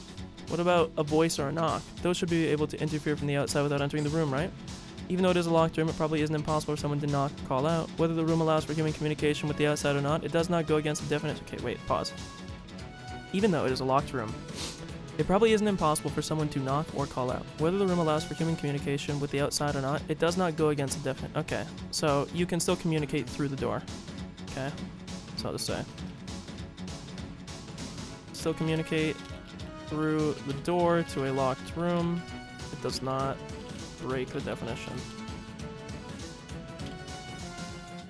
In other words, you can't define it so that even methods of communication are interrupted. That is the case. Interesting. Could you use sound in some way to... Like, let's say there was like a resonant frequency of something? Understood. So Shannon's parlor satisfies Beatrice's locked room definition. That is correct. Locked room definition understood. Continue, Virgilia. Could be Virgilia, too. Actually, don't. Let me, I can probably check, actually, in this tab.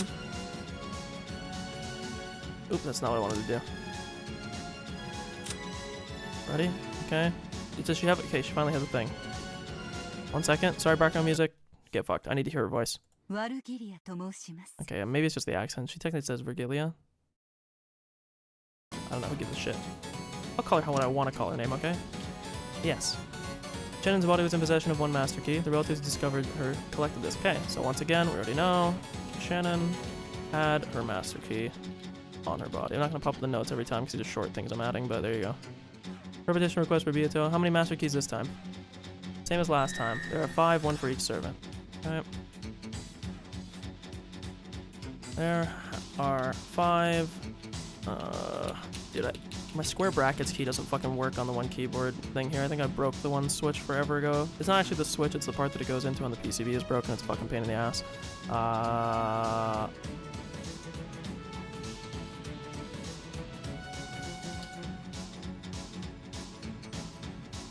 What was the exact statement? Not that I really need to get it in exact. Oops. Okay. Let's go back to the notes I forgot and make all the things red. Which means this still isn't a locked room. There's still 4 master keys left. It just means that after Shannon was murdered, one of the other 4 keys locked it. I mean, to be fair though, you could just snake that down into the last person. So it just depends on who the very last person was, right? And it was only a master key that was found. Yes. Alongside the body there was a western envelope with the family crest. Inside of the letter, the key to the 2nd floor guest room was inside of it. Oh god, no, so they're gonna swap the fucking keys around on me, and they're gonna make me find a way to order them so that they could do this. Oh no! She also had the 2nd floor guest room individual key. Oh god, man, we're gonna have to do some, like, MS Paint. Am I fine to define that as the only key other than the master key that can open the door to the 2nd floor guest room? Indeed, there is no problem, and unlike the master key, there is only one. In other words, in order to unlock a specific room in addition to the 5 master keys, there is only one other key. I'll say it in red then. In other words, this is a message telling them to go to the 2nd floor guest room next. Yeah, exactly. Which also means... Wouldn't this mean that, again, though, wouldn't this mean, like I said earlier, that Shannon has to be the last in the sequence? Because if they're leading us in that order, doesn't that mean that they went in the reverse order?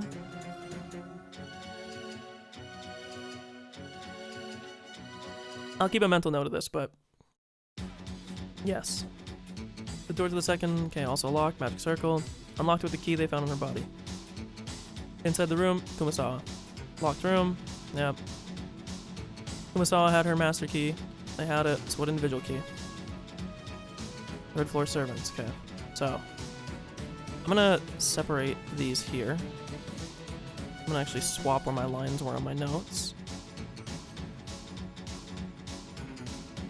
Weird this girl's like, yeah, Kumasawa had her key. Girl, that's you, bro. Like, what are you talking about?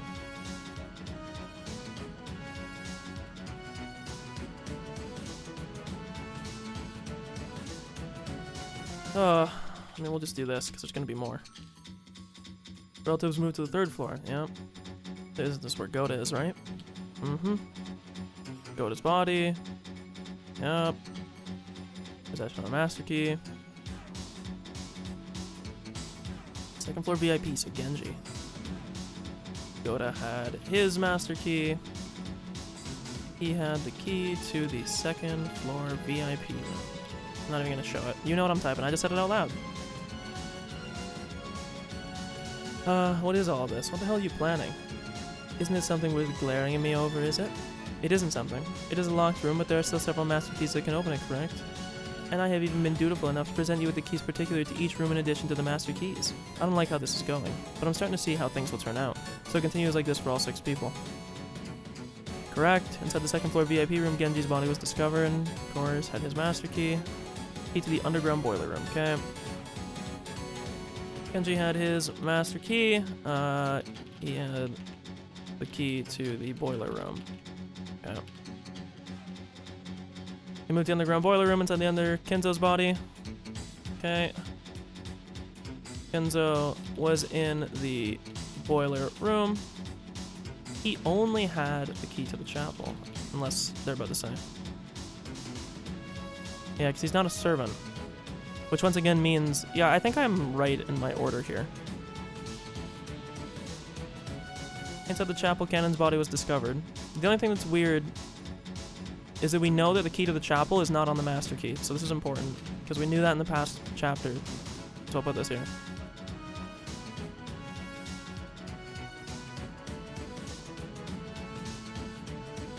Just so you can see that I put that there. Fuck, dude, I might be opening up some MS Paint here in a second. 1 master key was collected. Key to the 1st floor parlor was discovered. Okay. Cannon's body was in the chapel. Key to the first floor parlor was discovered. Okay. He also had his master key. Okay. With this, our reconstruction of how all 6 bodies were discovered is complete. Supplement. Along with the key to the chapel, the letter was enclosed in the western envelope found near Kinzo's body. The contents of the letter were as you saw. If further urged... Okay, yeah. How about this? The letter to solve the epitaph was on Kinzo's body. What's going on? The last place where Cannon was had the key to the very first room, the parlor where Shannon was. That makes 6 locked rooms all tied together, right? That is... The 6 locked rooms are all tied together. The keys to unlock each are all shut up inside the next room. In other words, the 6 locked rooms form one massive locked room, and all the master keys as well as the individual room keys are shut up inside it. Okay. Okay, we gotta write this down in red. Dude, we're solving this one, okay? I feel it in my bones, I can get it. And sorry. Dude, the music cutting out like that, it doesn't like when I start typing.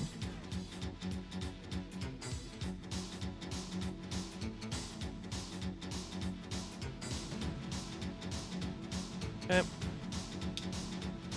As I said, milady, that is not dignified. When Ronove rebuked her, Beato stuck her tongue at him shamelessly.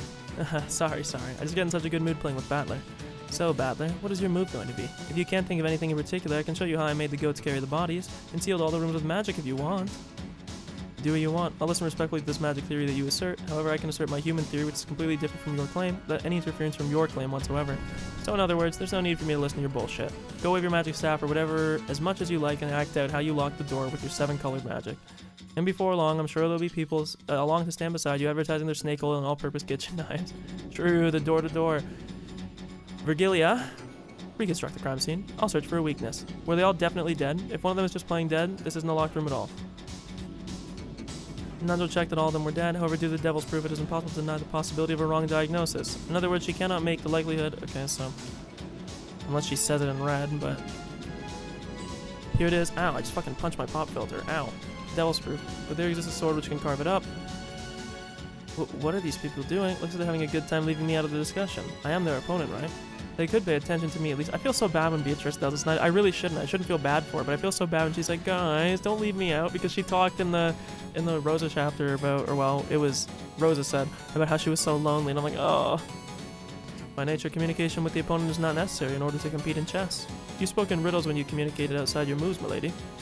Perhaps it has come to this because he does not want to be led astray. For some reason I can't accept it. You're challenging him to a chess match, are you not, milady? That's true, but... Beatrice puffed at her cheeks as if saying, I don't know why, but I don't like it. Because the police have not yet arrived at the scene, the human side's ability to prove things is limited. For a strict confirmation of death, I recommend a repetition request. That's what I'm gonna say. Alright, that's where I'll strike. Repetition requested. 6 victims are all dead. Lady, you have a repetition request waiting, you know. Hey, enough lazing around. Do you decline the repetition? This is where our battle starts. What? Ow, ow, ow, ow. Sorry, that's fine, I'll respond.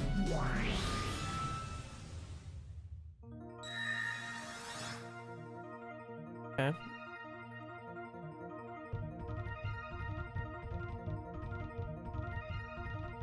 Can't type, fuck.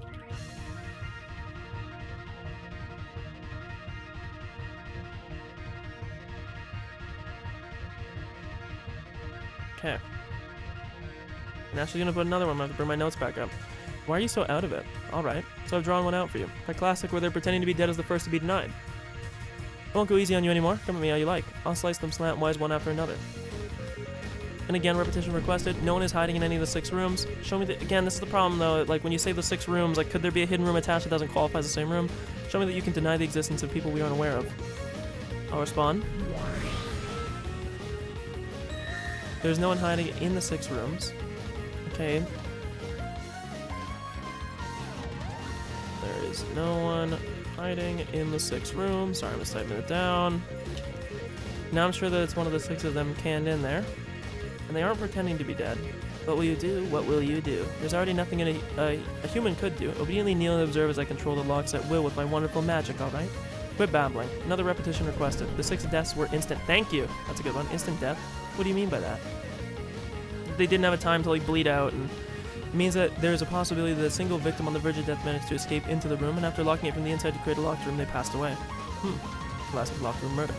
In the case of the victim is dealt a fatal wound and is doomed to die at some later time, it is possible for the victim to hold up inside a room to escape the murderer, and then dies after locking it, in which case a locked room could be constructed unexpectedly.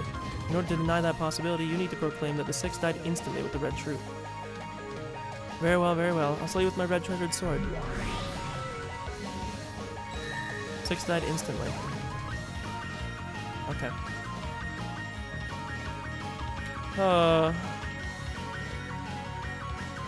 6 died. They're really cutting my fucking workout for me, man. Instant. Meaning, they were incapable of acting after being attacked.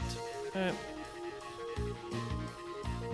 Well, death in its full meaning may have taken several seconds or even minutes, but in any event it was completely impossible for them to take any action of their own will. In that sense, I can state that they died instantly. Everything up until now has just been checking for a classic locked room. My showdown with you over the locked room starts right now, alright? If the culprit isn't on the inside, they're on the outside, so they somehow killed them from outside the rooms. Have you lost your mind? Isn't the truth that a locked room equals murder is impossible from the outside? Therefore it's impossible for it to be anything other than a magical murder? That's wrong. The right thing to say is a murder really happened equals it isn't a locked room. It isn't a locked room. If it is a locked... I'm trying to think what the contrapositive to this statement would be. A murder really happened is point A. It isn't a locked room. So you flip it, and you say, it is a locked room. A murder didn't really happen? No matter how you speak in riddles, this definitely isn't a locked room. It's a sham that only looks like a locked room. However, Badler, only the victims are inside the rooms, and no other people exist inside the rooms. And by her locked room definition, remote murders... Okay, so... I'll put this down to... Yeah, but the problem is, like, this is the thing where I'm starting to talk about semantics. Is like, right now he's saying, like, only the victims are inside the rooms. Yeah, right now. Like, it doesn't mean anything to me right now. Only the victims are inside the rooms, and no other people exist inside the rooms. And again, we're once again getting to, like, the definition that they use of a hidden room way earlier in the game. Wait, definition of remote murders is vast, right? Sure, there's stuff like pulling a fishing line from outside the room and strangling the victim inside the room, but that's not all there is. For example, a trap would make for an excellent remote murder. A trap? Oh, what is that? Like a booby trap, you know? If they were, yeah, they're told to enter a room and maybe there was, like, something that was smeared on the doorknobs that would, like, kill you. And lock doors from the inside to create a locked room themselves. A trap is set up in those rooms that they don't know about, and they are killed by that. How's that? Now there is no contradiction. There's no problem, it corresponds to the existing state. There is no problem on our side either. It does not conflict with Milady's locked room definition. What's with that stupid reasoning? Nothing suspicious was found in any of the rooms, you know. What form did that trap have? Where was it hidden and how did it operate? Explain that for all 6 people in the parlor, the guest room, the servants' quarters, the VIP room, the boiler room, and the chapel. Well, you can't, can you? Decline refutation. There is no need for me to explain that, and even so, it doesn't damage my claim. What did you say? Beatrice, it is a devil's proof. The fact that he cannot explain the form of the trap does not in itself disprove that there was a trap. Well done. While overbearing, a wonderful move. This guy's getting completely used to this. Check. I mean, I don't know if I would say check just yet, little bro, but... It is possible to establish this locked room murder via a murder trap X that they couldn't find. I'll kill that check with the red truth. Okay, this is good though, because see, now we're getting more info to operate under. The 6 were not killed by traps. Okay. Oh, because see? Now she won't give the definition of a trap. The 6 were not killed by traps. Well, the difference is, did they know that it was going to kill them? Something that activates when a victim gets caught in by their own actions. That's not all. Stuff that activates by a remote control or by a timer, everything like that is also included. Okay, so wait. Trap definition. Something. Dude, this is. I'm gonna be fucking pounding my head against my computer screen trying to solve this one. When a victim gets caught in it, bruv, by their own actions. Okay, and then we go back here so I can read this. Anything that activates by remote control or by a timer, anything like that is also included. Okay, wonderful. All devices that carry out a murder without the direct participation of the person who set it up. I believe that definition may be appropriate. How's that? I've struck back. as though I could have let a human defeat this locked room. You're also frantic, trying to win, huh? What? What do you mean? You're also frantically fighting to make me accept that you exist. Until now, I thought that I was just being toyed around with one-sidedly by you. But that was actually wrong. You're also frantically resisting my comeback, fighting to show that you exist. Now, I finally feel that's true. This isn't torture inflicted on me about whether I'll submit or not. This is a fight between you and me on an even footing. Alright, it's starting to get interesting, isn't it? 6 people died in locked rooms, and no one else was inside. And there was no meddling from the outside, and also no traps. If I was still how I used to be, I'd probably think this had to be the work of magic. And if you had acted out some strange magic about now, I'd probably even have surrendered. It's that favorite strategy of yours. You completely intercept all my moves, and in the moment that I've tried everything and fallen onto my knees, with my heart's defensive power is at its weakest, you show off some strange magic and take the game all at once. She has always had a short temper. She still has that bad habit of rushing things when victory is in sight. Ooh, cuckoo. Because my lady cannot stand putting things off. Hey, shut up, shut up! It's your turn, battler. The trap piece that you advanced, I've cut it with red. What will you send out next? Show me what you've got. Right. Now that even traps have been defeated, at a glance this looks like a perfect locked room murder, and that's why this is where I'll flip over the chessboard. Here it is, your special... It's not his technique, bro. He stole it. He pirated it. What exactly are you going to flip over and how? Try showing me. Yeah, I'll show you. It's not about thinking how to kill 6 people inside the locked rooms from the outside. Yeah, that's no good. No goddamn good at all. Okay, before he, content cucks me, because he might not even give me the opportunity to try and explain what I was going to do, I think that you wanted to figure out the order of how all the victims would have been placed, regardless of how they would have set up the room, because I think finding out how they would have been placed would help you a lot. Again, this is the funny thing that I said earlier. You don't need to solve all the locked rooms. You only need to solve one. You don't need to go by one. You need to know the order in which the killer put the bodies in. And then, you can do it from there. So, it's not about how to kill from the outside, it's about how they died inside the room and created a locked room. That's it, this is the answer. If you assume that one of the 6 victims was the culprit, this locked room can be explained extremely easily. What? No way! I believe I clearly said and read the 6 of them were dead. 6 people did die, 5 were victims who were killed. If you assume the other person committed suicide, you can destroy this locked room. Certainly. If the culprit locked themselves in the final locked room, and threw away their own life, this locked room chain would be established. The culprit's suicide, normally it is an unthinkable move. But the argument that it doesn't exist because it is unthinkable doesn't exist, and he has no responsibility to demonstrate a motive. A truly powerful move which can only be used in a chess match against a witch. Well, you cannot say for certain there is no motive. For example, Kinzo had been pronounced as having only a short time left to live. The motive of using his own death as a message, not being afraid to lose his short remaining life, may not be impossible to attach. Milady, it is our turn. To imagine that you would even trample on the dignity of the dead to create a culprit, what a heartless, cold-blooded man. Setting up the dead as the culprit, this move is worse than inhuman, and it's the one you used to attack Cannon in the last game. I'm taking a shot back at you with this move. Setting up the dead as the culprit, oh shit, she did do that to Cannon. As a tribute to Cannon for that time, even though the games are different. Just now I have freed that Cannon from his regrets. Okay, whatever you say, pal. I don't know about that, but... You have no duty to hold back here. You should check whether suicide was not the cause of death for any of them. I recommend requesting a repetition. Right, the suicide is a naive word that doesn't corner her. Okay, finally, bro. He's finally getting this. I said this in the last chapter. Be very specific. None of the victims use any manner in which they harmed or killed themselves or accidentally died due to their own devices or blah, blah, blah. Repetition requested. The 6 deaths were all okay, never mind. You know what? I'll actually give him this one. That's a very interesting one because this outlaws suicide as being the last thing. That is painful.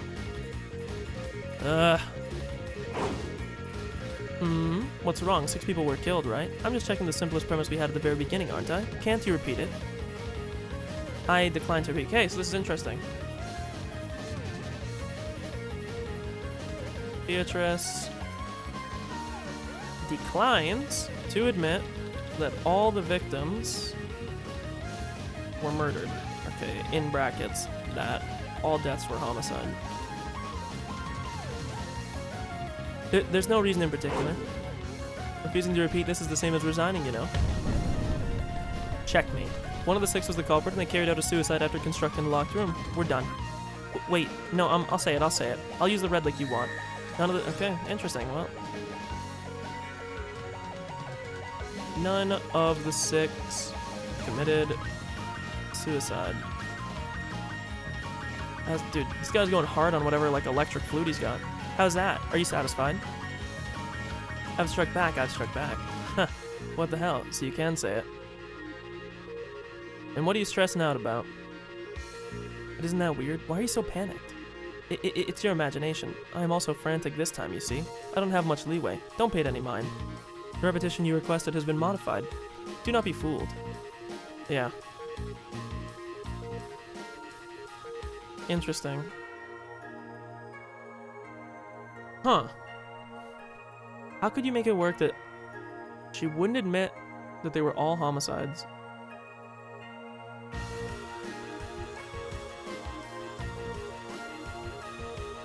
Yeah, I get that. It's a lot. Taking it day by day is probably the best thing that you can do. How many finals do you have? Fuck, how do you make this comport too? I'm gonna let her keep talking here because I just want to see if she gets. It seems it was useless, milady. That's right. She didn't say the 6 deaths were all homicides. She changed it to none of the 6 committed suicide, which means that 1 or more of the people was not killed by someone else and didn't commit suicide. I'm gonna put this. One or more of the people was not killed by someone else. Didn't commit suicide. Jesus. Okay, yeah, that's I mean that's a pretty decent finals load. What's the gap between your finals? I've got it. This is the truth. After Culprit X, who lurks among the 6, murdered the other 5, they constructed a locked room. Then they planned to escape or hide in that room by some method and were killed by somebody else. However, there was an accident. Ooh. Oh fuck, dude. Having them on multiple, like on the same days is always terrible. That was like the worst. The culprit died from an accident that even they hadn't expected and constructed a locked room that even they hadn't desired. Now it's over. Checkmate. Yeah, the best I can say, I'm assuming you mean next week, the best I can say is, you know, day by day, assuming that you're not like ultra behind in the classes, which makes everything harder. As long as you're consistent, and hopefully if you try your best, you should be fine. It's definitely a lot, but if you can try to break it up into easier chunks. I'm like the worst person to give advice on this shit because I am the person that leaves it until like it's time to study like 2 days before the exam. So I just say, as easy as it is to fall into that trapping, like don't do that. Not a good idea. I think I'd be cornered by something like that. I would never scream my resignation over something like that. Also, I saw that foolish check me with my red-shouldered sword over and over again. Among the 6, there were... Oh, he stopped her. My apologies. Our side request for some time to strategize. Please allow us a brief postponement. It is just a just request. I believe there should be no problem. I'll allow that. I've been given those a lot lately. This time it's your turn to use it. Thank you very much. Come, milady, this way. Let us quietly count to 100 inside our heads. What? As Beato grew thoroughly panicked and agitated, Ronove had quickly covered her mouth with his hand and suspended the game. He then pulled Beato away in the name of a strategy conference.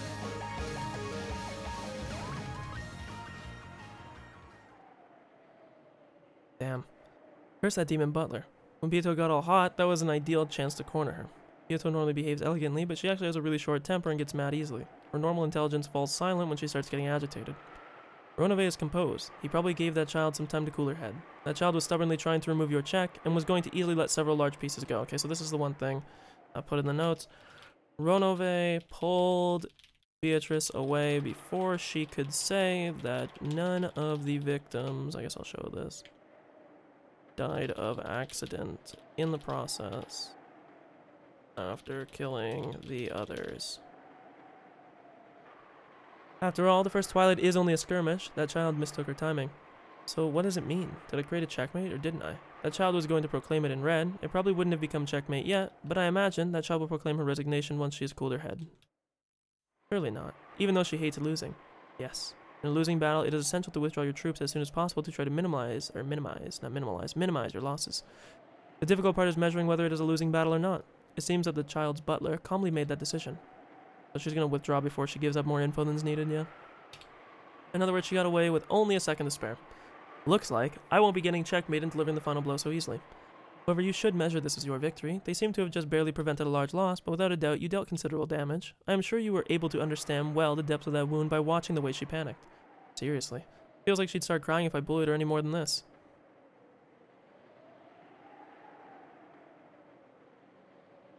As we talked, Ronove returned with Beato, who wore a meek expression. She didn't have the same bold smile as usual, but it looked like the blood wasn't rushing to her head anymore. Hey, your turn. Did you decide your next move? I resign. For now, I will let you have your victory. Beato told me that frankly. It seemed as though she had taken a far-sighted view, as though saying that you need to stop skipping text when you're reading it, as saying if you want to laugh, then laugh. It was a bit of a buzzkill, and I lost my desire to attack her further. Well, now that you've resigned, in the end, all that means is that we're even since my theory and yours can't deny each other.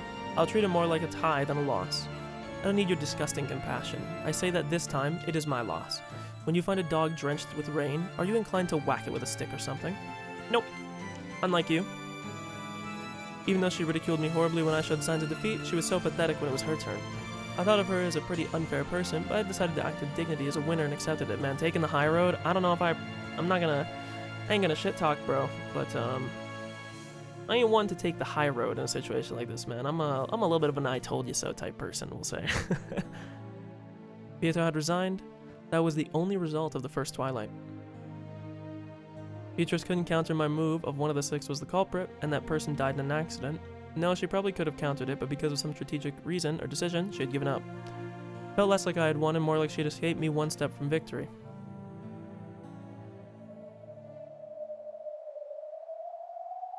In chess against witches, it is possible to battle onward solely using pieces called X, which don't need an explanation.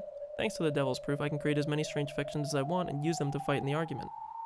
That's only within the context of chess with a witch. In our human world, such an abstract story can't explain anything. The first twilight today was a chain of 6 locked rooms. It certainly may be possible for a human. Beato hadn't been able to completely deny everything. However, I don't have a clue who committed the crime, why and how they actually did it.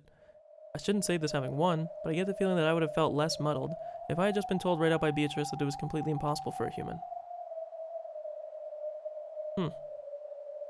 Although I hide behind these abstract pieces called X, I couldn't deny that some kind of unthinkable, creepy intention had definitely pervaded this mansion. Interesting. Is this going to be our break moment where I can heat up my food? Indeed it is. Okay. Key to the Golden Land. Ooh. Is everything in order? I believe it is. Okay. I'm going to switch this to going to wash for BRB because odds are I will probably not be eating again for the stream. Also, I think I wanted semi-bold, not wanted this. It literally looks no different. Okay, who cares? Look. Gone. Close this. Mute this. Unmute this. Okay.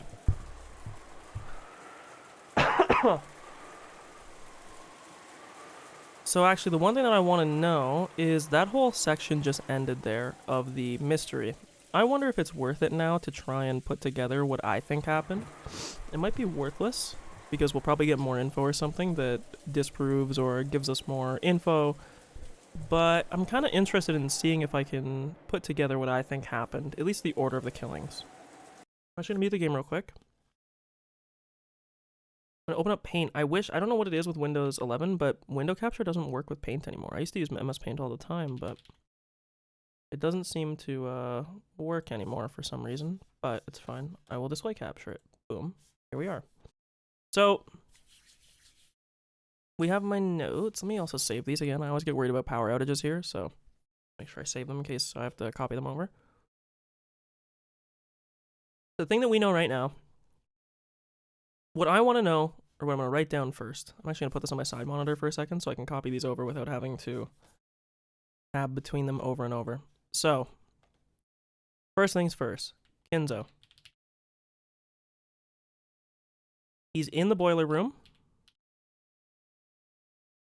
and he has chapel key plus envelope saying to solve epitaph.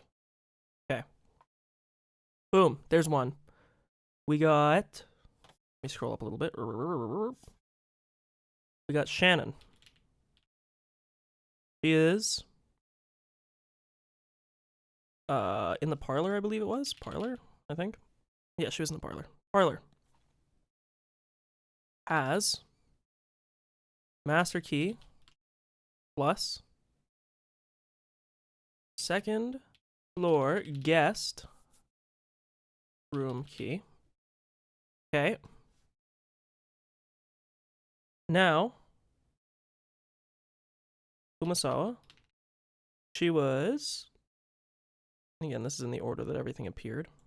Apologies if these are out of line if that bothers you. She was in the second floor guest room. Has master key. I'm just gonna put MK. We get it. We know what master key stands for, okay? Or what MK stands for, rather. Excuse me.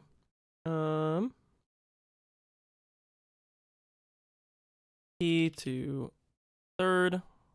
Well, actually, let's say third floor servant quarters key. We got Goda. He is in the third floor servant quarters. Extend this a little bit. And he has the master key plus key to second floor VIP room. Okay. We got Genji. He is in the second floor VIP room. And he has his master key plus boiler key. And then lastly, we have Cannon, who is in the chapel. And he has his master key plus first floor parlor key. So, the big thing right now is, I don't need text box anymore. Give me back to my drawing, my brushes. Okay. The one thing that's really important about all this is that, and I'm going to put over here on the right, things that we know that are really important. So number one, no master key can access chapel. Okay? We know that. Which means Cannon's body was placed before Kinzo's. Has to be true. Okay? There's no way this cannot be true. We know that none of the master keys have access to it. Because of that, we know that Cannon's body was placed before Kinzo's. Now, we should be able from this to unravel the order in which they were killed. Because now we know that if we look at Cannon, we know the first floor parlor key, right? Because the thing that's weird is they're going to try to direct us. So, because the way that the game wants to make it seem, right, is they're making a loop. So what the game is trying to make us think is that we find Shannon, right? And it goes like this, which goes like this, which goes like this, which actually goes like this because I did it in the bad order, which goes like this, which then goes like this, right? It looks really confusing. It loops on itself. This is a really dumb order that I have them written in, but in reality, if it was written more cleanly, you would put Cannon at the top. And then it would look fine. But the thing is, we know that Cannon's body was placed first, right? And then the chapel key is left alone on Kinzo's body, okay? The funny thing about the boiler room as well is we know that the boiler room has an exit, right? We know it does. And the other thing about the master key is that we can't know necessarily the order past that point, right? What we know is that somebody unlocked the boiler room at some point so that Kinzo's body could be placed. But we know that Cannon was killed first. And we know that the person Kinzo was probably the last in the chain. So I'm going to put this is like a definitely, like, this is like a true for real. So we'll circle it in green. But I'm going to put a point over here, and we'll put this as like a, as a maybe, which is that Kinzo was probably the last person to have their body placed. Boiler room has a door that you can lock but there is another exit to the courtyard. It doesn't have to be a hidden exit. Everybody knows about the exit to the courtyard. We learned about it in the first chapter. And I think even in the second chapter. So then now we have to think, how is it possible that somebody did this? Because this is the only thing we can be for certain with right now. We might be sitting here for, okay, I don't know why these keep showing up. Fuck off with the text thing. I don't know why the text keeps coming back. Go away. We're thinking here. So, no master key can access the chapel. We know the chapel has to be accessed through an individual key. We don't know anything. The only reason why I'm not saying it's guaranteed that he's the last, but he probably was. And if we go through the belief so far, right, that I'm just trying to think. We're gonna minimize this real quick. I want to see the exact details of the people that are dead. I know there's no game audio. It doesn't particularly matter. Human side. Okay. So it says burned after he was murdered, right? So Kinzo was probably dead already. And you have to think that when you talk about gun or spear shape, gun. Okay.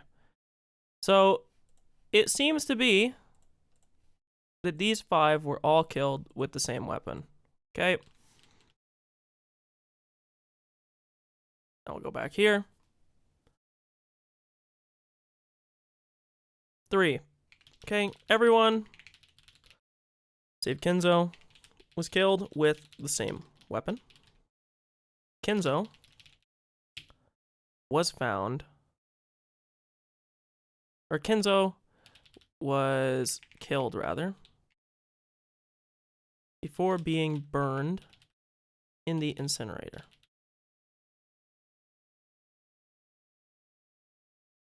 Now, this is the funny thing, is that when we go back to here now, I don't know why this is so scrolled down. Instant mean they were incapable of acting after being attacked. Only the victims are inside the rooms, no other people exist inside the rooms. The only thing that I'm wondering, I was thinking, it's Kinzo, right? It feels like it's the most obvious. If it was with a gun or a spear-like object, I know that, in the magic side belief that we saw, you had Genji that, sliced, and then the other 3 died, but we never saw Kumasawa or Goda die, right? Like, there was nothing to... Also, close these. I don't need these open. That doesn't need to be open either. I want to see if we can divine some info. I won't... Look, I'll put a cap on this. At 4:20 a.m., it's 3:57 right now for my time zone. I will stop this experiment if I don't come to a conclusion. Just so that I don't keep waiting too much. So, the thing is, the thing that's weird about this, right, is that with each of these people being killed with a gun or a spear-shaped object, it really leads you to believe that Kinzo was the one that did it, and then maybe he fell inside the incinerator, and that he fought to get out of it. That's the only thing that I could think, is that he was then burned afterwards. Now again, this is us totally not accepting any of the stuff the witch has shown us, right? We are just operating under a totally different paradigm. We're pretending that all the stuff that we saw from the witch is not real. We're trying to see if we can divine some of the understandable possibilities of how this happened. We know the victim is probably, or the killer is probably one of the 6. And I also find it hard to believe that especially these 3 would do anything to Kinzo, right? The only question is, if we say that Kinzo is the killer in this situation, is there such a way that we can make it make sense that Kinzo did everything, but then somehow was in the boiler room with the boiler room locked? The only thing that we could say is if the boiler room was just locked from the inside, right? So if the boiler room is able to be locked from the inside, that kind of solves the problem. They say that it doesn't seem like he struggled, but It's a burnt corpse. I don't know how you would, like, there's no signs that he got out of the incinerator. I mean, he seems like a very strong-willed person. Okay, I know it's pretty hard. They would probably do nothing, but he burned alive. My early assumption right now is going to be Kinzo. Okay, I'm gonna say it's Kinzo for the time being. The only reason why, he has a chapel key. We already know this fact about the chapel key. We know that Cannon's body would have had to be placed first. So let's assume that all the servants are dead, because we already know too that Cannon, Shannon, and Genji almost certainly would not attack Kinzo. There's like no way they would attack him. It's just not going to happen. So then we view it like this. The other servants probably wouldn't either, but I could see like Goda or Kumasawa, like maybe, Kumasawa probably not. Goda's the only other person I could see they would be willing to attack Kinzo. The only question that I would think is why the fuck would he go to the boiler room, right? Why would you open up the incinerator? I don't know. There could be a lot of reasons, you know? Hard to say. But if we go in this order, let's say that we pretend, okay? So the very first body that's placed, let's just assume they all die, okay? They all get attacked. We're assuming the bodies are getting placed after they die. So he goes. Cannon has his master key. We don't really need to worry about the master keys. Well, actually, we do sort of, because he needs the master keys after the first murder. So Cannon, he keeps his master key on him. He puts the first floor parlor key on his body. That means that Cannon's body is probably the last one, right?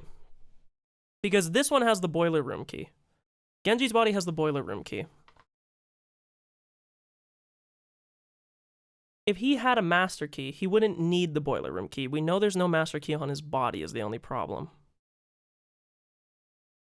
So then the question becomes, how would he get into the boiler room? Okay, so no, that all makes sense. It's easy.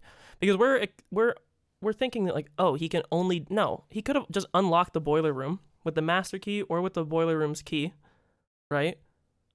Well prior to placing any of the bodies. He could have just left it open. It doesn't need to be locked. So the order is like this. Cannon was probably the last person that was placed, because we know that he had the chapel key on Kinzo's body, and this necessitates this order. So if we look at the first parlor key, the thing is, this kind of leads in a certain direction. I don't think the second keys, I don't know if it actually matters what the order is. I don't think it matters at all what the order was. I don't think the individual keys necessarily say anything. The only reason why the individual keys matter is that they lead people to a certain direction. It's like, so we put here,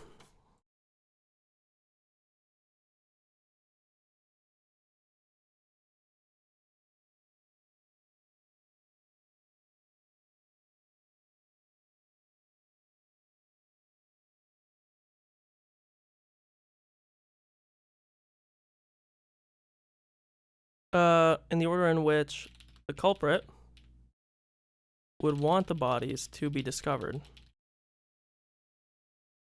So now, if we look at it this way, it all makes sense. This is how it worked. So some way or another, Kinzo, this is going to be the theory, okay? Kinzo kills all the servants with a gun, most likely, or a spear-like object. Of note, remember, there are armor statues that are prominently shown in Kinzo's study. They are wielding spears. So again, in Kinzo's study. Okay. He places... Oh, why did that... squeeze me? Why did you just go to, like... He places all the bodies in some order. It doesn't particularly matter the order of the bodies, with the exception that Cannon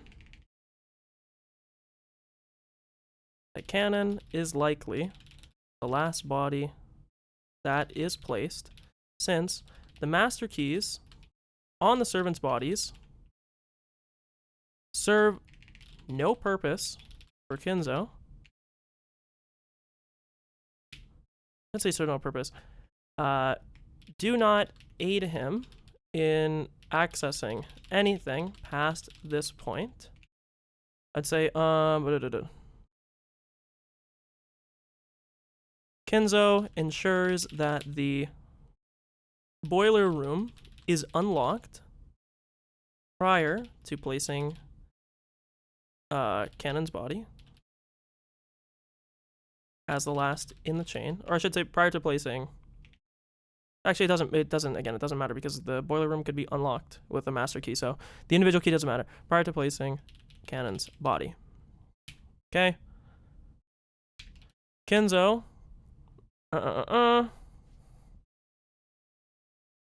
We'll just say chapel cannot be entered using a master key. He would have to use the individual which was in his possession. Kenzo ensures that the boiler room is unlocked prior to placing Cannon's body. Kenzo, after placing Cannon's body, goes to the boiler room for whatever reason. I should say, goes to the boiler room and for whatever reason falls into the incinerator and burns alive. This explains all bodies being placed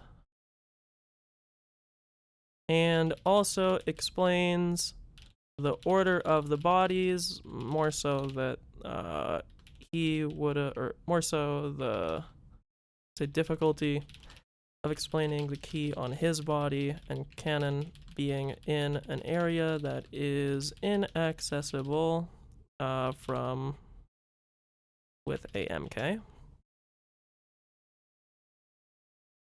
Also makes sense since it's very unlikely any of the servants would attack and kill Kenzo since they serve him most principally. Although there is like a little bit to be said, something to be said about Goda, maybe. Since he was hired by Kraus / Natsuhi. Sorry, this is a way bigger text box than I thought it would be. Raise this up a little bit.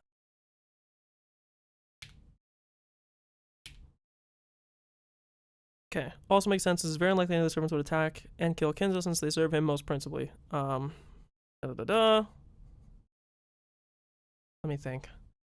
Kenzo also believes in the magic / ritual, regardless if there is any truth to it at all. So him killing 6 people and himself, if he thought Beatrice told him that he was selected, makes sense.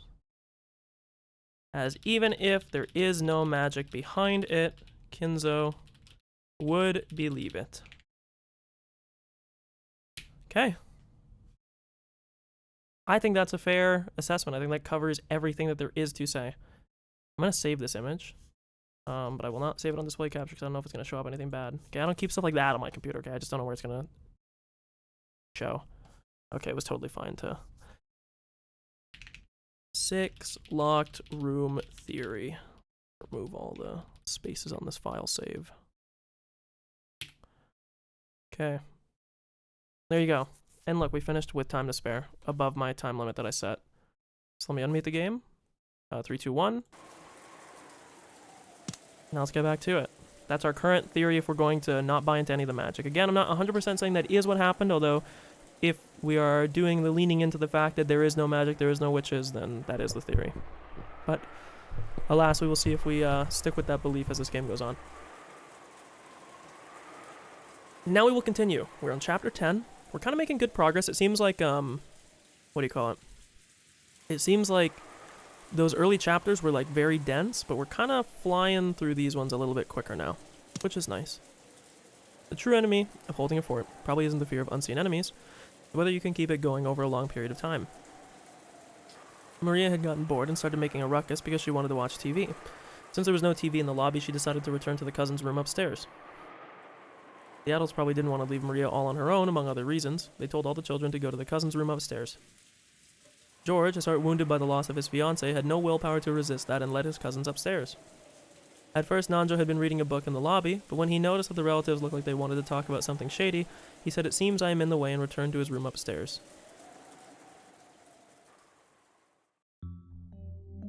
I'm starving. And because we're all useless fucking people that have constantly had servants do literally everything at our beck and call, we don't even know how to cook. Wonderful.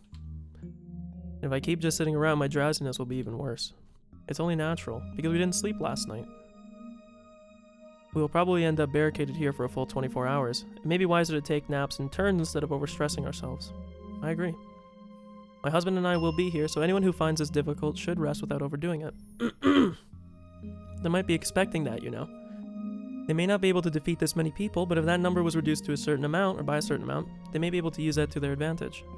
There are 7 of us here. 2 of us could rest for 3 hours at a time. It's a long time until tomorrow morning. We still have some energy now, but tonight's gonna be rough. Tough. Sorry, I can't read. Sure will be. Anyone sleepy? Don't overdo it. Rest. Hideyoshi looked around at everyone to see who wanted to sleep first, but no one volunteered. Everyone was just as tired, but no one was bold enough to be able to sleep now. The fear of the unknown culprit was just as strong as our sleepiness. Nobody? Well, don't overdo it, everyone. If we get tired, we can think about it then. I certainly am tired, but I'm not in the mood right now. Ava spoke sharply, and then read once more over the second letter from Beatrice, which had been found in the boiler room. What is the name of this chapter again? The Key to the Golden Land. Excuse me. Beatrice had sent them 2 letters and had repeatedly told them to solve the riddle of the epitaph. And she had even provoked them by saying she would give up the inheritance, both assets and headship, if it could be solved. Ava took out a notebook and opened it to a page with the epitaph copied onto it. Is that the epitaph? Mm-hmm. Although it's annoying to do as the culprit says, after all, we do have time to waste. I think it's a perfect way to stave off boredom. Finally, bro, let's get to solving this fucking thing. Not a bad way to kill time. Why don't we challenge it together as siblings? Can I borrow that? I'll rewrite it just a little larger. Natsuhi, do you have a slightly larger piece of paper? There should be paper in the servant room. I will bring some. Natsuhi immediately brought a B4 blank sheet of paper from the servant room. See, unfortunately for me, I don't do art or do anything that requires physical paper, so I have no fucking clue what that means, but I'll assume it's relatively large. I know A4, that's it, okay? Kiryu borrowed Ava's notebook, wrote out the epitaph on the paper, and laid it out on the table. Straight away, everyone peered down at it. Offensive people naturally formed. I've heard about it, but really, this is a tough riddle. I don't have a clue what it's talking about. At one point, I also did my best to challenge it, but I was just as clueless. If we did know, we wouldn't have come all the way out here with a plan to make money. After all, it's 10 tons of gold. It's the first time I've read it seriously, but roughly speaking, couldn't it be split into 3 parts? I've been thinking this since last night, but you really do seem to be a good thinker, Kiri. It's possible that you could easily solve this riddle that we couldn't. Kiri's sharp. Might be able to tackle it in an interesting way if we don't give her any strange preconceptions. Yes, Kiri, will you let us hear your honest thoughts having read the epitaph? I think it probably won't be very useful to all of you. You all give me too much credit. No way. Anything that comes to mind would be helpful. Let us hear what you have to say. Because your hints always help me when I'm... Aww. Oh, so they were helpful. It's nice to finally hear about this now. Come on, don't I always thank you? You two do get along well. I'm jealous. And the rest of us would also love to accept your hints. It's alright, we're just killing time anyway, so why not relax? Kira was bewildered by all this praise she was suddenly receiving. She's like, fuck man, I died at the start of every other chapter. This fucking sucks. I can finally... Or this is actually awesome. I can finally spread my wings. They had plenty of time. She also realized that this was just a way to waste time, and she decided to accept that role. I'm sure I'll say something off the mark, but I'll put forward my ideas. Fuck, is she gonna make me challenge the epitaph? I think I kind of already went over this really early on. I'll look at the epitaph real quickly. God, that's so loud.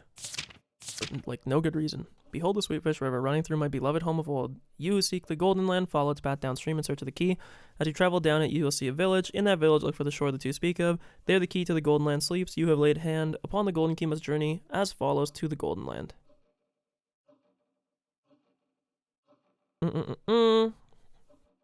So if we just take out the part that's the ritual.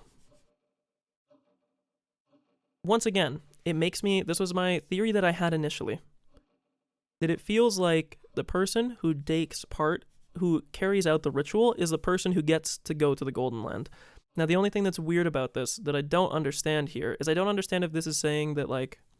Because I mentioned this very early on when I was playing, and I don't know if I still believe it or not, and I still kind of do, but... I have no reason to believe it, so I'm going to throw out some of these now before Kiri content cucks me, and then I'm like, oh, I actually remember saying that, and everyone's like, yeah, sure, pal, you did. Number 1. I remember specifically saying that I thought that there was people who were present that already knew what the key was. and that the person that is committing the murder, if it's the same person who's doing a whodunit, the thing is, I think by definition with this game, like if we just proved that in this episode, at least in particular, it's none of the servants and it's not Kinzo.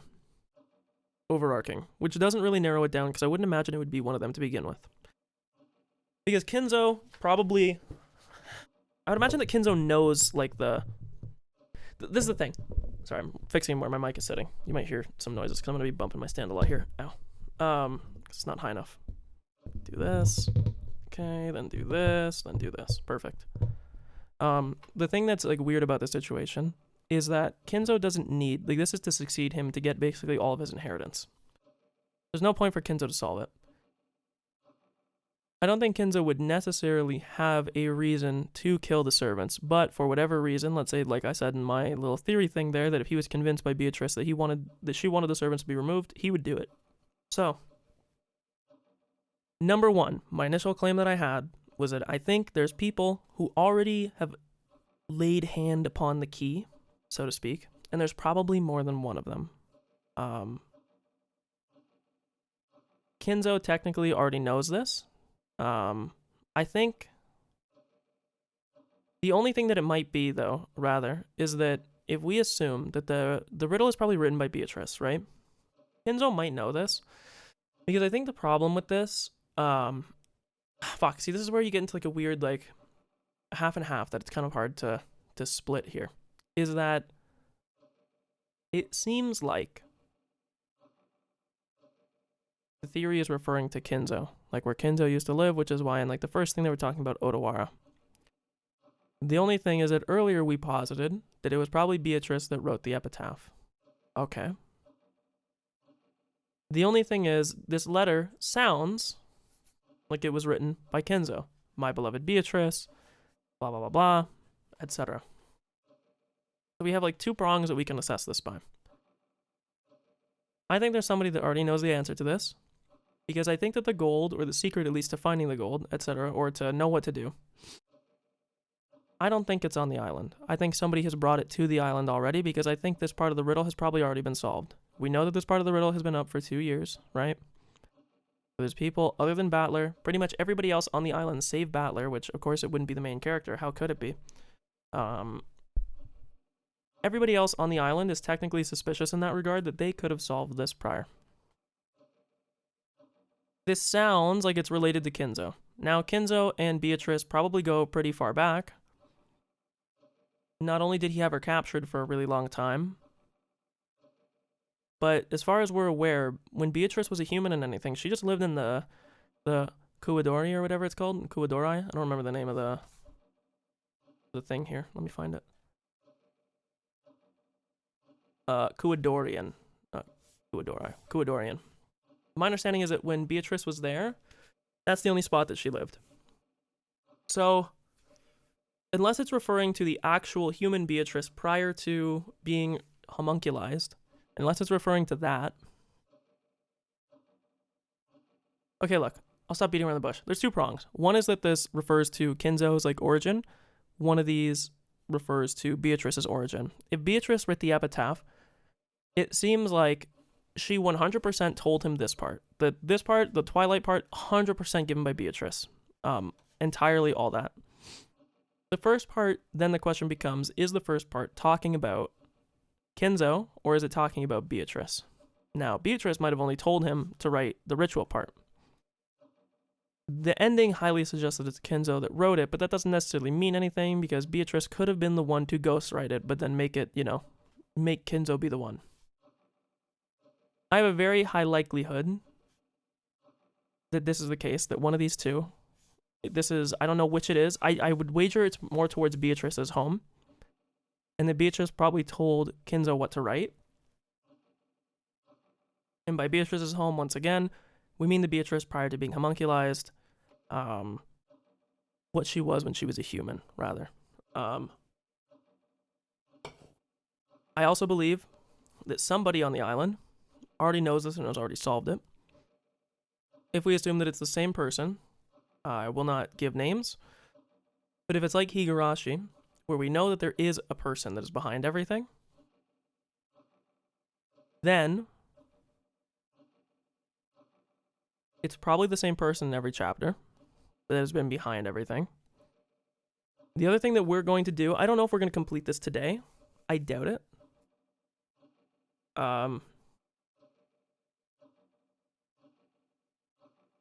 Yeah, I'll just make those 2 claims. I don't want to leave too much, and I don't want to keep stalling for content. But the first part definitely refers to somebody's hometown. I wager that it's probably Beatrice. It could be Kinzo. It's one of their 2. It relates to, you know, some village of some kind. Then it talks about the key must journey as follows. The reason why I get confused about this is it says as follows to the Golden Land, and it lists the Twilight. This makes me think that maybe there was a weapon of some kind. Maybe there was something that some person was given at this location that's like a very discreet weapon. That's something that, you know, I don't know what it could be, but it's something that the person that went there got. And then the person that's there has to complete these killings as according to the Twilight if they are somebody that believes in Beatrice and believes in her power. And that if they do this, Beatrice will reveal herself. Right? That is my current understanding. I think more so with this, with the Twilight, you're kind of removing anybody else that would have a claim to the gold, more so than it really matters too much whether or not at the end of it, etc. Again, I can't really guess much more than that, and let's see what they say. But that's going to be my guess. My biggest part, I guess, to hammer on is I think that somebody who is present on the island has already solved the first part of the riddle. That is my biggest prediction, because the language of the riddle, to me, does not really make sense otherwise. So that's the only reason why I say that. And, sorry, positioning my pop filter. What do you mean in the beginning about how, roughly speaking, it could be divided into 3 parts? Okay. Well, I mean just what I said. I think that overall the epitaph can be divided into 3 parts. First, there are the 5 lines up to and including, there the key to the Golden Land sleeps. Yep. Up until this point in the first part, which points to the location of the key. Yep, I agree. And then there's the part formed by the 11 lines up until the 10th Twilight, which refer to the location of the Golden Land itself. And the remaining 6 lines make up the part after the Golden Land has been reached. The first part's the most important, because you have to complete the first part before you can even do anything past that point, right? I see. The key. The Golden Land. And the Golden Land's treasure, it can be divided into these 3 parts. Even we have been able to grasp that much. The 3 sections that refer to the key, the door, and the treasure. Nissan, don't butt in any more than you have to. Let Kiri speak her ideas freely. Kiri, please continue. We recognize the same thing regarding what you said. So then? I wonder what that thing in the beginning, the beloved home of old, means. Thinking about it normally, it would refer to grandfather's home. Since he explicitly mentioned that it's beloved, I can imagine that it's a home he thought about very deeply. Didn't father come from Odawara? Odawara is definitely where he was born, but I don't think this home father loved as Odawara. I believe all of us siblings are thinking of the same place. Yes. This probably isn't Odawara. From what I've heard, he had a very fun time as a youth. Ha ha ha ha. Dad's greatest misfortune in his life was probably being made the Ushirimiya family head.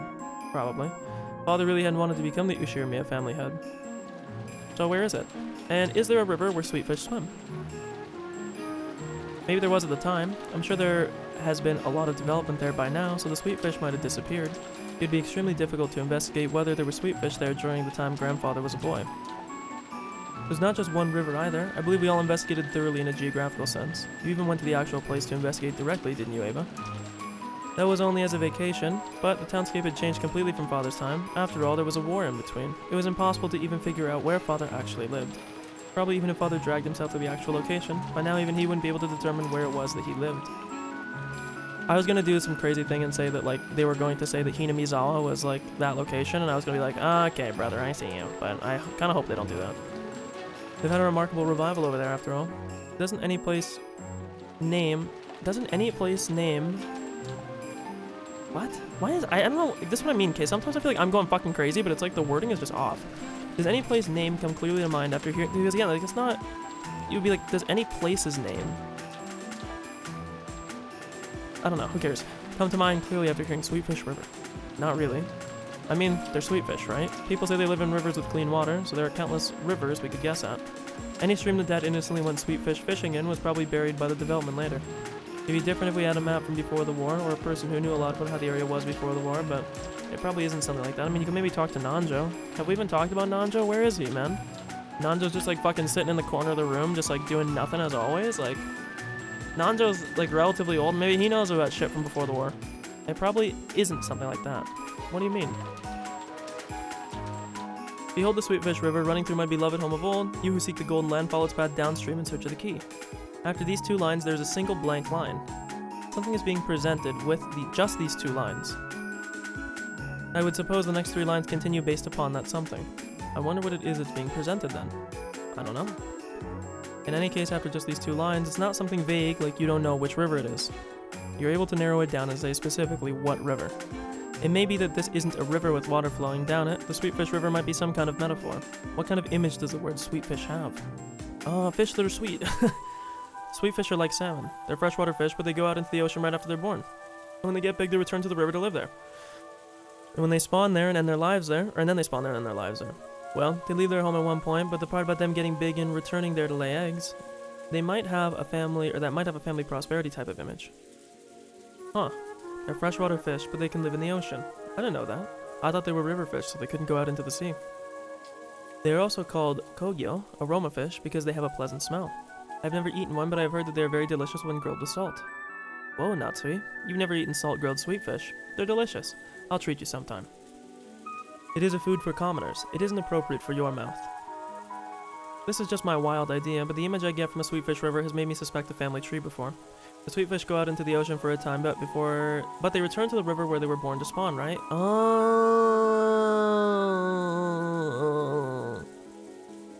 So it's a metaphor for that. That could just be the Ushimiya house, then. It makes me think about myself. You're right. I can confess now that I have sometimes suspected that it refers to you and Maria. What? I see. As you travel down it, you will see a village. The only village, Sato, you'll find by going down the family tree is the one in Maria's name. Okay, this is like Japanese language memes. Okay, you gotta give me a break if this is the fucking solution. Right? But as you all know, Father has a dislike of Maria, and he has almost never spoken with her. Besides which, Father once told me to give Maria a completely different name. I just made a Maria on my own. Father was very mad about that. If you think about the history there, I really couldn't imagine that he'd reference Maria's name in his precious epitaph about who would inherit his wealth and the family headship. Have you ever let Maria read the epitaph? Yes, of course I have, but she didn't seem to have a clue. She didn't have a clue, and she kept going on about the same occult stuff about how it was a resurrection ceremony for the witch. A connection between Father and Maria. Certainly they do share that occult hobby, but they never interacted. I can't imagine it refers to Maria either. What interests me is the fact that he explicitly added the word beloved at the beginning. Like you all said just now, if Father was reluctant about becoming the Ushimiya family head, would he describe it that way? I don't think it is Odawara, which points back to the Ushimiya main family. I believe that this word beloved, here at the beginning, definitely refers to a place full of very important memories to Father. Yeah, this island. Well, that's fine. It'd be hard to pinpoint since we don't have a clue about a map from that time, but anyway, there were probably several rivers with sweetfish swimming in them near Dad's home during his youth. That's if it's a river with water flowing down it, right? And then, go on, Kiri. I don't really understand the three lines starting with as you travel down it, you will see a village. These are probably coupled with the two lines about the Sweetfish River. It's probably something that we would automatically understand if we knew what the Sweetfish River really was. The two speak of is interesting. Okay, I'm giving a hot take. I think the home of old is going to be Rokenjima.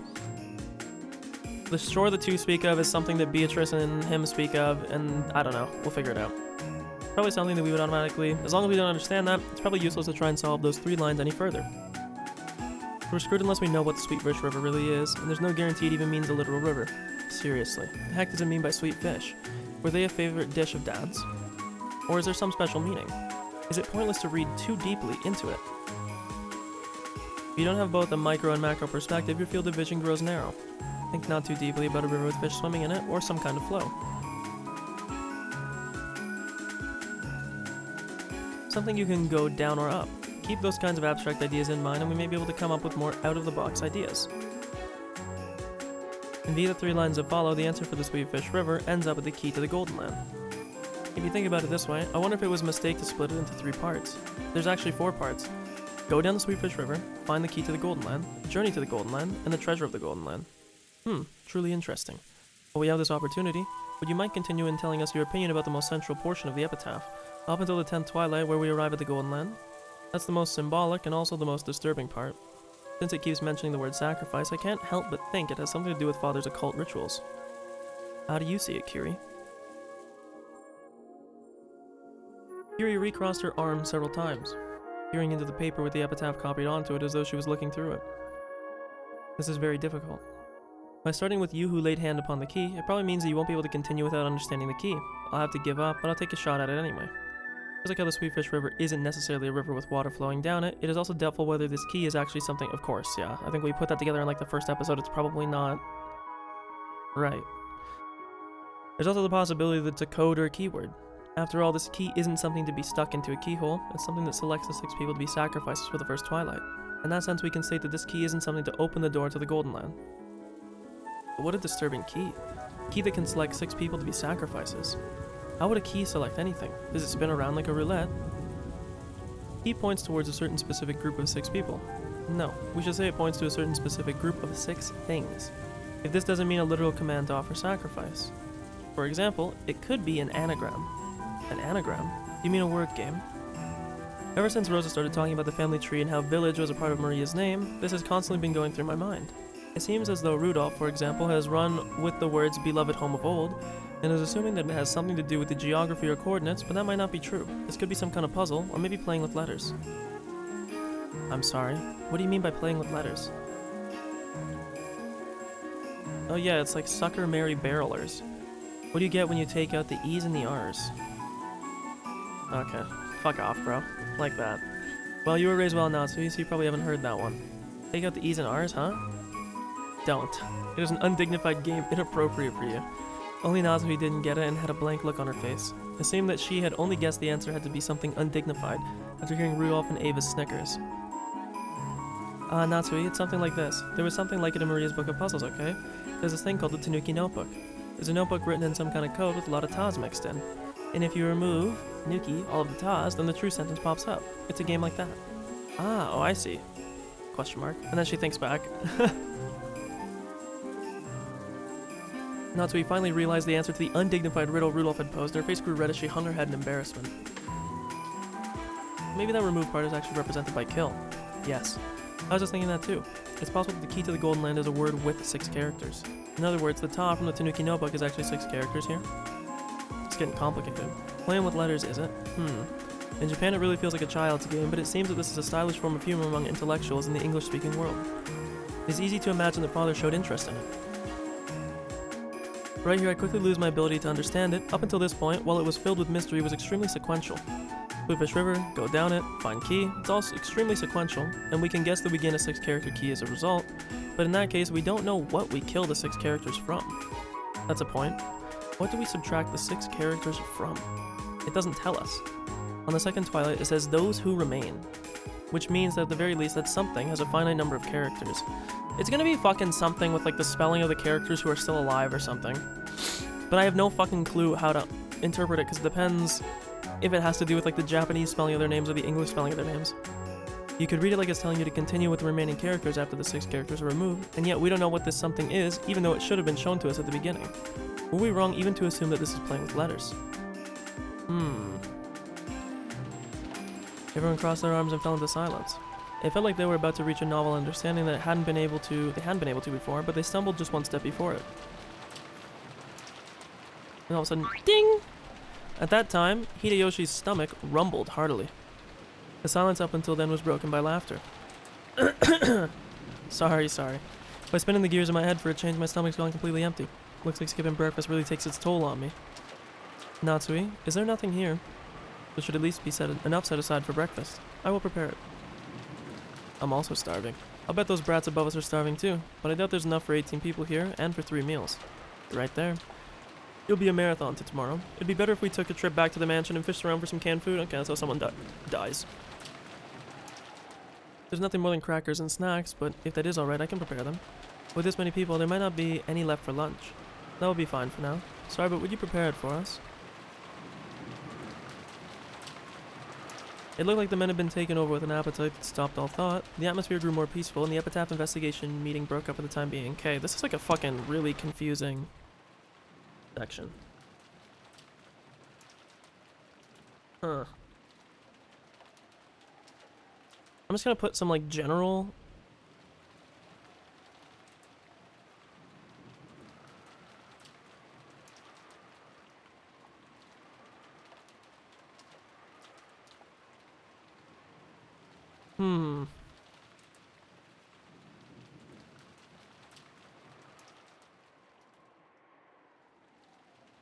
Because these words were not here before, okay? These were not.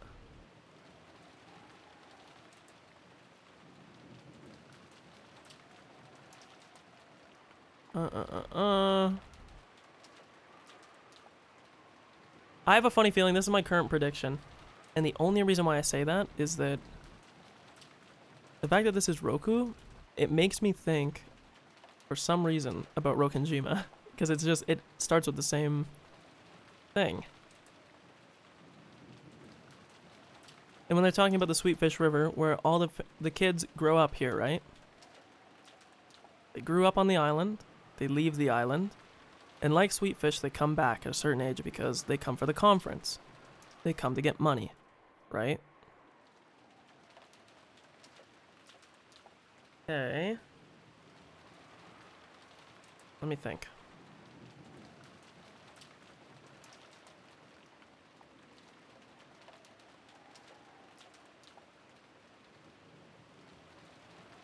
Problem is selecting something from the 6.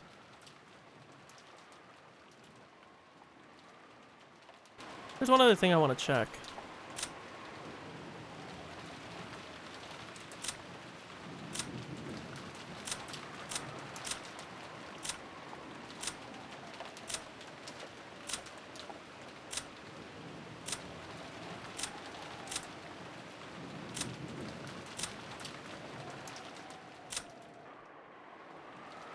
I'm just wondering if it has something to do with everybody's first name. Because these are their last names, right? And I want to see, is there something unique about everybody's last name? Or, sorry, when I say last name, first name rather. It's listed second because it's Japanese. But I'm going to see, let me pull up my notes here. I'm going to put this on my side monitor while I go through. Actually, no, I don't need to even pull it on my side monitor. So,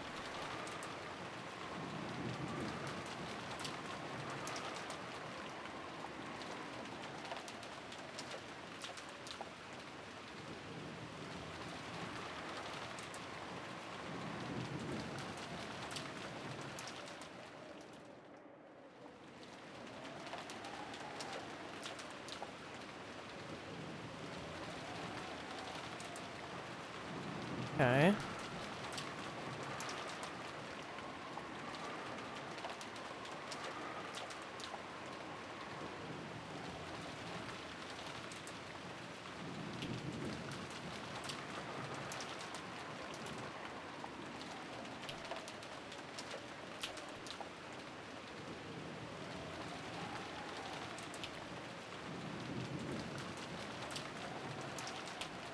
Did say, wait, what is Nanjo's?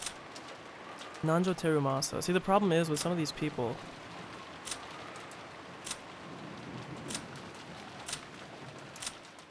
Because the thing is, it's hidden by the notes here. But like, okay, no, so yeah, it's the okay, yeah. The first part here. So it should be listed last name, first name for all of them. Okay, sorry, I just wanted to make sure on that because... Okay, so then it was Battler. So then Nanjo is not actually N, it should be T.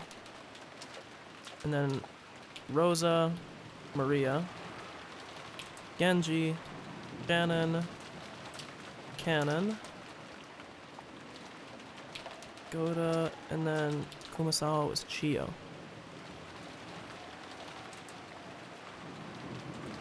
I don't know if this will come back to be important, but it seems like it if this is the case. And then what Kiri was saying... Oops. I always right-click when I want to open up the log for some reason.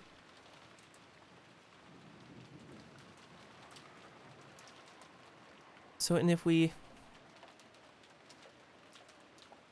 take out the people... I feel like the easiest way that we could do this is the key is going to select 6 people, and I feel like the first 6 people should be able to help us understand...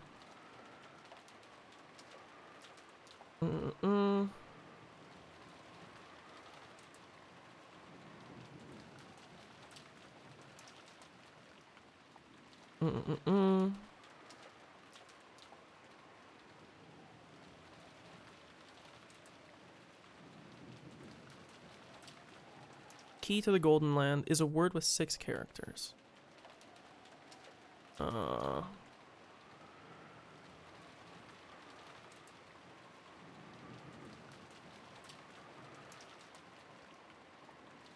I know my notes are still up. I'm going to keep typing, so I'll leave it open.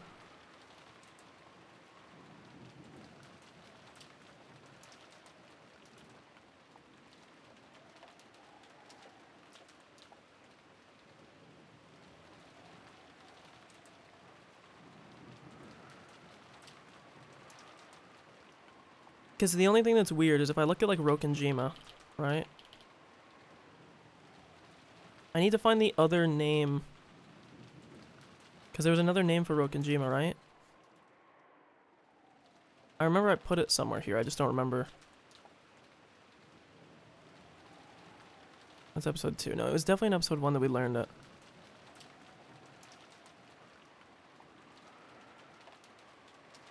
Original name? Fuck. I'm doing Control F on my document, by the way. Name.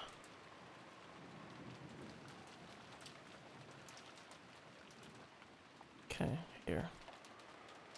Fuji Kijima. All the way down here. Rokenjima. Kuji. Is spelled right. J-I-J-I-J-I-M-A-K.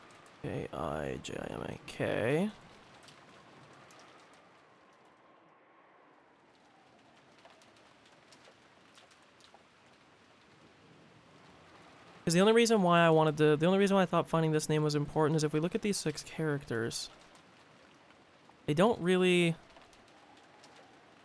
There's a bunch of letters here that, like, depending on which one got removed, because, like, if you look at this, right, there's no way to remove this O.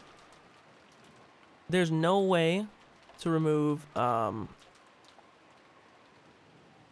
N. Again, depends on if Nanjo is... I don't think it is. I think is Terumasa is his first name. Which means, like, the T's are kind of pointless. They don't do anything. Which means that if I pretend... But there's already an N because of Natsuhi.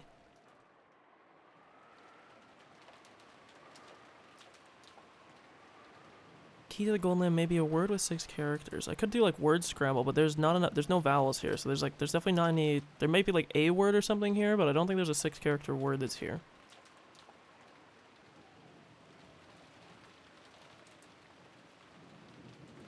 Because what I'm thinking is when we find the name of the... Like, whatever the key is, if it has 6 characters, that would make sense why... And now I'm actually going to check something. If we look at... the victims in chapter 1, in episode 1 rather, for the first Twilight. Who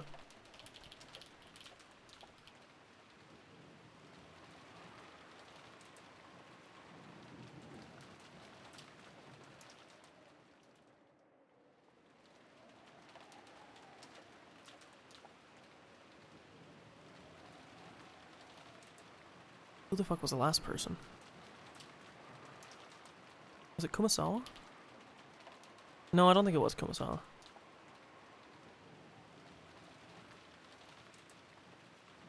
I know Rosa died. Oh, it was Kraus. Kraus. Ew. And remember that for him it's actually B. And then for episode 2, it was all the siblings and their spouses.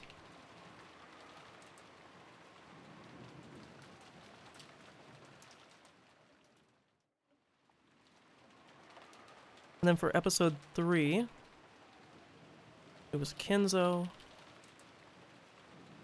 Kanon, Genji, Goda, Umasawa. So now if we look, with this key here, we get...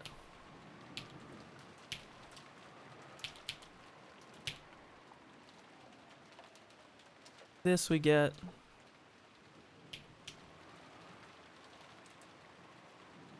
I don't think this is anything. I think I'm totally going down the wrong path.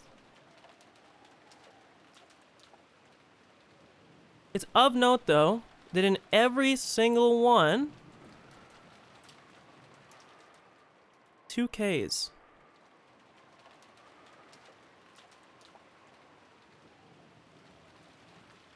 Which again, kind of makes sense. So look, let's do this. This is probably the biggest waste of time. I apologize. We're probably barking up stupid trees here. But if I remove all the characters that are copied here, well, S is pointless because it's not in either of them. So this is where I start to get weird, right? Is that, and her original name is Sayo. So that doesn't actually change anything. We don't know Canon's real name yet. But so if we look at this, ST, he does nothing on either of these either. K,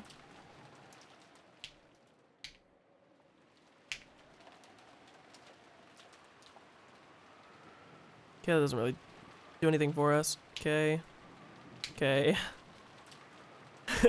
Aoji Ijima. Aoji Ijima. That means nothing to me. K.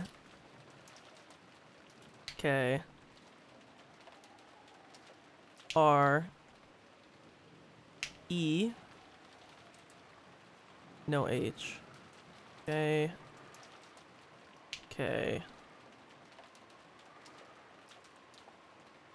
N. Ojima.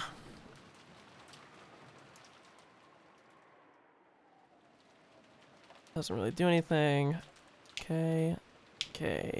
That doesn't spell anything. K. The problem is I don't think Akuji Kijima has anything to do with it. Rowanjima? I don't know what Jima is, but it survives in all of these. The problem is, like, there's some terms that it's like, I feel like I'm barking up a dead, like a total dead end here, because this doesn't... Huh. Let me just see what else we got in here. The other thing, too, is I could just be removing the wrong thing from what we're looking for. Because we don't know what the key is. The key gives us, directs us to something. And then we remove this from the key, this from the key. Again, it's of note that 2 Ks are removed every single time. I'm going to open up Google Translate here. And I doubt that it actually means anything. But I will still open it. And I will switch to display capture so that you guys see I'm not doing any fuckery. I need to go to JP to ENG.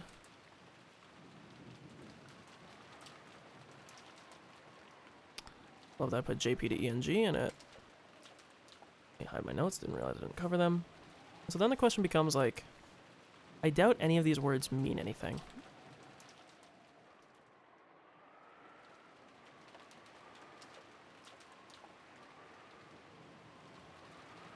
So Jima just means island, which doesn't, what is...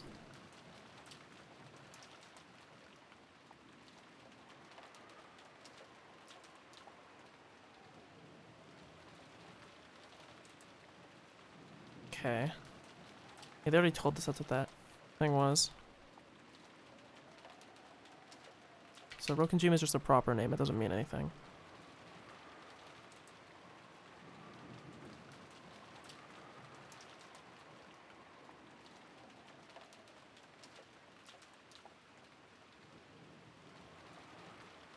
Oh!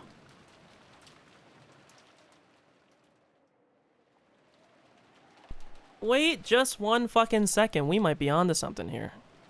I think this is pointless, okay? We're getting rid of this because it gives us the same thing every single time. We know that Jima means island. So this just translates to Owen Island, which doesn't really mean anything. This translates to small island. I don't know why that seems like really... I don't know, there's something there. And then this just means Rowan Island. The only one that means like anything... Like, does ON mean anything? Does Rowan mean anything? No. So, the only one that really means anything is this. Is Ojima. And this was when we killed all the siblings and spouses, too. I don't know, you fuckers. I think I'm on to something here. That... Sorry, I just totally whacked my pop filter. That seems a little bit too specific, okay? That we actually end up with a result like that. Let me see, what else does it say here? Okay, they stopped after that. Okay. We're gonna leave it at that for that part. Because I don't think we can really operate without any other understanding. Let me switch back to this. But all I'm gonna say, okay, I think I'm on to something. I'm on to this fucking game. There's something here. And I don't know what it is, but I'm on to something. Okay. Let us get back to this.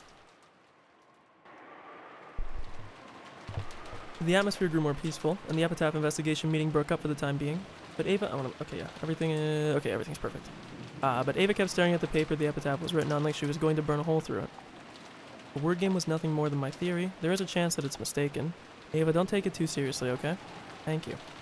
This is something I've decided to do myself. Now, the only thing I will say is that the epitaph being solved by it being related to the 6 people probably doesn't mean too much. We probably need to know what the key is. Because the only other thing is, I wouldn't know how somebody on the island would solve the epitaph unless they were like a looper, like we are. Because we're sort of like outside the paradigm, but...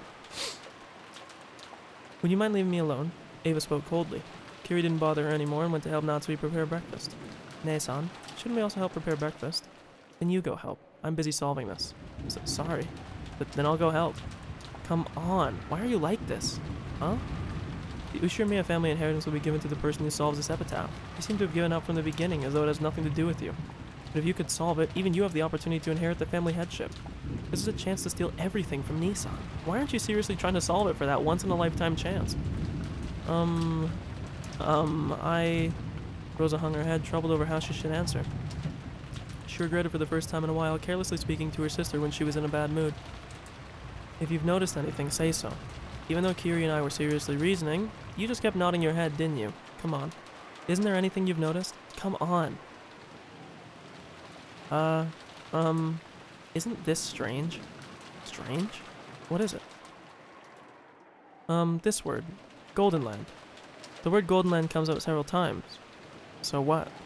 Do you get some keywords by splitting up the characters in Goldenland? That's not it. Golden does have 6 characters. Look. Isn't just the 10th Twilight strange? Huh? Ah.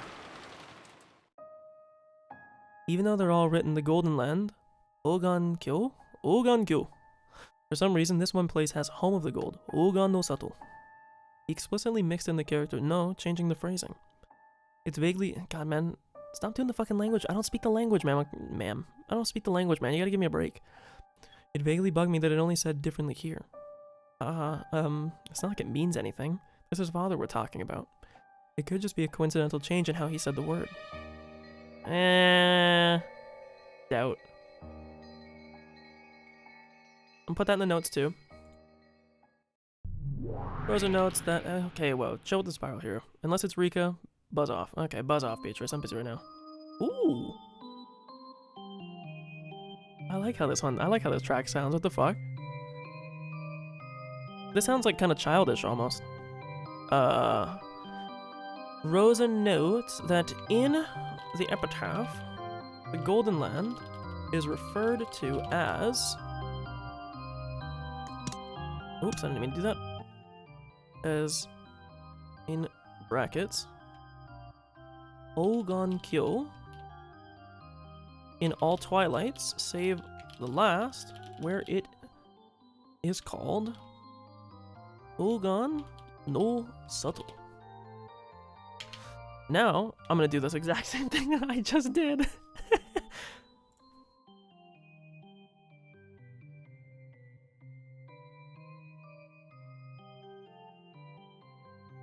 Ogan-kyo. Ogan-kyo.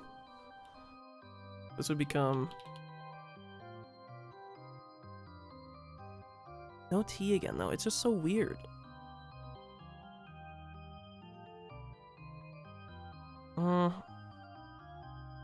I don't think this means anything. Because how do you remove, like that doesn't do anything. No, that's entirely pointless. Doesn't even give us anything. Never mind. Aborting. Oops. Aborting phrase. Boring. Oh, what is boring? Boring, boring. Well now. I don't have the foggiest idea what this child is grumbling about. He's probably dissatisfied that you gave Battler various hints, madam. Nope, I'm not dissatisfied about that. I'm actually more satisfied now that the worthless Battler has finally reached the level where he can go along with me. Oh ho ho. Was I a little too friendly with Battler? Maybe it would be better if the old people went away and left everything to the young kids. Ooh, cool, cool, cool, cool. When Virgilia and Ronove giggled and cackled, Beatrice's irritation meter finally reached its limit. Ah, the both of you, joining forces and laughing at me. Ronove, hide yourself for a while. Go away. Go away.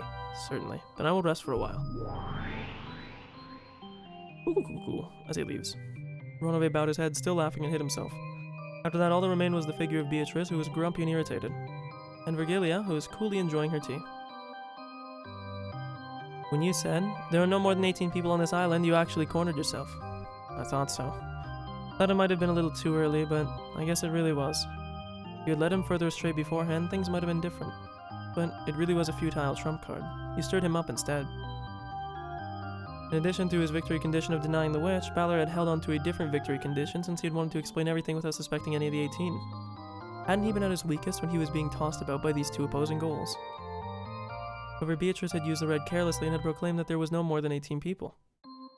Because of that, Balor had been forced to suspect one of the 18, and he had finally begun to build up the readiness that he needed to accept that. Balor was stubborn. Because of that, when he was struck where he was fragile, fissures would crack all over him like breaking china. That itself should have been his greatest weak point. Maybe I got a little too careless with my overwhelming victory last time. Yes, you were too careless. The last game was a difficult one for Battler, but it seems this game will prove a difficult one for you. A broken vase will definitely never return to its original form. It would be more constructive to think of the next move rather than regretfully picking up the pieces. But now that Battler has all the right ideas in his head, how should I plot against him? Ho ho ho! Their troubled face is an even better treat than Ronove's cookies. You and Battler and even Ronove keep treating me like a snack, even though I'm not sweet at all. With a shameful childlike face that she would never have shown in front of Battler, Beatrice rolled her head around on top of the table. Master, at least a hint. Oh? What kind of hint? You know a skillful move that will make Battler speechless and make him want to accept me. I won't ask you to say it outright, so, even if it's just a hint... Oh, I can't. I'm acting as Battler's ally right now, so I cannot teach you something that would give you an advantage. You don't have to be so strict. Your disciple's in trouble. I believe you harshly boasted that you had surpassed your master, correct? Please act like the old person you are and give me just a bit of your cunning wisdom. Please. It's mean if you only help Battler. My. Sorry, taking a drink. You're still a spoiled child. But it is true that I may have given Battler a few too many hints. It did serve as a scolding to you, but perhaps it was a little too much support for a fair game. You see? Please, Master, at least just a little hint to help me on. Just a hint. Think about what it means by yourself, alright? Yeah, I'll think about it myself, so please give me one that'll leave Battler down in the dumps, Master. It was truly shameful how she behaved when Battler wasn't around, even though she acted utterly like a great witch in front of him. Virgilia sighed, lamenting under her breath that Beato never seemed to grow up. Then just a hint. You know of Aesop's fable, The North Wind and the Sun? Of course. Story about how the North Wind and the Sun challenge each other to steal the cloak of a traveler, right? Right. The moral is that violent or impatient methods aren't always necessarily the best decisions. You don't have to tell me that. I've already reflected on the fact that I rushed too fast towards victory. Think well about what this means, and furthermore, although it seems that Battler has a slight misunderstanding as well, you two seem to be under a misapprehension. You understand the victory conditions of this game. What else is there other than making Battler to submit to me? See? At this point, you're already mistaken. How am I mistaken? Your victory isn't making Battler submit. It's to get Battler to accept your existence, is it not? What's this? You want me to butter up Battler and ask him to accept me as a witch, please? How foolish. I will not sink so low. Beato growled like a dog in a bad mood. Virgilia shrugged her shoulders, snickering at her disciple, who was as short-tempered as always. That is my hint. Now you should think deeply. In any event, your moves up until now will not work on Battler. A significant tactical conversion will probably be required. I know that even without you telling me. I don't have a clue what you mean by the north wind and the sun. But anyway, I understand that I will have to change my direction. The Aesop's fable of the north wind and the sun both are trying to remove the cloak off of a traveler. I don't know which, I've never read it, so I don't know like which side ends up winning out in that, but I think what she's trying to tell her is, hey girl, whichever one loses in that fable, you were playing the losing side up to this point. You need to take on the ability of the other side. I'm assuming that like the wind is gonna try and blow it off, and then the sun's gonna make it so hot that the guy takes it off himself. I think she's saying instead of trying to be like so violent and like force him to make it, you need to do something that will make him come to accept it himself instead of beating him over the head with it. Oh ho ho, look forward to it. I wonder how Battler will tackle that. I'll be wishing you good luck as well. After Battler, right?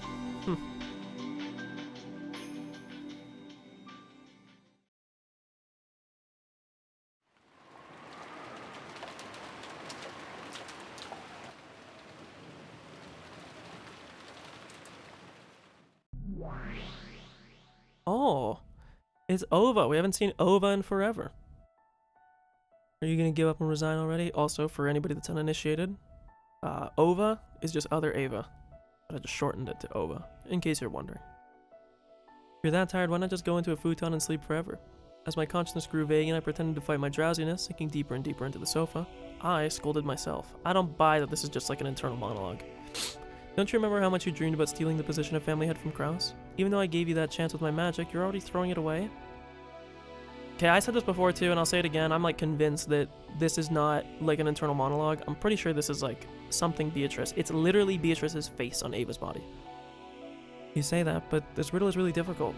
Even a wire puzzle would be better. At least in that case, you're assured that it's definitely solvable. But with this epitaph riddle, I don't know if I'm even assured that. I might just be fighting a useless battle. Still hazy, I looked at the notebook, which I had been holding the whole time. It is open to the page, or it was open to the page with the epitaph, which I had stared at, almost burned a hole through on so many hundreds of nights I had lost count. That is truly a door. On the other side is the Golden Land, that place which ever since I was a child I've wished to reach. I've spared no effort to reach it, and I've never been able to reach. Here I am with both hands up upon the door, and even though the door is still open, I cannot reach the other side. That's right. You already have your hands upon the door. Come on, open it with all of your strength. And read the characters written on the door. Open it. All my strength. Read the characters written on the door. Strain your eyes. See through to what lies further beyond the epitaph written in the notebook. The beloved home of old definitely won't betray our expectations. The only past that father held dear was his years as a boy. Right? And what about the Sweetfish River? There are several rivers where they swim, and it's dubious whether there was one very near the place that father lived. We started wondering which river that's home to Sweetfish is closest in a cartographical sense. Things will quickly get vague and we won't be able to pin it down.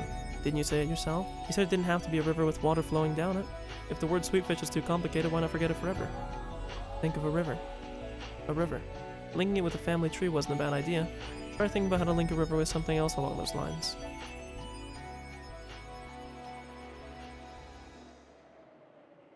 Not a river. Even though the Sweetfish can't swim if it isn't in a river. But maybe Sweetfish can swim in it, meaning it joins up with the ocean. My husband did say that despite being riverfish, they go out into the ocean, into the world, and they come back to the island. With the ocean? No. But... Huh? The other thing, I guess, the other phrase that you could say with this is that people always give the phrase like there's plenty of fish in the sea, meaning that, you know, it's a big world out there. The rest of the world you could call the ocean, you know? Huh? Did you notice? But that's just a faint memory. There should be a book archived somewhere around here. If you investigate, you can make sure. If that's a Sweetfish River, and if the key might be a 6-character word, is the key really resting in that river? I don't know. I don't know. Anyway, I have to search in an atlas. But even if I know that, I don't know from what I should take the 6 characters. You really don't know? Think deeply. We're too smart for our own good, so our thoughts are inflexible. Don't think of it like it's something as grandiose as the riddle of the epitaph, but like it's a child's puzzle. Men are always childish, no matter how old they get. Even if father had advanced into old age, that doesn't change the fact that he is essentially a child inside his heart. Throw away your awe of father. Think of it like it's a worthless infantile puzzle game like the ones Maria suddenly brings up on the boat. Puzzles. Worthless. Infantile. was just about to spoil another anime series, but it's like a certain character from a certain very popular thing with chainsaws. I'm sure that was, what was it? I'm sure if my memory isn't wrong, that was probably, no, I don't have to rely on my vague memory. I should be able to figure that out immediately too by searching in the archive. We've probably already realized the answer. All that's left is to research whether that's correct or not. Come, Ava. Let's go to the archive and make sure no one notices. There we should find a mountain of thick books that didn't fit in Father's study. I'm sure that we'll find a book that answers our question. Quickly. This is our first and last chance in our life to have our dreams made true.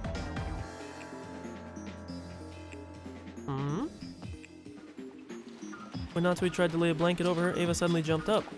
I'm sorry. I seem to have woken you. Ava. If you're sleepy, don't overdo it. You rest first. But thank you. I'm just going to the lavatory for a bit to wash my face. You should take it easy and rest. Your health will take another bad turn, you know. I said I'm fine, really. I'll be right back. Leaving only those words behind, I left the lobby at a brisk pace. The lobby was partitioned off by a door, so as soon as I went into the corridor, they could no longer see me. The archive was next to the servant room. Father always owned a vast book collection, but after he started to become engrossed with his occult hobby, his library of those kinds of books grew even larger. So the normal books suitable for a normal study had been forced out as his study overflowed. This archive was where those normal books were stored. They were all stiff books for intellectuals, like complete volume sets of encyclopedias. But that was very convenient for me now that I was investigating something. I entered softly, and just in case, I checked the room with my gun ready, making sure there was no suspicious people there. And I locked it from the inside. A locked room. I actually wasn't thinking that the murderer might be hiding somewhere. What scared me was my fear that one of the siblings might hear what I was investigating. My heart had started jumping.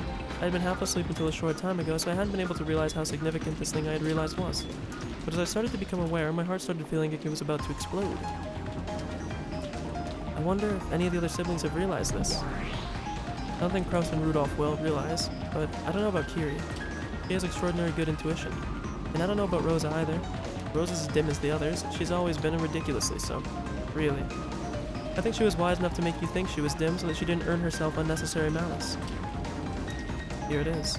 I wonder if we'll find it in this one. I pulled the book out and flipped through the pages. Oh, this is a Sweetfish River? I see. This is what the Sweetfish River means. Don't dawdle around, research further. Yes, I know. As you travel down it, you will see a village. Sato is an older word for town or village, right? But it's a densely populated area. There's any number of those. Why have you stopped thinking? If you don't like it, why not quit forever? Why not just hand over the Ushirimiya headship to Kiri forever? I don't want to. I will become the head. This is my first and last chance to do that. What is village? What does it mean? Is there a village if you go down this river? In that village, look for the shore the two speak of. It's a shore, Kishi. Understand? I understand. Sure. All those pieces that I hadn't been able to understand at all were right before my eyes, starting to snap into place all by themselves. I couldn't even remember to close my open mouth. My throat grew completely dry. Is it really alright for this to be the answer? Really? Really? But this isn't 6 characters at all. I'm absolutely sure that this is the answer, but this doesn't reach 6 characters at all. If you stop thinking again, in that case, think of a way you could read it with 6 characters. If you can't think of one, then research it. There has to be an answer. You must not doubt that. If you can't believe that, why don't you cry yourself to sleep, then just give up and die forever? 1, 2, 3, 4, 5, 6. Oh, 6 characters. I found it. This is the Golden Land's key. Yes. That is the key to the Golden Land, the key to our childhood dreams. The only keyhole to stick that key in is that place. That is definitely what offers the sacrifices. You get it now, right?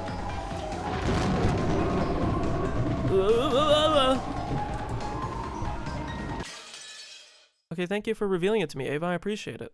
You could have, told me, done anything there at all, but... Coronation? Uh-oh! Who's being crowned? This way? That means go this way, right? They are inviting me to go this way after all. My heart left, because there, gaping wide, was the open mouth of eerie darkness. What is this? What is this? When I strained my eyes, peering into the darkness, I saw something that looked like a light switch, and I alt-tabbed apparently because I'm stupid. In addition, there was a switch with open and close written on it. Is there actually gonna be like a fucking bunker? I resolutely pushed the switch for the lights, and rough lights, almost like you'd find in a coal mine or something, flickered on sporadically. Fucking stop, why am I alt-tabbing? Making a staircase that stretched underground come hazily into vision. It was creepy how it now looked even more gloomy with the lights turned on. Other than the light switch, there was also a switch with open and close written on it. I could probably open and close it with this, but if I was unlucky enough to find that the open part was broken, I might be closed up in this creepy underground area for all eternity. Okay, so we know it's underground at least. Put this in the notes. We have no clue where Ava went, but it's obviously somewhere on the island. She got the key and is somewhere underground. It kind of looks like a bomb shelter, sort of. So for the time being, I didn't touch the open/close switch, and as I readied my gun again, I slowly went down the stairs. Water dripping? Because the ceiling was very high, it didn't feel cramped. On the contrary, it felt as though a cool breeze was blowing upwards, and I even sensed a spiritual presence from the eeriness of it. With my gun at the ready and carefully staring forwards, I continued descending down the stairs. The walls, the stairs, the lights, all of them were very old-fashioned. It may be beyond doubt that this had been made at the same time that the mansion had been constructed on the island, okay? Wherever Ava is, it was constructed at the same time as the island. So I was kind of right that the key isn't on the island, but it's not a physical thing, it seems. There were cracks in the ceiling and water clung to the walls, constantly dripping down, so I'm guessing wherever it is, this has to be below the water table of wherever they are. The water fell into a gutter that had been set up alongside the stairs, then quickly and silently flowed into the underground darkness. It was as though it was telling me to go faster. The staircase turned back on itself a number of times. It was hard to tell how far underground I'd gone, but I thought it to be much deeper than one floor. And eventually, a rough metal door showed itself.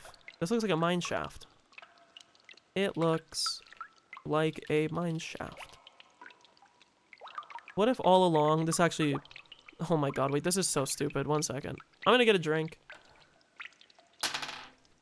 If we find out that when it says the 10 tons of gold is literally just a fucking gold mine, and when I say on a gold mine that the island is literally on a gold mine, in a literal sense, I'm gonna fucking kiss a picture of myself on stream. I don't know, what the fuck? Ugh.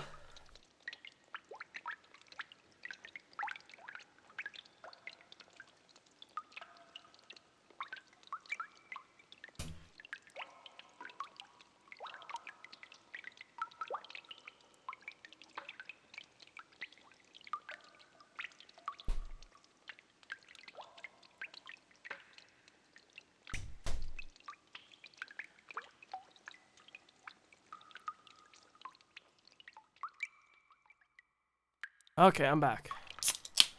I didn't even read the next line before I got up. Did I accidentally hit the spacebar? I think I did. Because I don't remember reading the eventually a rough metal door showed itself, but maybe I did. Maybe I'm slow. Excuse me. My voice is starting to crack. And their characters had been written in dark red paint. They had probably been written a long time ago.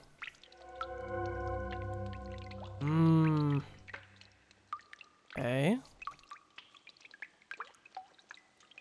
In red where Ava is, or sorry, in red characters, in red paint where Ava is, it is written, on the 10th twilight, the journey ends, and you shall reach the home of the gold. Excuse me. My heart, which was already about to explode, jumped about even more as soon as I read those deep red characters. No mistake. This is the last stop. Sorry, I wanted to remember what chapter we were on. Father's Golden Land. I calmed my throbbing heart, somehow regained my composure, and readied the gun again. But since in the end I couldn't open the door with my gun held in both hands, I lowered the gun, carefully erased my breath, and opened the door.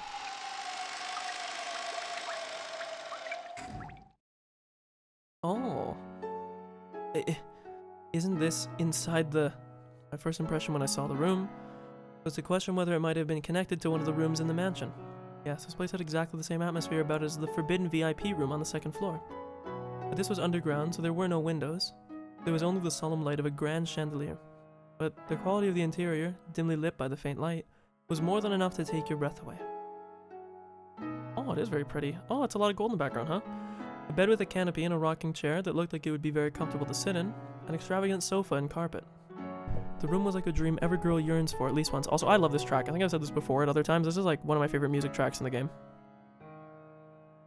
The room was like a dream every girl yearns for at least once. And yet, since it was an underground hidden room with no windows, it actually felt more like it could be the hidden house of a witch.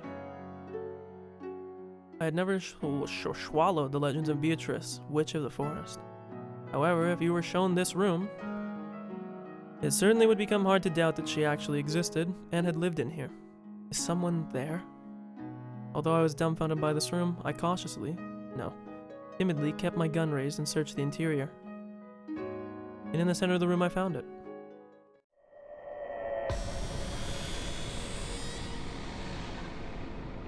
My gasp came out strangely, as though a bunny was being choked. That's a very specific kind of...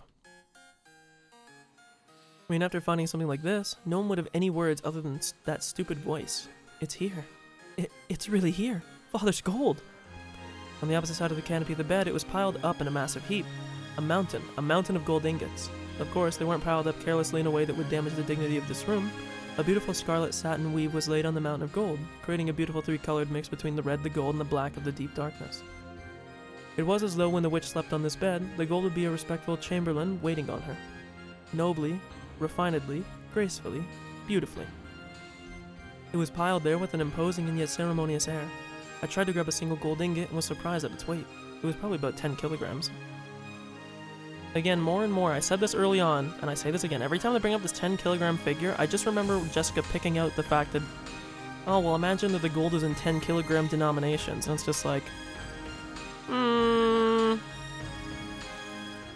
Because this one ingot would easily be worth 10 million without a doubt. The Ushirimiya family crest, the one-winged eagle, was lightly imprinted on it. It was hard to tell whether it had worn away, or whether the impression had been made carelessly in the first place, but it was certainly the crest of the one-winged eagle. So how many ingots are piled up here? Just by roughly multiplying both sides and multiplying that by the height, it must have surely come to over several hundred. My mind's already blank, I can't calculate it properly. I'm pretty sure we figured that if it was what, 1,000 bars or something? Forget the details. Even a conservative count would put it easily above 1 billion yen. Or was it 200 bars? I don't remember. I think it was 200. Well, of course it would be. I mean, it's 10 tons of gold.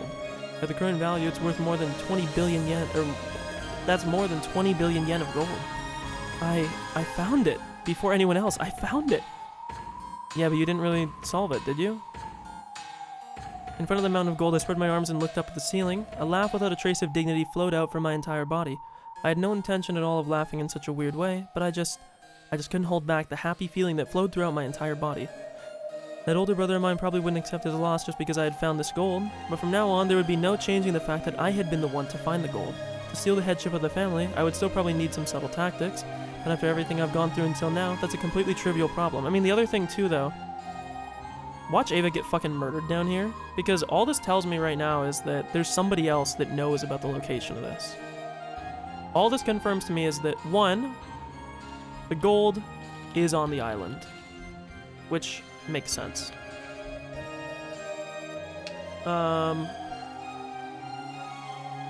Also, it was 10 tons of gold, right? So it was 1,000 bars, if I remember.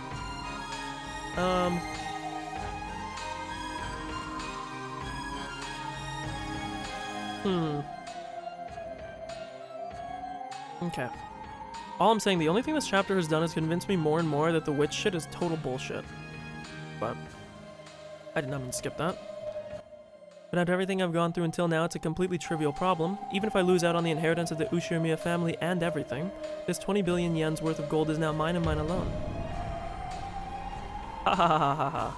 There was a time when I thought of money as such a worthless thing. I thought there are so many things in this world that you can't buy with money. But now I understand that's just a lie. It was just an excuse that have-nots make for themselves.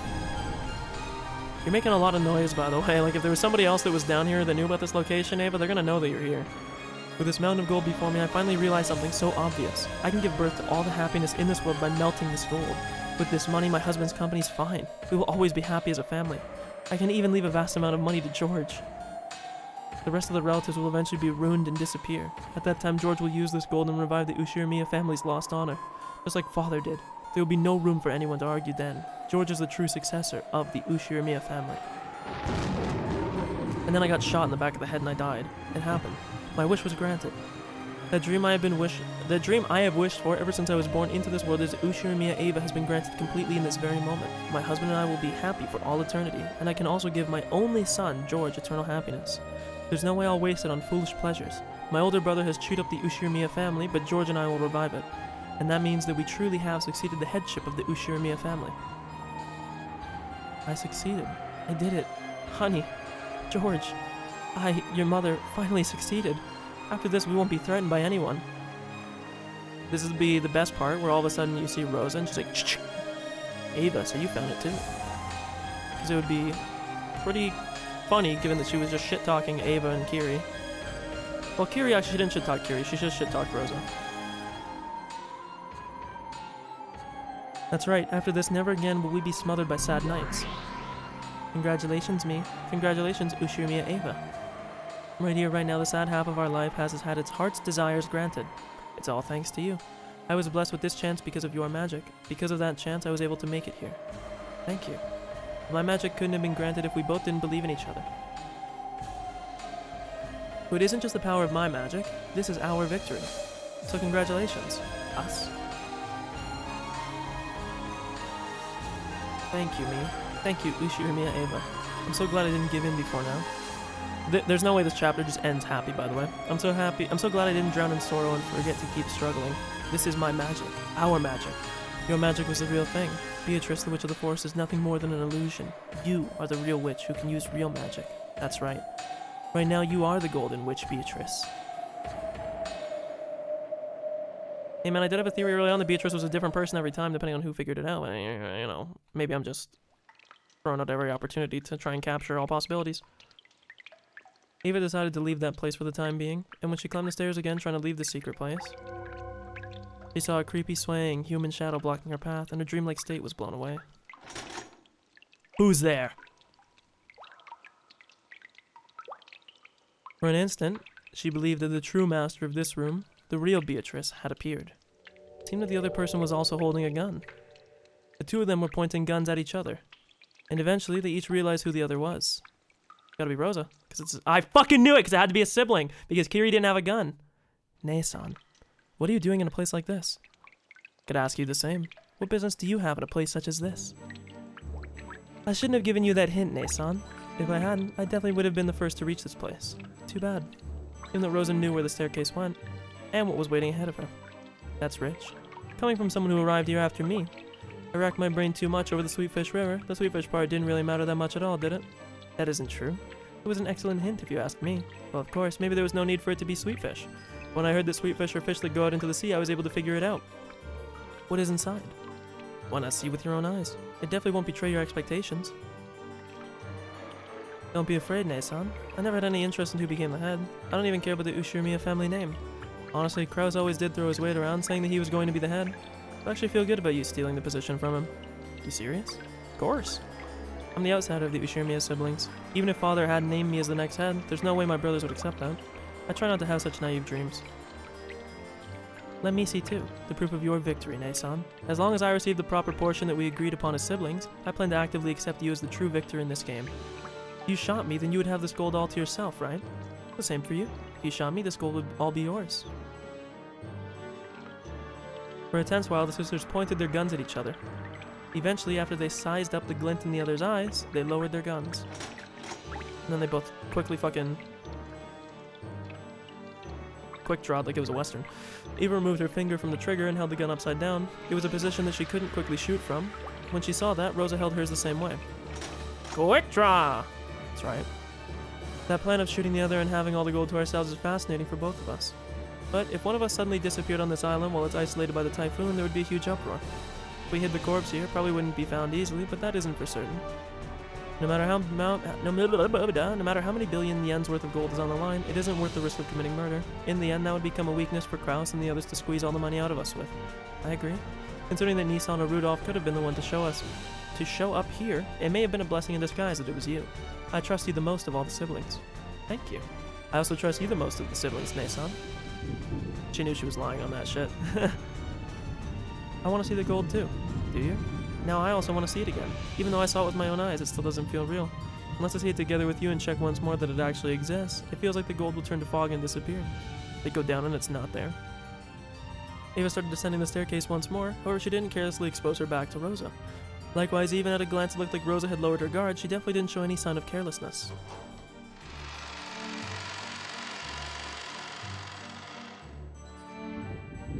Nope, it's still there, okay. I thought it would have been really crazy if it disappeared somehow. And they reached the room of the witch once again. Rose also gasped, made speechless by the vast amounts of gold.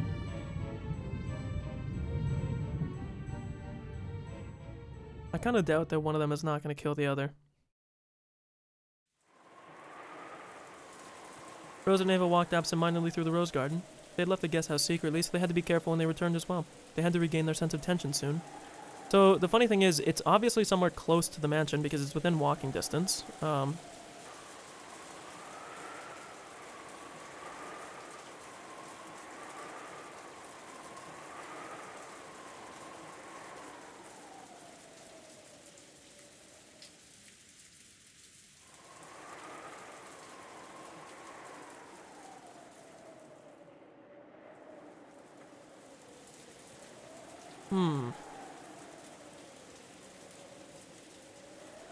Actually, I don't know if it necessarily does, but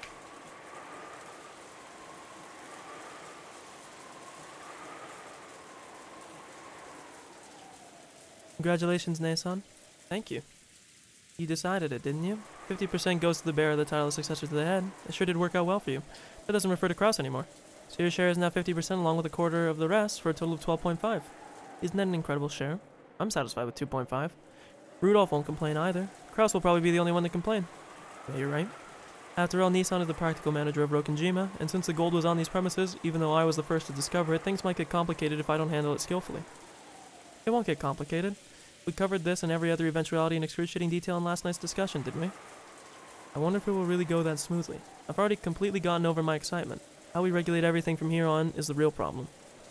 It's a problem for the new head of the Ushirmiya family. You should enjoy that problem, Nason. It has nothing to do with me. Sharp words. I'll support you as the second person to find it, so please at least give me the early payment we decided on. I'd like 150 million yen by March.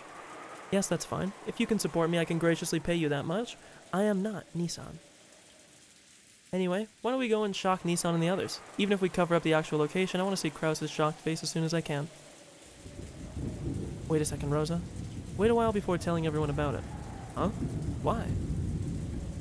You idiot, isn't it obvious? This is that haughty Kraus and that sly Rudolph we're talking about. Even if we announce it, eventually, it's still too early now. Unless we carefully investigate how we should move things along first, it's possible that all of the gold we finally found will be snatched away by Nissan. Ava had thought she had just said something completely obvious. So when she saw Rose's expression suddenly cloud over, she was a little surprised. What are you unsatisfied about? You know well what kind of people those two are. Nason, that's against the rules. What do you mean? Didn't we make a rule that whoever found the gold would announce it immediately? If you hesitate, the foundation of the rules will be destroyed. And that could lead to something worse in the future. With Kraus as crafty as he is, the violation of the rules will complicate things later. Don't be stupid. This is Nissan's island.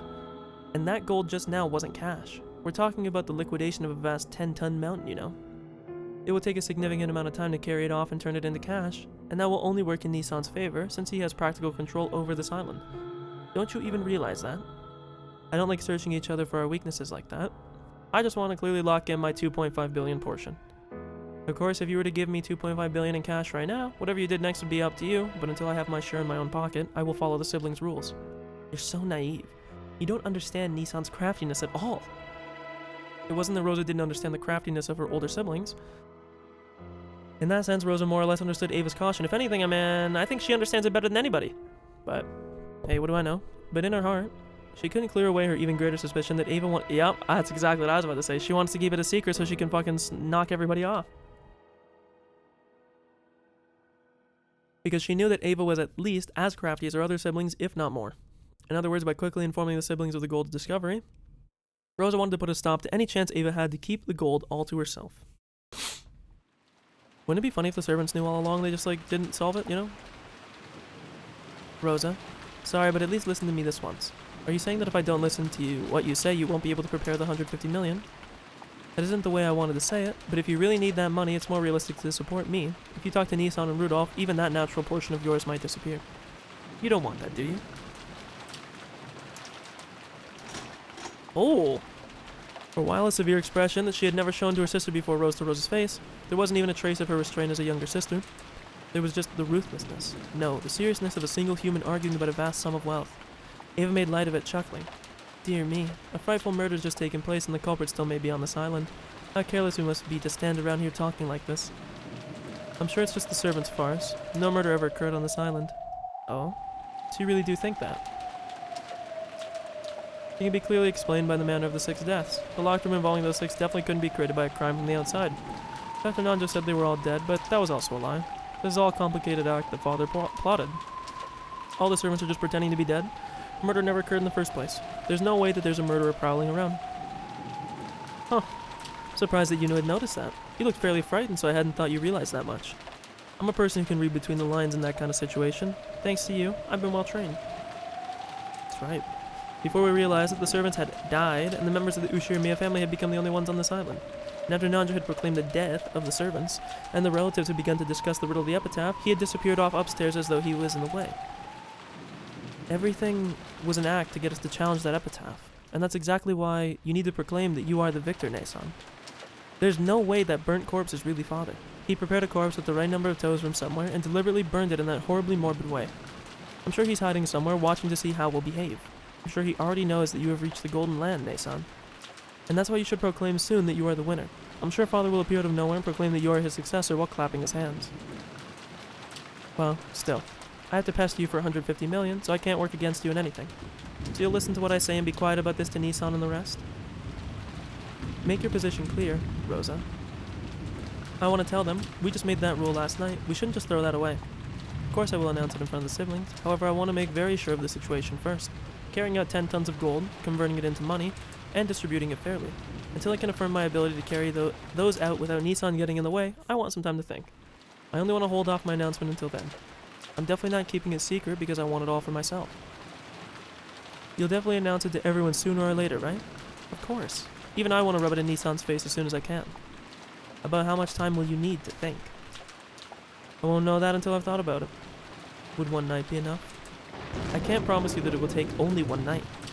Out of respect for you as a successor to the head, I will support you for one night. This year's family conference will end tomorrow morning when the typhoon passes and a boat comes to get us. That's right, when the seagulls cry. Title drop.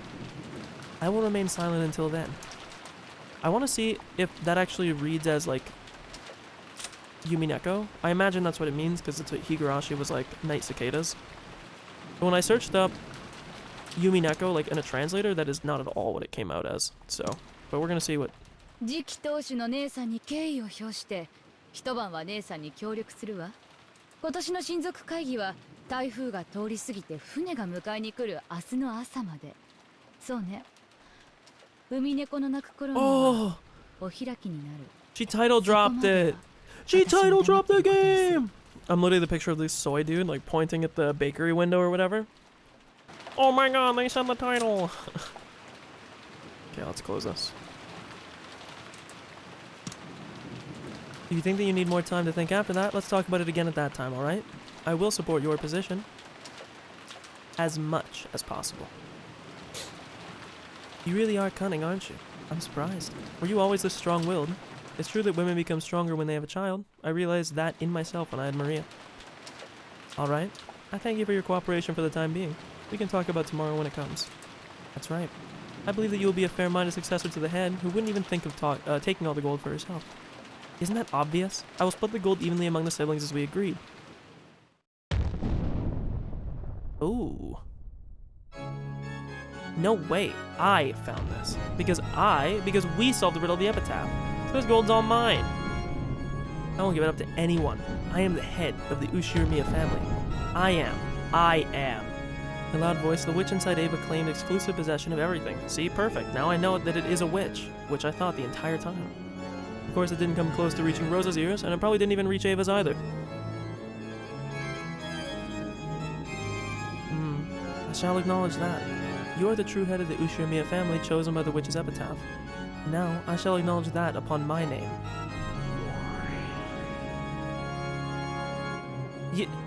You are... that outfit. You couldn't be. Really? Beatrice?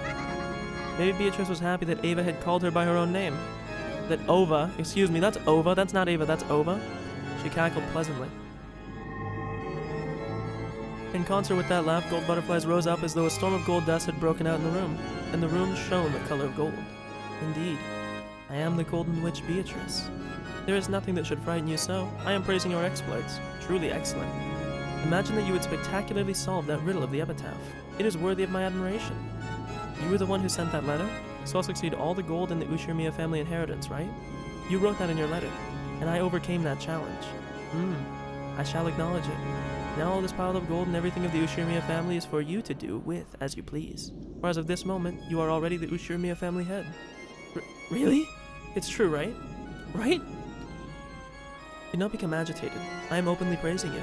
As proof, I shall grant you this. A crown? Beatrice took a ring off her own finger and held it out to Ava. She fearfully accepted it and realized that it was a ring. Could this be...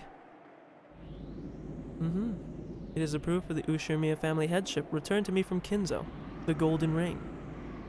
The opposite of the red ring which my Xbox got. From now on, it is yours. You may put it on your finger and display it high before your siblings. None should doubt that you have now succeeded the Ushirimiya family inheritance. Ava stared closely at the ring. Oops, I somehow alt-tabbed. It certainly wasn't a fake. Without a doubt, it was the real thing. She, who had dreamed of receiving this ring someday, and who had stared fixedly at it countless times, could say that for certain. This ring had now designated her as its new owner, and had been handed over to her. And timidly, she put it on the middle finger of her left hand. So you can flip the bird? In that instant, she felt a deep emotion welling up inside her that she had never felt before. Her mind grew blank, both eyes opened wide. That ring was on her own finger. Not in a dream, in reality. That ring is surely also pleased, because it was able to come to you, who had dreamed of putting it on your finger for so long. The ring... Father's... ring! How many nights have you dreamed of putting that on your own finger as you have now done? The strength of those feelings became your magic and made that reality. Now you are worthy of calling yourself a true witch. But who are you? Are you really Beatrice? I am the Golden Witch Beatrice, the Ushirimiya family alchemist. Following my contract with Kinzo, I now pass everything on to you. All of the gold I entrusted Kinzo with, and all of the wealth he built up through that, and the honor and inheritance of the Ushirimiya family, and I will pass on the power and the title of the Endless Witch. What? The fuck do you mean? A witch's title? I'll pass on all my magical power and the titles of the Golden Witch and the Endless Witch. Following my predecessor, I will hand over my name Beatrice along with those titles. You may now call yourself by that name. Ava gulped. The chandelier light, which had seemed dim, now felt too bright. By my name, I should now carry out the succession of the Golden Witch.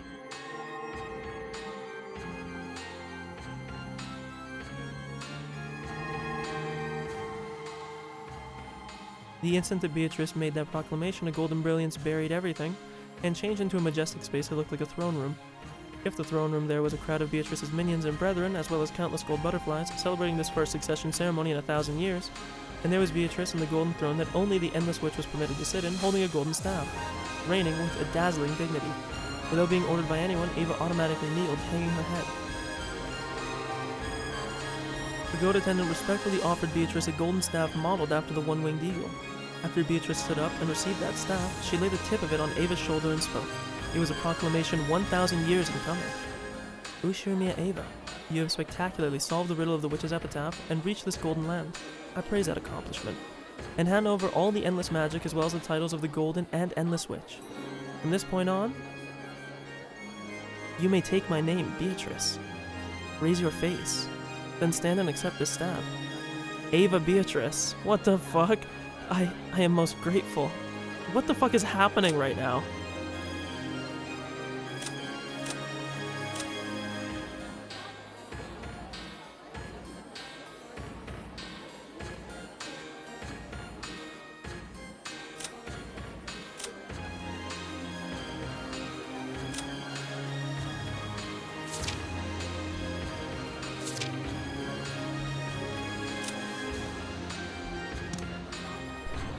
I am most grateful. Ava stood up dizzily and took the magic staff from Beatrice's hand. Her hand was trembling slightly. As soon as she grasped that staff, she was wrapped up in the brilliant sparkle of gold, as though gold butterflies were flowing out from inside of her. In the instant she succeeded the Golden Witch, Ava felt something in the depths of her soul be reborn. To describe it in a word, it was energy. Energy with a gold color. It felt as though she had been half asleep ever since she was born.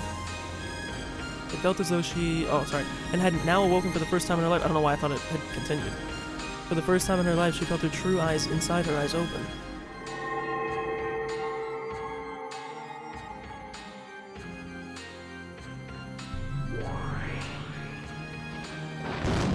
Okay,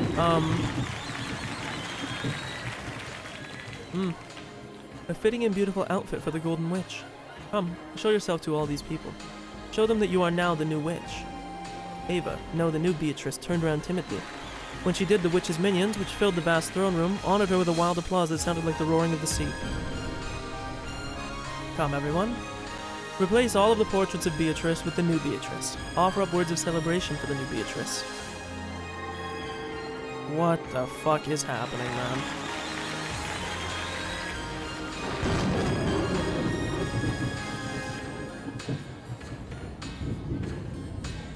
New Beatrice, congratulations on the succession of the Golden Witch. I hope that you will become able to stand on your own as a noble Golden Witch and as the Endless Witch. Yes, I will do my best. I expect a composure fitting for the Endless Witch from you, unlike your naughty predecessor. Master, we're in the middle of a serious ceremony, so please, enough of that.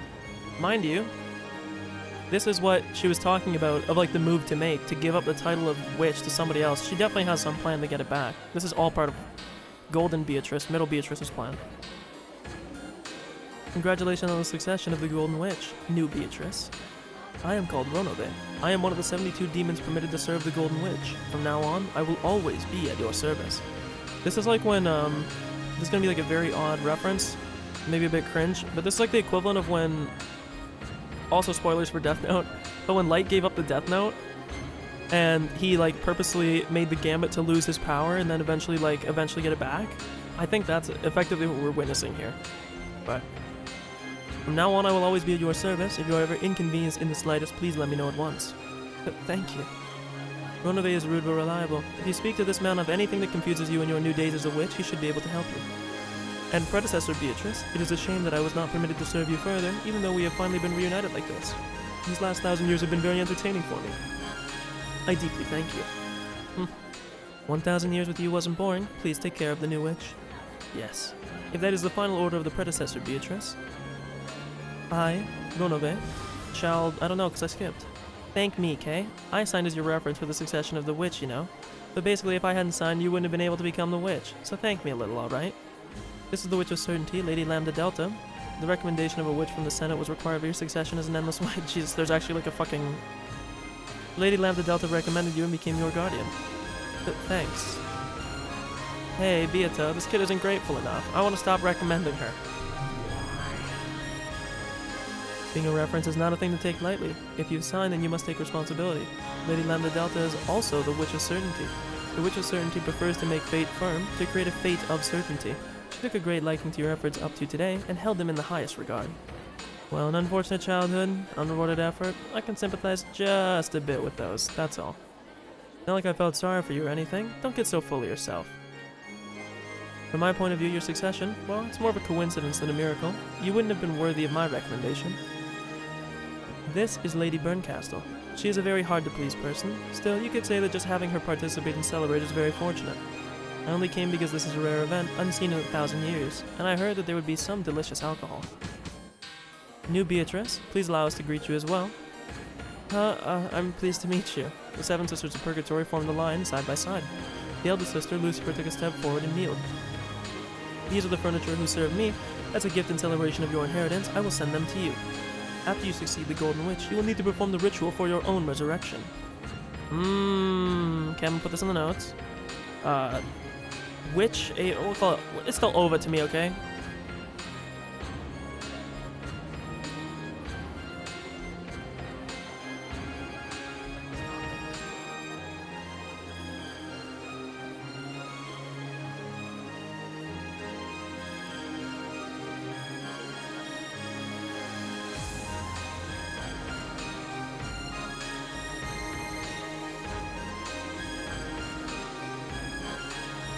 They're a bunch of miscreants, but they serve their purpose. Have them do whatever you wish. We will always be by your side, Beatrice. Please order us to do anything you wish.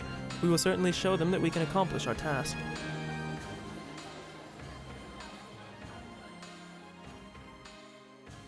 Even after that, various nobles and minions visited and offered words of congratulation for the new witch.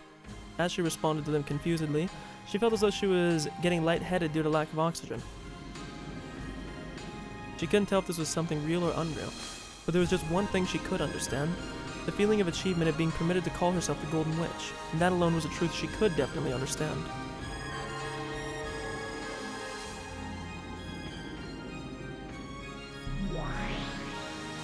What is all this? Of course I'm not going to swallow this story, but what on earth does it mean?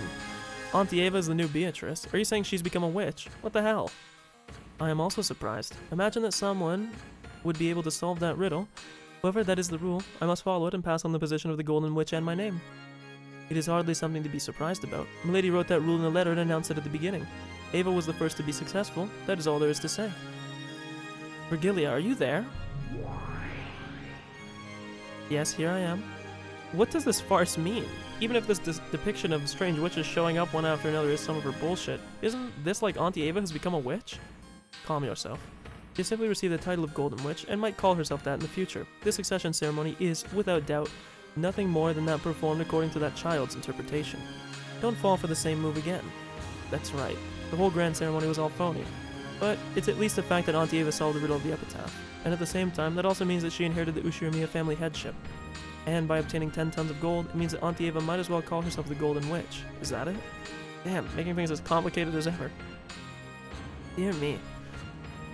Is a boorish human unable to comprehend the grandeur of this ceremony? Oh well, being unable to read between the lines is what makes you human. I pity you, but I do not blame you. Damn it. Don't look at me like you feel sorry for me. Still, for the time being, there's something I need to check. And that's regarding this younger version of Auntie Ava. In other words, the definition of this new Beatrice. What the heck is she? Even if I tell you of it, you will just persist in your disbelief in magic and witches, will you not? Well, there's nothing in particular for me to explain. You may believe that things are as you think they are. The way I think things are? Then how should I interpret this? For now, grasping it as a visualization of a different being inside Ushirimiya Ava may not be a hindrance, I believe. Of course, you cannot blindly accept it, but it is probably appropriate for you to think that way now. In other words, I should think of Auntie Ava and her as the same person? Damn, this is starting to feel bad. With that being the case, from now on, my name is not Beatrice, because I have passed it on to Ushirimiya Ava, which means that I am nameless. Badler, isn't there some name that is fitting for me? I shall take your recommendation. Isn't there a name that's refined, full of elegance? Make it a little cute if you can. This Beato is good enough for you. There's probably enough of a difference between Beato and Beatrice. Say it's Beato, isn't it? Doesn't feel odd, but it's boring for some reason. They say the temperature of black tea in a woman's heart are difficult in any time period. Badler, in any case, handle what is to come with composure.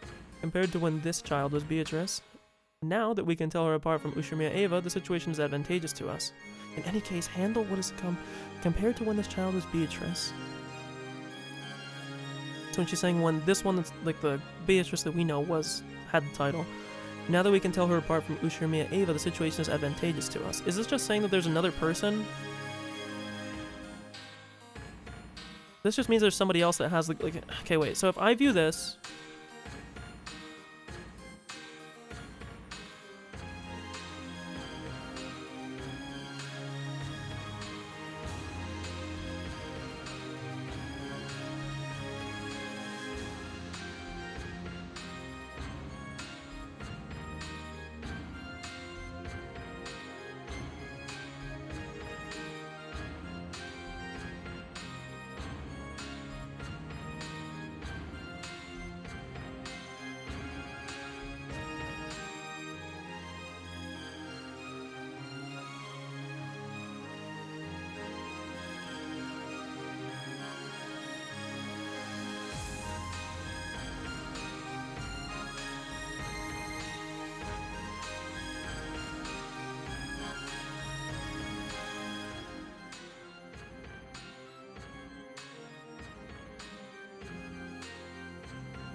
I want to see, where was the list that I had that had the order of sus on some of the people?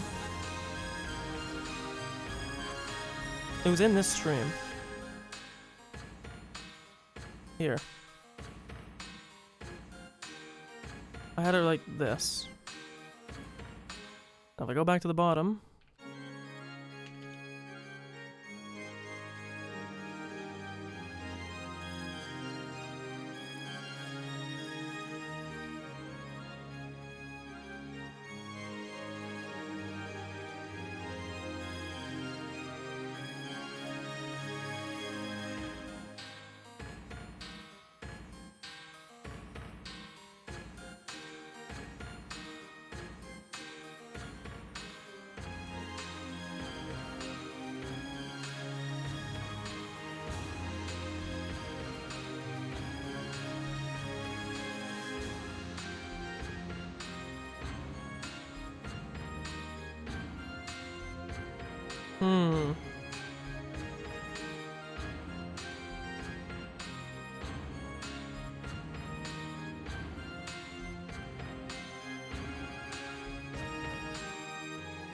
Interesting. I'll talk about this at the end of the stream. I'll probably do one more chapter after this one. It's exactly because of that that I like it even less. What is she thinking of, that Beato? Over there, Auntie Ava, who had the figure of her younger days and who now possessed the name Beatrice, had a long line forming of witches wishing to bless her. It was like a witch's coronation. Countless gold butterflies flapped their wings, directing this fantastical gold sparkling space. They were all praising her. As I stared from the distance, I looked at the Beatrice given new life, who had a slightly embarrassed smile on her face. Her expression, which had been hesitant at first, seemed to be full of a happiness that she had finally become aware of. In that expression, there wasn't a trace of the madness that had led her to that insane laugh before the gold. It was only the innocence of relishing her joy. Since I deny witches, I couldn't accept her as she showed that joyful expression at her witch succession ceremony. However, as I watched that innocent smile, it made me feel like I wanted to celebrate her for just now. The moment when a strong effort is successful and rewarded is always beautiful. Auntie Ava, who had always yearned to succeed the head, and had worked hard since she was young without being rewarded, had spectacularly taken hold of the chance given to her by the riddle of the epitaph and had finally gained that position. How divine is the smile of a person whose childhood dreams have been granted. I definitely won't accept witches. But Battler put his hands together, making a small sound. Clap, clap. It didn't reach her ears, but it did celebrate her. Congratulations, Auntie Ava. You solved the riddle of the epitaph masterfully, and before anyone else. It's your victory without any complaints. I won't accept all that about the Golden Witch and so on, but I will accept you as the new head of the Ushirmiya family, and I will celebrate you honestly. As though lured by Battler's applause, Beato also clapped. It was a slightly odd scene, because Battler and Beato, who opposed each other, were standing next to each other, applauding for the same person. I'm not clapping for a witch, I'm clapping for all of Auntie Ava's efforts up until now. I am too. I am offering Ava my sincere congratulations and applause for the tremendous accomplishment of solving that epitaph. I don't like the fact that I'm clapping with you, but, well, I won't worry about it for now. I guess it doesn't hurt to clap with you every once in a while.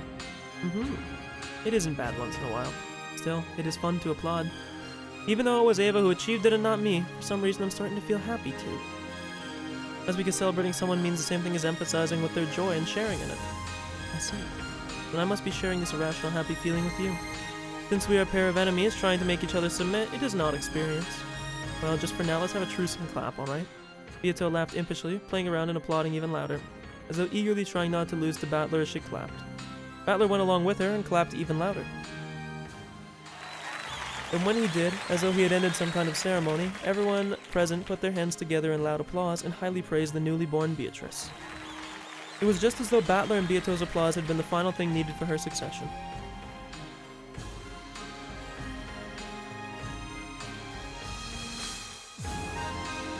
Jesus.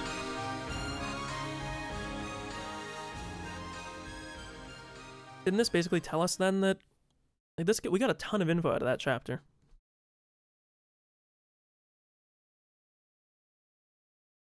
It didn't even advance. Damn, bro.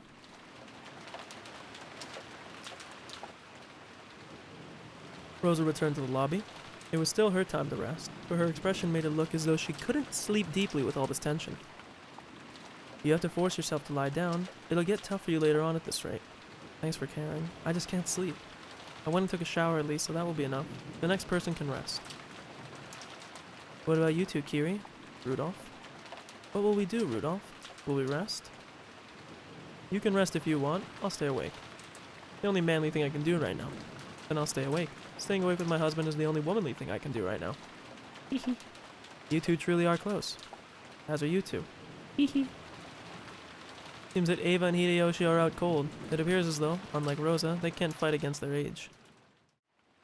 As though in response to those words, the door to the hall clunked open. Ava and Hideyoshi returned from the guest room. It's none of your business. Oh, Rosa, are you still alright without sleeping? What about you, Ne-san? Why not take it easy and rest? She's not gonna go to sleep because she's worried that Rosa's gonna sell her out. I just can't get to sleep. After taking a shower, my drowsiness faded away. Trying to see, does she have a ring on either of her fingers? She doesn't. Okay, so it is quite literally just the... Rudolph, Kiri, you can rest if you want. Yeah, thanks. For now, the sentiment alone is enough. Why don't you go first, Aniki? How kind of you. But I cannot rest first. That is the most I can do as the oldest brother. Holy fuck, you guys are all so prideful. Just go to fucking sleep. Do not worry, the two of us will be awake until the very end. Hehe. More importantly, Ava, are you alright? You look a little pale. Come to think of it, you're right. You're feeling a bit hot, you know. Hideyoshi put his hand up against Ava's forehead. It seemed that Ava wasn't feeling her best. Told you so. That's what happens when you break your daily cycle at your age. Is it a cold? Natsuhi, can you call Dr. Nanjo down? Yes. It's fine. You don't have to make such a big deal out of it. I have some medicine, so I'll be fine. I tend to get a fever when I'm tired. Don't worry. Ne-san, take it easy, okay? Thank you. When my siblings gather without me around, I get the feeling everyone is talking behind my back. It's a persecution complex from long ago. Sorry, okay? I won't say anything. I would never say something bad about you when you're away. The coded language here. What is it? Ne-san, you've been acting strange for a while, you know? Shouldn't you get a little rest now? You're right. I started thinking about raising money by March, and it made my headache even worse. That isn't good. Rest. I'll restrain myself so that your headache doesn't get worse. I've had a bad headache myself for a while now. Thank you. Well, then I'll count on what you've said and rest for a while. I'm gonna be so honest with you, if I was Ava and I was in that situation down in the bunker, Rose is getting a fucking bullet between the eyes. Why the fuck would you ever keep her alive? This is just such a big, like...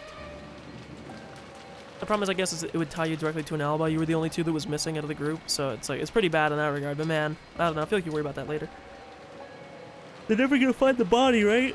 Like, what's up, Ava? Why so bent out of shape all of a sudden? Sorry about this. Please let us rest a bit longer. Sorry. After putting his hands together as though praying and apologizing several times, Hideyoshi went after Ava and left the lobby.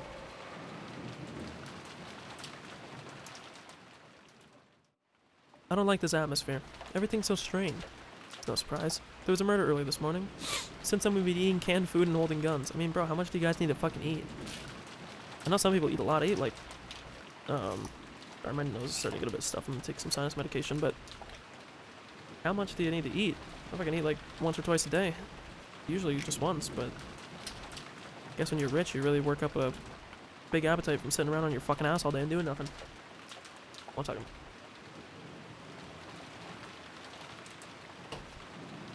Okay.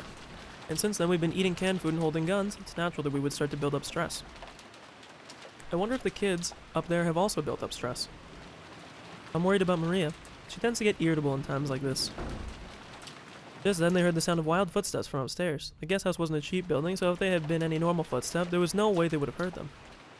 It was the sound of someone stamping their feet in frustration, so it's Maria. And not a moment later, in addition to the apparent sound of feet running out into the upstairs corridor, they could hear Maria calling over and over again, sounding displeased. Rosa grabbed her head, ruffled up her hair, and voicelessly moaned in anguish. The adults conscientiously turned their backs to her, pretending not to notice. The noisy clamor came downstairs and flew into the lobby. Were you gonna say some weird shit about Beatrice being gone or something? It was Maria who was sobbing, the other children who had come down with her, and Nanjo. In other words, everyone on the second floor had come downstairs because of Maria's tantrum. Rosa couldn't hide her dizziness at the scale of this annoyance her daughter was bringing to everyone. Sorry, Auntie Rosa. We tried to calm her down, but she just wouldn't listen.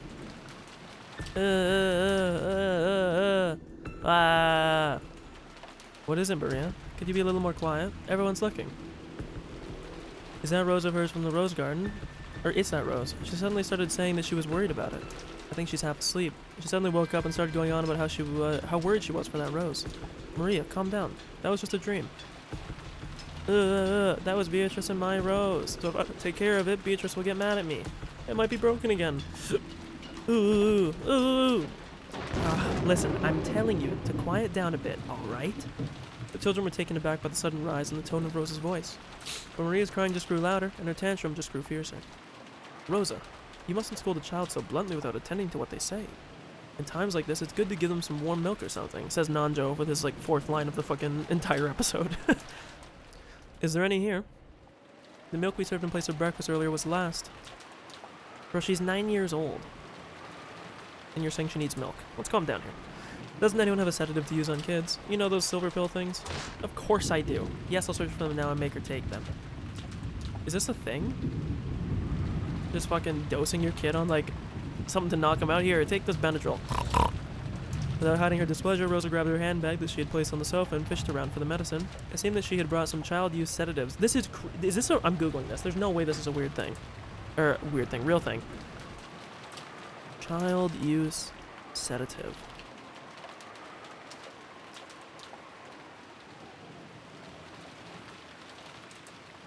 Okay, they do exist, but I'm pretty sure they're not meant to just have.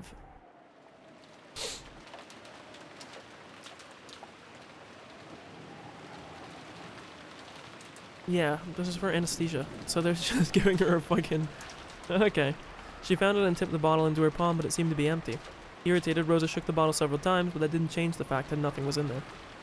All the while, Maria's crying was growing more and more intense.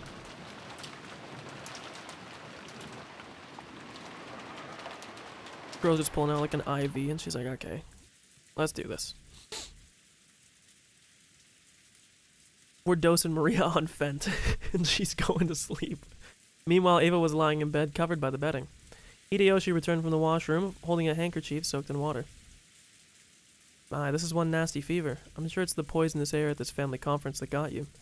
For now, you can forget all about the other relatives, alright? As Hideyoshi spoke to her kindly, he set the soaked handkerchief gently on Ava's burning forehead. Ava rested her own hand on top of his. Your hand feels wonderfully cool. My hand feels wonderful. Your fever must be pretty bad. No worries, the medicine will start working soon. Alas, my hand is a magic hand. I just put my hand up against your forehead like this, see? Any fever will melt right away. You're right. Your hand always makes my fevers fade. Yep. No need for a doctor when you got my hand. Don't worry and close your eyes. The fever will fade right away thanks to my magic. Don't say that fucking magic word, man. Okay, I don't trust anybody when they say that magic word anymore. Yes, I know. I can feel your magic. Hideyoshi was about to say they call that the placebo effect, but he stopped. If Ava said that she could feel magic from his hand, then that was alright for now. I wonder if magic really exists. Yeah, sure does. Only those who believe can tell, though. There's actually a lot of magic like that out there in the world. If magic is real, then I wonder if witches are real too. Oh? You mean that witch of the forest, Beatrice? She probably does exist for those who believe, just like God. Won't show himself except in front of those who strongly believe. You know, long ago I was able to use magic too. Oh? That's so. Then you've been a witch once too. You know, whenever I had a dream that I wanted to come true no matter what, if I wished strongly and tried hard, it came true every time. With my magic, my grades were always the best, and I even became the student council president and got into the university I wanted by my own ability. Everything I wished for was granted. That's right. Your magic was always a thing to be reckoned with. You're definitely a witch. And you work harder than anyone. I know all about it. You know, ever since I was a kid, the whole time there's been another me inside myself who always supported me. And that other self was a witch. I don't believe in Beatrice, the witch of the forest. I always believed that if a witch of Rokkenjima did exist, it was the witch inside my heart. I'm so grateful to that witch inside myself. I'm always so grateful that she let me meet up with you. Aww. You're always too timid when you get sick. Don't say anything for now. I'll stay like this the whole time until your fever's gone down, okay? Yeah. No matter what. Don't take your hand away. Somehow I feel like I'm becoming something that isn't myself. And it's been scaring me for a while now. I get the feeling that the witch inside of me was provoked by Beatrice and is growing stronger and stronger. Somehow it feels like she's going to swallow me up. It's alright. As long as I'm with you, there's not a thing to be afraid of. Remember the time we went to that dangerous country and the whole bus was robbed? I repelled them. Honey, you just handed over your gold watch and begged them to go away. It was pretty lame, but it was cool. This hand. Please don't move it away no matter what. Not even if I fall asleep. And even if something creepy sneaks inside. Protect me. Leave it to me. So stop worrying now and get some sleep. The medicine and my magic will start working real soon. Ava finally calmed her heart and closed her eyes.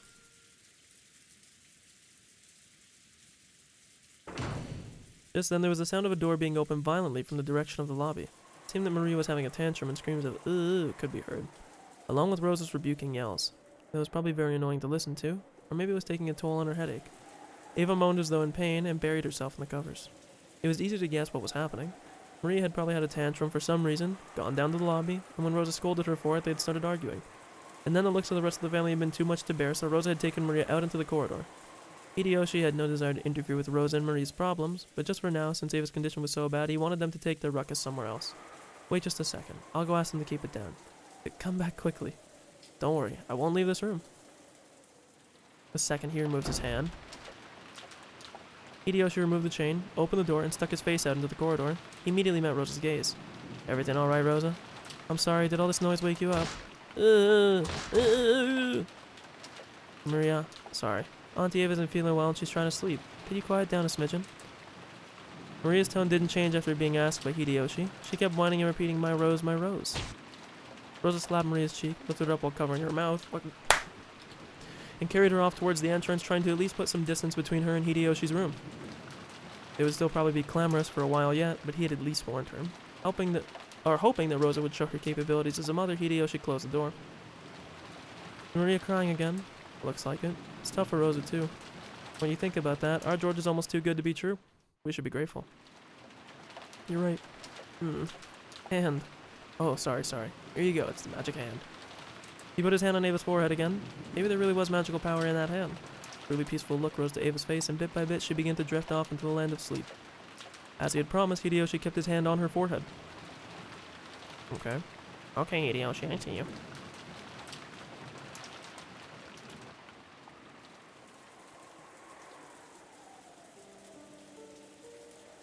By the entrance, because I can't speak, by the entrance, with her hand still against Maria's mouth, Rosa was at a loss of what to do next. She had been unable to withstand everyone's gaze in the lobby, and had yelled at the children to go upstairs before dashing out of the lobby. And when she went out into the corridor, Hideyoshi had told her that she was being too noisy. Where should I go now? Where should I take this child who's having a tantrum? She felt as though she was about to cry in frustration. As Maria kept struggling in an attempt to scream, Rosa put her mouth up to Maria's ear, and tried to persuade Maria in as calm a voice as she could manage. Maria, you really want to see that rose that much? Maria nodded her head several times, moaning, ugh. Why do you want to see that rose so much? I'll listen to you, so will you tell me quietly? I'll hit you if you scream. Jesus Christ. My rose. Beatrice revived it. It might have broken again. I'm worried about that. Can't sleep until I make sure. It seemed that she was still making a fuss about me pressing space when I'm not. Fuss about that marked rose from yesterday. Rosa felt her headache throbbing again, but she was at least a little relieved that Maria had now stopped her screaming. Anyway, everyone's having a hard time right now, so don't bother Mama and everyone else. You can worry about that rose all you want tomorrow when it stops raining. Just listen to me for now. No. My Beatrice's rose. Rosa reflexively covered Maria's mouth. She had spoken a little too harshly and had gotten her agitated again. Rosa realized that it was partly her own fault and clicked her tongue in self-hatred.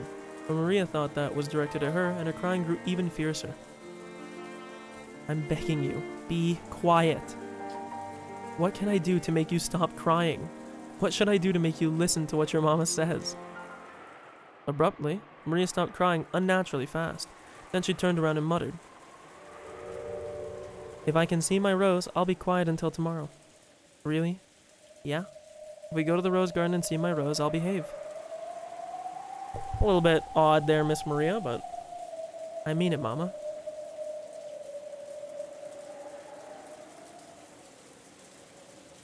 If it would keep Maria quiet for the time being, Rosa thought that even going into this wind and rain would be a small price to pay. She did think it might be a bit reckless, but in the end, no murder or anything of the sort had actually occurred. All that clamor since the morning had been a farce set up by Kinzo. If you clearly thought about that chain of locked rooms, it communicated more clearly than anything that it was all an act by the victims themselves. Will you really listen if you get to see the rose? Yeah.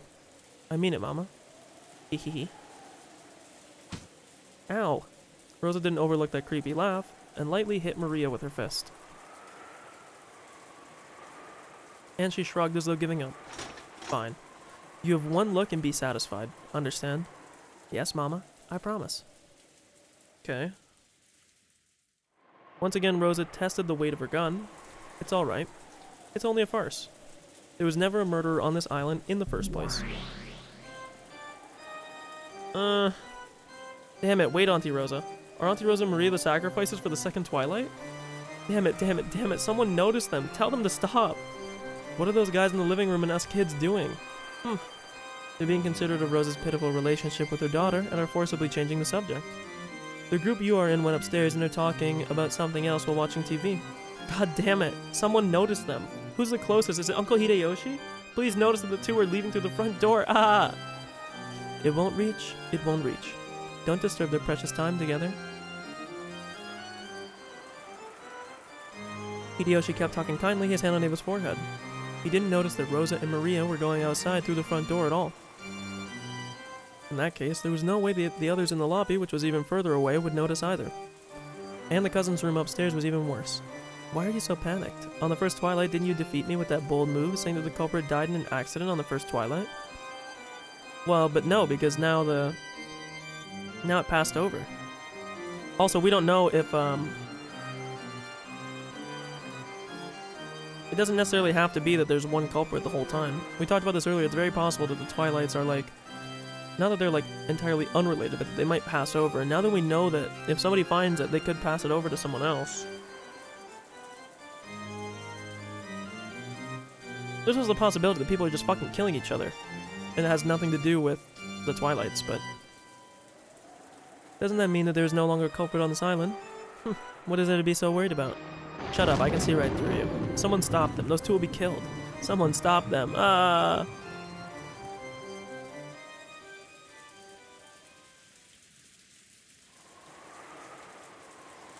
If I had to do a chess analogy from someone that doesn't play and doesn't know chess, what Beatrice is doing right now, it's kind of like she has sacrificed her strongest piece, which is her power and her magic and everything else.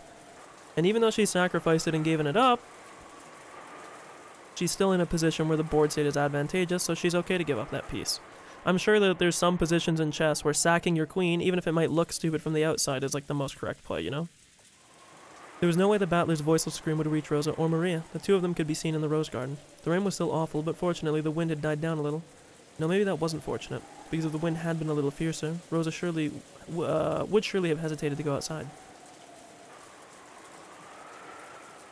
Here it is. Maria found her rose with the gold lace and stared at it lovingly.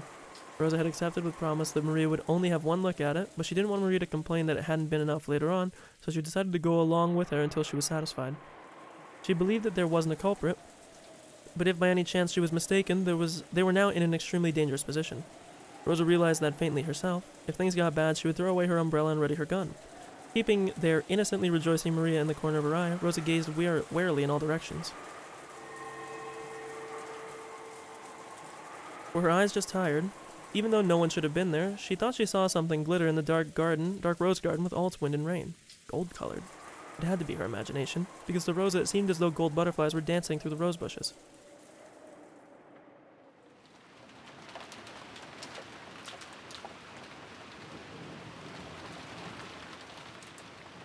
Are you alright, Ava? Take it easy. Should I call Dr. Nanjo after all? I'm alright. Don't take your hand away. I'm begging you, don't take your hand away. Ava was breathing wildly. Beads of sweat were appearing on her forehead. It certainly was true that she had stayed up all night last night and that things had been rough since early this morning. It wasn't odd that her body wasn't keeping up. Even though he understood that, Hideyoshi suspected that Ava's sudden fever was the sign of some serious illness. Several times Hideyoshi suggested to call Dr. Nanjo, but Ava resisted firmly, pleading with him and saying that it was even more important that he didn't take his hand away.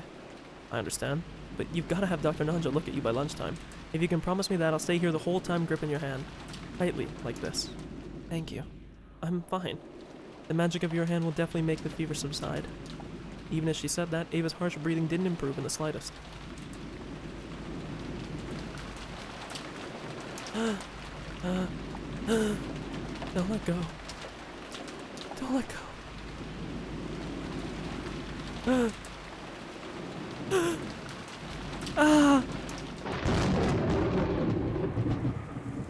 Who's there?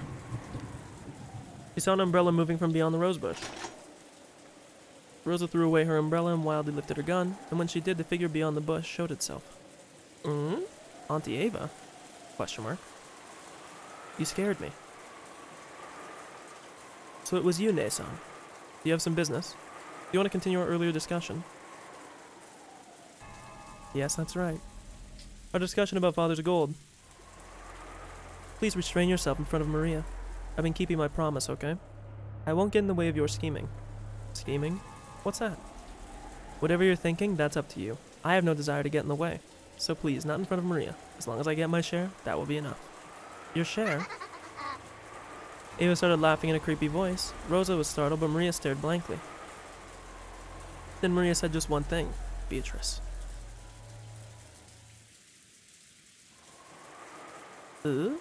Wait. Who are you? Your share? Who would give that to you? All of that is mine. It belongs to me, the Golden Witch Beatrice.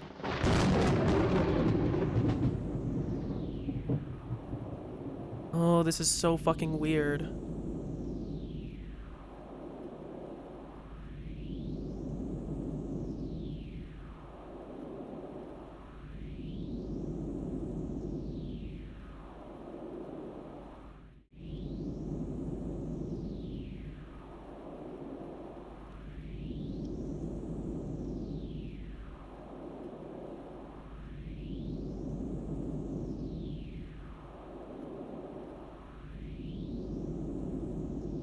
Sorry, I'm just trying to like word this in my head how it could possibly like... Yeah, we're trying to go with the human theory. I mean, I don't think Ava literally has the ability to split into two places at once, okay? You know, maybe that's a little bit too insane, but I don't think that's gonna happen. And so because of that, now I'm just trying to parse together, I guess, oh,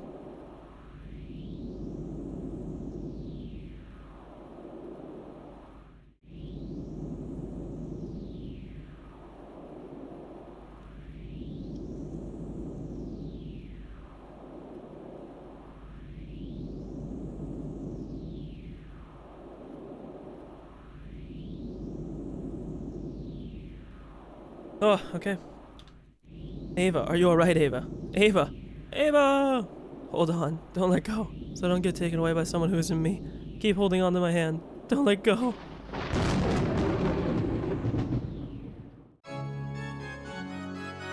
When did you ever work hard?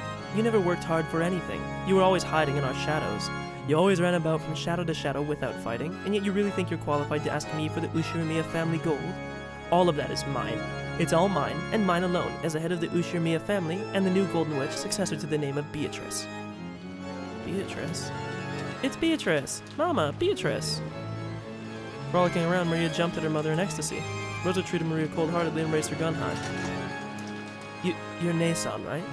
You are Nason, right? Wrong. I'm no longer the one who was your sister. And who are you? Are you gonna say that you are Beatrice? That's impossible. You died 19 years ago. Yes, you were definitely dead. After all, I clearly saw that your head was smashed. I can remember your insides flowing out like it was yesterday. How could you be alive and here, right now? The concept of death does not exist for a Golden Witch. The names of the Golden Witch and Beatrice will be handed down for all eternity. Maybe the Beatrice you knew met with death, but that name is mine now. Therefore, it is endless. The concept of death does not exist for Beatrice K. So, we already knew this, but... the endless, which means that the title of Golden / Endless Witch and the name Beatrice will be passed down. Sorry.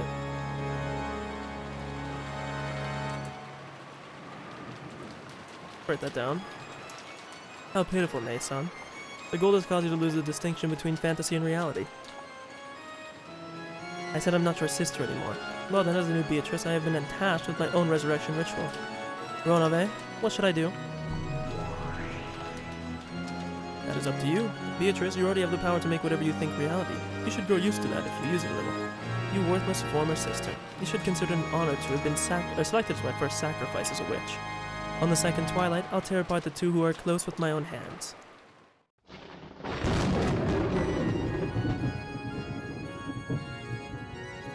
The first thing they knew Beatrice wished? No, the first magic she tried to use was to surpass the limitations given to humans, in particular gravity. She wanted to become fully aware of her transformation into a witch by being released from those shackles. As the witch and Rosa stayed as they were, the ground retreated all by itself into the distance below them. By now their feet were no longer attached to the ground.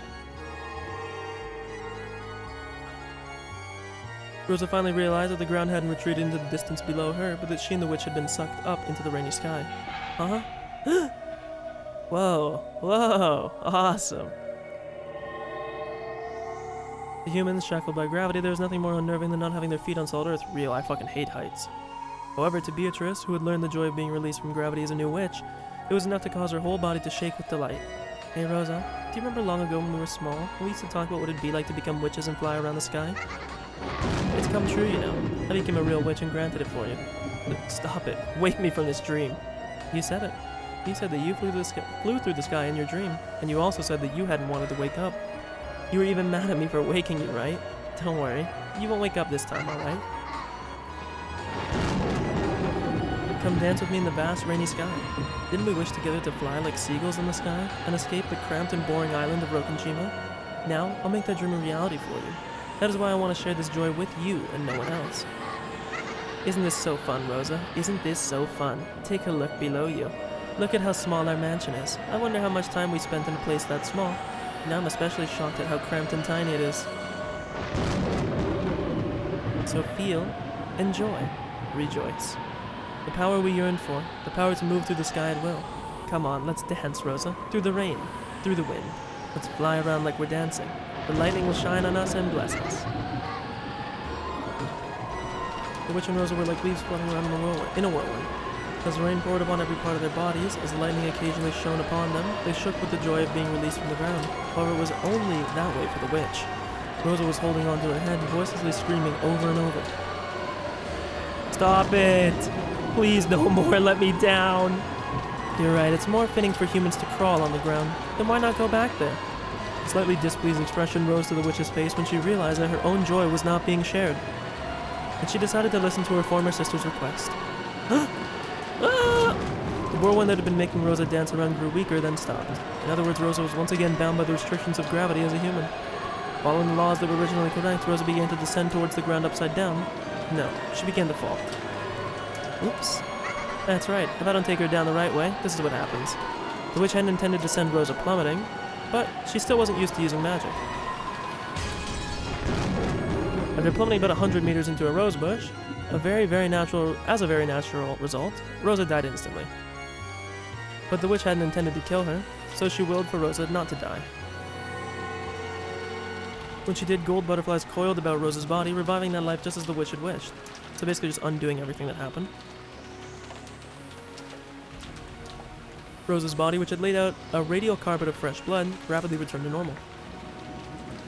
The broken and crushed bones returned to normal. The torn and smashed flesh returned to normal.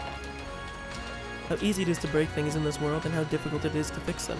Anyone can take a life, but no human can revive a lost life. By surpassing the irreversible, one proves that they have surpassed humans. This surely gave her a much, much greater realization that she was a witch than flying through the sky had.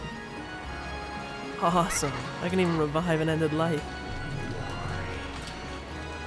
Of course, Beatrice, you are already an endless witch. To live and to die, to bring to life and to kill, all of it repeated endlessly. Beatrice, as the endless witch, you are the queen who controls that cycle of life and death. One time I dropped a goldfish bowl.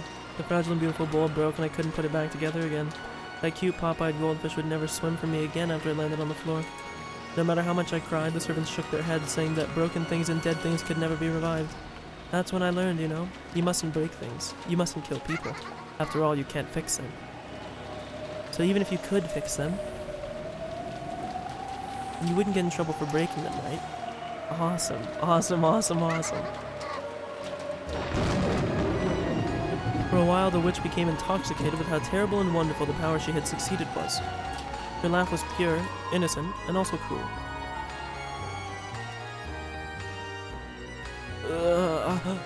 Even though Rosa had been revived, she let out a cry of anguish at the pain from her fall. The witch landed in front of her and held out her hand. Sorry about that, Rosa. I didn't think flying in the sky would be so much fun. Sorry. I'm really sorry. And I didn't know that humans could die so easily. But I brought you back to life, so you're fine now. So get up, okay? Play with me some more, okay? What were those dreams you told me about when you were a kid? Go ahead and tell me all of them without holding back. As I am now, I can make anything come true no matter how absurd. I can let you down in an ocean of jelly.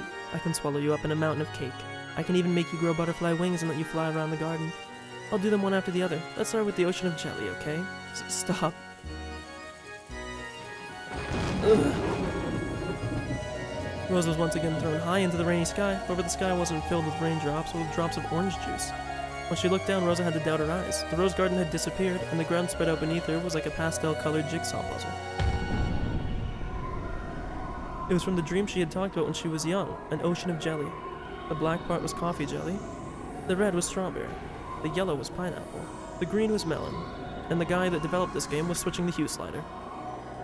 What was the white part? Apple, perhaps? Did Rosa even have time to think something like that? Rosa fell towards the multicolored ocean.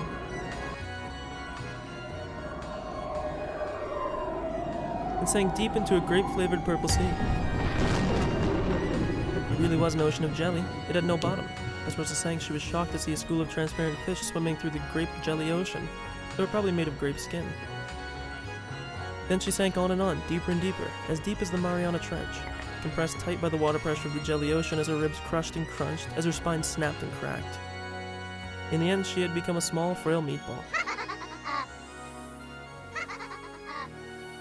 What a truly wonderful experience to drown to death in an ocean of jelly. It's a dream no one else can imitate. I granted it for you. In an instant I snapped my fingers. The meatball that had been Rosa was launched up into the sky.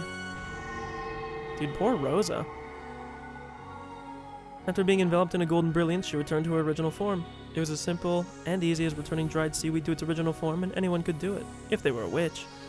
The vacant look on Rosa's face had to be because of the joy from having that dream she had given up on as a child made into reality. Definitely. Probably. Next is the mountain of cake. In an instant the sky was covered and became patterned black and white like a chessboard. That almost transparent white part was her favorite gelatin cheesecake. The elegant black part was a slightly bitter gâteau au chocolat. They were a ceiling, they were a mountain, and those several billion cakes were thrown down towards Rosa. If you piled those cakes up, they would surely be taller than Everest. So they probably weighed, not too sure, but it was probably heavier than all the cakes across Japan put together.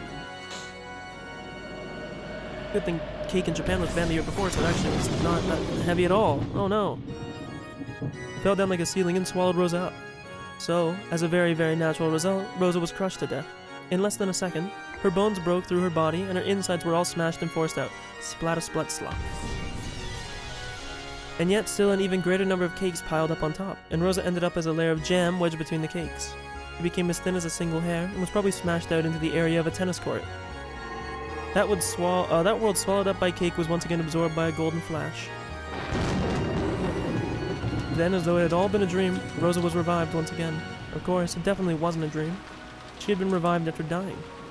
By that point, death, which most humans only have to experience once after they are born, had already been experienced repeatedly by Rosa. In other words, she had gone through that which humans cannot, the precious experience of dying more than once. Isn't this fun, Rosa? Isn't this fun? Next is the butterflies, look. Please have mercy. No way. Let's play more. Let's play more. Laughing innocently, she pointed her gold staff at Rosa as she begged for mercy. When she did, Rosa glittered gold and rapidly began to shrink. She shrank down to the size of a real butterfly. Then, gold wings sprouted from her back and she joined her fellow gold butterflies. However, while a human body could withstand this wind, it was different matter for a butterfly's body. The gold butterfly Rosa was invited to dance by each gale of wind. The gold butterfly Rosa was invited to dance by each gale of wind, and she spun in circles around the rose garden. Oh, I see. It was invited to dance by each gale of wind. Sorry, I was like, that didn't make sense, but I get what it's saying now. No! A gentle bed caught her as she tired from dancing. It was a soft knit hammock in the shadow beneath the roof of the arbor. The owner of the hammock lumbered into view, welcoming its rare guest who had wandered in on the stormy night. That owner, which should have been small enough to crush in the palm of your hand, now looked as big as the top of a canopy bed to Rosa. Yeah! What a klutz. He got caught in a spider's web. Ah ha ha ha. This time it's a dance with a spider. That takes me back. Remember the times we find a spider's web and play around by throwing pebbles at it? I've heard the spiders don't chew their prey, but they insert their venom, and when the insides melt into a sticky soup, they suck it out. Hey Rosa, remember? Remember how we throw butterflies into the spider's web on purpose and play around by seeing how the spider would attack? Okay, it's pretty evil. You don't remember, do you? This happened before you got into grade school. You'll be able to see it up close this time, you know. Very close. No! No! Have mercy, Nason. Help me, Nason. Higa! Dude, Rose is getting pretty hard done by, man. She got tortured at the end of the last thing. And Gore Black Gif Black Gimel Gear Gaga Lady Gaga fan. Gaga Gibba! Girl's not bad. She surely can use magic at will. Interesting, interesting, interesting, interesting. You feel like laughing too, right, Battler? Stop this bullshit. Just stop! I'm just thinking of like the Pibble dog, where it's like, stop fighting! And he's got like his arms up. You know what I mean. What's so fun? You're insane. You're insane. What's so fun about doing something like this? Doesn't she look like she's having so much fun? I don't blame her. Magic is fun. I remember when I first became able to use magic, I played around so much. Yes, I understand. I understand that play from the bottom of my heart. I expect I won't be able to share this joy and passion with you, Battler. Ah, what a shame. What a shame. If you accepted me, I'd teach you magic anytime you wanted, you know. It's hard to describe the joy you receive in the instant you are freed from the shackles of humanity. I want to teach you about it. That joy. That passion. I definitely would like to see the world of magic you would give birth to. Just once. You're starting to enjoy yourself, right? You started wanting to use magic, right? It's pretty fun to be a witch, you know? Just for you, I'll teach everything. About the joy of flying together in the sky, about the joy of diving together through the sea. I will teach you the excitement that you feel in the instant you surpass the bounds of humans and see how wide your world stretches. Wouldn't that be fun? I'm expecting a Battler, a really long one. Nope, didn't hit with... there was no malice in Beato's expression. It was hard to believe, but she was genuinely enjoying this cruel show, and she thought she was sharing her appreciation with Battler. Battler was aghast at this vastly, hopelessly different measure of value. This is unbelievable. There's definitely something screwed up with you. Stop it already, goddammit. Virgilia, make her stop this insane farce. What do I have to do? We exist outside the board. We cannot touch the board itself. Virgilia shook her head apologetically. She was the one who had already been killed. But that means she couldn't interfere in any way. As Beato continued to enjoy it in a crazed sort of way, Battler lifted her up by the collar and yelled at her. Stop it! Stop it! Stop it! That's enough, you goddamn witch. Are you trying to tell me that's Auntie Ava? That's impossible. Well, the Auntie Ava I know may be a bit mean at times. Completely impossible she's the kind of person that would do something this cruel. This is all part of your deception. Don't toy with Auntie Rosa. Don't toy with Auntie Ava. Stop this farce right now! But I already said that it's not me playing with Rosa anymore. I told you that's the new Beatrice. Is it really so cruel that you have to squeal like that? You're also pretty fond of stuff like this, aren't you? You actually have just a bit of interest in magic and... Ouch! What was that? For the first time, Battler slapped Beato across the cheek. Beato didn't know why something like that would be done to her, and a stunned expression rose to her face. Battler found that expression even more unforgivable, and he roared. Huh? You call this interesting? What's the shit is wrong with your head? Go kill yourself! Oh my god, okay. Wait, is this guy like... Is he actually ahead of his time? Burger said KYS? Slice the top of your head off and try looking inside. You'll definitely find that the insides have been completely removed. Make her stop it right now. Make her stop this disgusting farce. I'll never forgive you. How dare you do something so cruel? I've sometimes thought that you're a bit of a funny person, but I'll never make that mistake again. You're just a monster who's nothing but cruel. Don't show yourself in front of me. Never again. I won't accept you. I won't talk with you. I don't even want to look at your face. That get through to you? Don't show yourself in front of me. Just fuck off!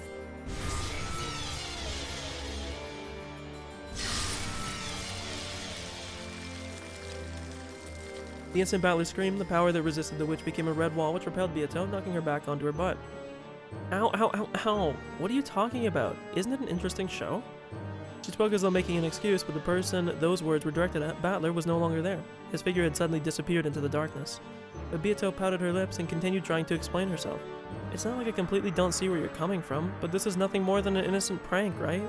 No matter how she kills, the person will be brought back to life in the end, right? Aren't humans creatures that are fine with anything as long as it ends well? Right, Master? It's not something to get so angry about. She was hoping for approval, but Virgilia simply faced her with an indifferent expression. To Beato at that moment, even an exasperated face would probably have seemed better. I have nothing in particular to say. If you think it is fun, you can keep watching as long as you want. Call me when it's over. I will erase my form until then. Following Battler's lead, Virgilia hid herself in the darkness. Left sitting there on her own, Beato didn't have a clue what was going on and felt like she'd been made out to be the bad guy. What's so wrong? It's an interesting show, isn't it? It might be a little vulgar, but it's fairly interesting, isn't it? Right, Ronove? It's nothing to get so mad about, right? Ooh, cool. Something interesting for you, milady, is not necessarily interesting for Battler. Does he really hate me that much? Don't cry, bro. Why am I feeling bad for you? You're like a reprehensible person, but I feel bad for you. Well, certainly we are playing against each other, so it's true we are enemies, but is our relationship really so bad that we can't laugh together at entertainment? Since I applauded together with Battler, I thought I could at least laugh together with him. Does he really reject me so much that we can't even do that? He doesn't have to accept that I'm a witch, because the point of the game is to compete over that. But still, saying he won't look at my face, that he won't talk to me, truly ignoring me is going too far. Am I really hated that much? The moves you have made thus far are certainly worthy of hatred, milady. Even a demon such as myself can slightly understand Battler's feelings. I wonder if you cannot understand that because you are especially thick-headed, milady. Shut up. Why don't you disappear too? Yes, certainly. Then, if you would excuse me. It's interesting that he still, like, responds to her. Obviously, we know that this was all a ploy by Beatrice, but even Ronove hid himself in the darkness and Beato was left alone. The only one in the rainy rose garden. No one will play with the lonely witch, because no one would play with her. She was a lonely witch. What's going on? Why would anyone play with me? Am I really that weird? That cruel? Someone answer me! Isn't this fun, Rosa? Isn't this fun? Hey, how should we play next? Of course I'll play with Maria too, okay? Let's all have a friendly walk together. Let's swim in a pot of boiling chocolate. Let's have a picnic in a cake-rising oven. Hey, new Beatrice. Behind the witch who was continuing her spree of tragedy, Beato showed herself. Her expression was very rare for her. It was kind of restrained, somehow unreliable. Miserable. Oh, it's the predecessor, Beatrice. Were you watching? The power of magic is truly wonderful. Until now I had never thought it would be so fun to be reborn as a witch. It's like playtime that never ends. Come on, let's play together, predecessor. But first, wait for a second, okay? The two of them were cooked to death in the oven, so I have to revive them again. They're like bread rising because of yeast, like cookies expanding in an oven. Listen to what I'm saying. Well, isn't that enough for the sacrifices of the second twilight? Of course it isn't specified how you kill them, but, maybe you shouldn't toy with them any more than that. What are you saying, predecessor? I heard from Ronove a short while ago that your magic was much, much more wonderful, cruel, and self-indulgent. A Halloween party where candy's poured out of 6 people's stomachs? How truly wonderful. As for me, maybe I'll act out Alice's tea party. I'll invite everyone to a tea party to celebrate a happy unbirthday and entertain them one by one with my magic. I wonder if I can do it as wonderfully as you. I wonder if I can be as cruel in my own pop, cute style. Good lord, the tongue stick out while she was talking. Now that I think about it, all fairy tales are cruel, aren't they? Now that I'm a witch inside one of those fairy tales, I finally understand. I am, slightly of the opinion that, in the past, I too might have gone a little too far. Well, I think that, as the Golden Witch, it's a good idea to have a little elegance. I don't understand what you're saying, predecessor. But there's one thing I do understand. No matter how hard I try now, I'm no match for how cruel you are. I've got to try much, much harder. I've got to become more cruel and become an excellent Golden Witch. Like I said, you've already done enough here. Anyway, this is my order as your predecessor. That's enough for the second twilight. I'll show you how it's done. Stand back and watch. Yes, predecessor. I can't wait to see what brutal, cruel, and disgusting method of killing you'll use. The new witch pinched the sides of her skirt and gave a graceful bow, stepping back as an expectant gaze rose to her face. She was expecting an even more cruel magic that surpassed even herself. Well, speaking of that, you're only half a witch if you can only kill with methods like that. I shall show you an elegant way to kill, worthy of the Golden Witch. When Beato waved her pipe, 7 colors of smoke poured out, reviving Rosa and Maria. Compared to how the new Beatrice had done it a short while ago, it was slightly gentler. It was probably gentler than how Beato had done it herself up until now. Rosa's consciousness had already grown dim from the pain of so many repeated deaths, but even so she pleaded that her daughter be spared. Please, have mercy. Even if it's just Maria, have mercy. Ah, mama, mama. Sorry. My disciple, read that wrong, acted without restraint for a bit. Forgive me. Beatrice, When Maria realized it was the real Beatrice, she jumped onto her. You promised, right, Beato? You promised that you would take me to the Golden Land, right? There I can be friends with Mama, and everyone will laugh together. You promised that you would take us there, right? About that. I can no longer keep that promise, because someone appeared who could solve the riddle. I am no longer the Golden Witch Beatrice, so I'm sorry. I can no longer keep my promise with you. Why? Why? Beato, you promised! I'm sorry. I'm truly sorry. So at least an apology for not being able to keep my promise. I'll give you a truly quiet sleep, which will never be disrupted again. Beato embraced Maria with a loving expression. Oh. Then softly, a red bruise appeared on Maria's neck. It was a very gentle bruise. It grew redder and redder, and when it distinctly formed itself into the shape of a hand, Maria's neck tilted suddenly, so she snapped her neck, peacefully as though she had fallen asleep. Maria. Maria! Sorry. I won't apologize that you were the sacrifices for the second twilight. That is simply your fate. However, I must apologize for the vulgar way in which you were offered as sacrifices. This is your final sleep. Never again will it be disturbed. Beato softly, gently lifted her finger, as though touching the empty air in front of her nose. When she did, a light breeze lifted up, making Rosa's body dance lightly like a feather. Then Rosa's body floated lightly, and there was the garden fence with its spear-shaped prongs. Oh god, that's not gentle, what the fuck? Oh my! The spear of the fence pierced Rosa's medulla oblongata, okay, so it went through her head. Benevolently, without toying with her, in a single blow, Rosa's life was snuffed out. Compared to the earlier innocent yet cruel events, her end was surprisingly tame. It just looked like a doll shaped like Rosa was leaning against the fence, but she had passed away.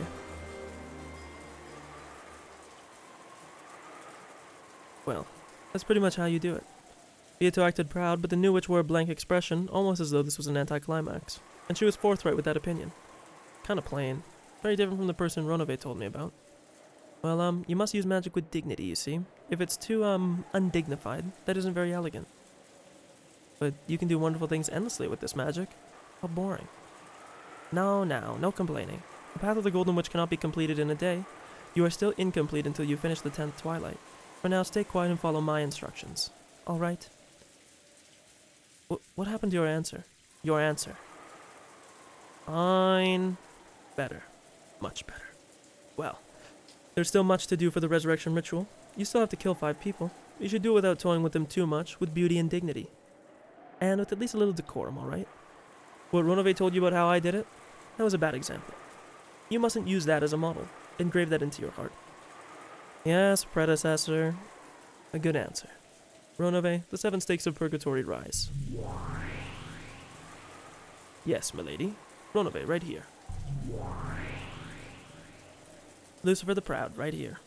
Up until this point, I've done things a little flashy, but, the dignity of the Golden Witch is also important. So what I'm trying to say is, as Ronove chuckled at Beato's uncharacteristically flustered speech, he summed it up for her. Certainly. From now on, we will be careful to perform in a graceful manner suitable for the name of the Golden Witch. Even the 7 Sisters of Purgatory will reform their previous bad behavior, and we shall espouse to perform our tasks in the quickest possible manner. Will that be acceptable, milady? That's it, more or less. Everyone take it to heart, alright? Yes, certainly.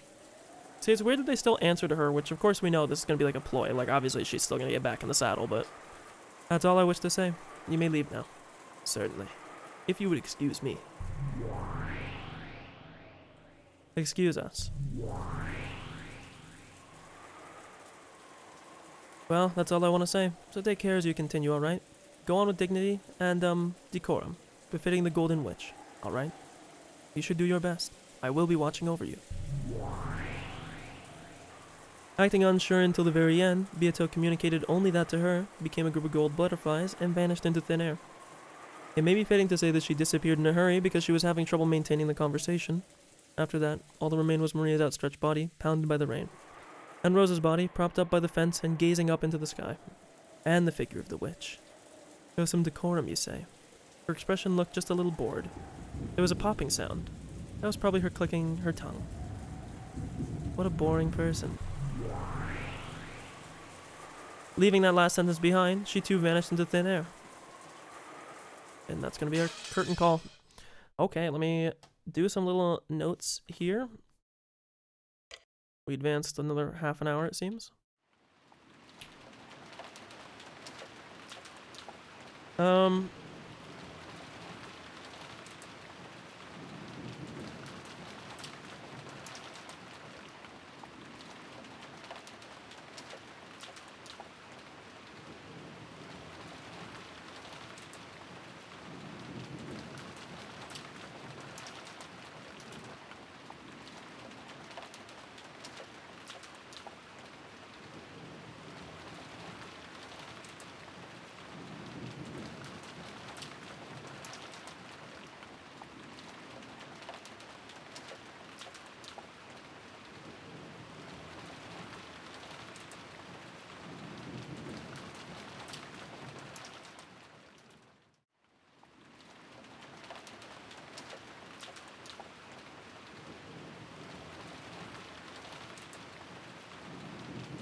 Okay.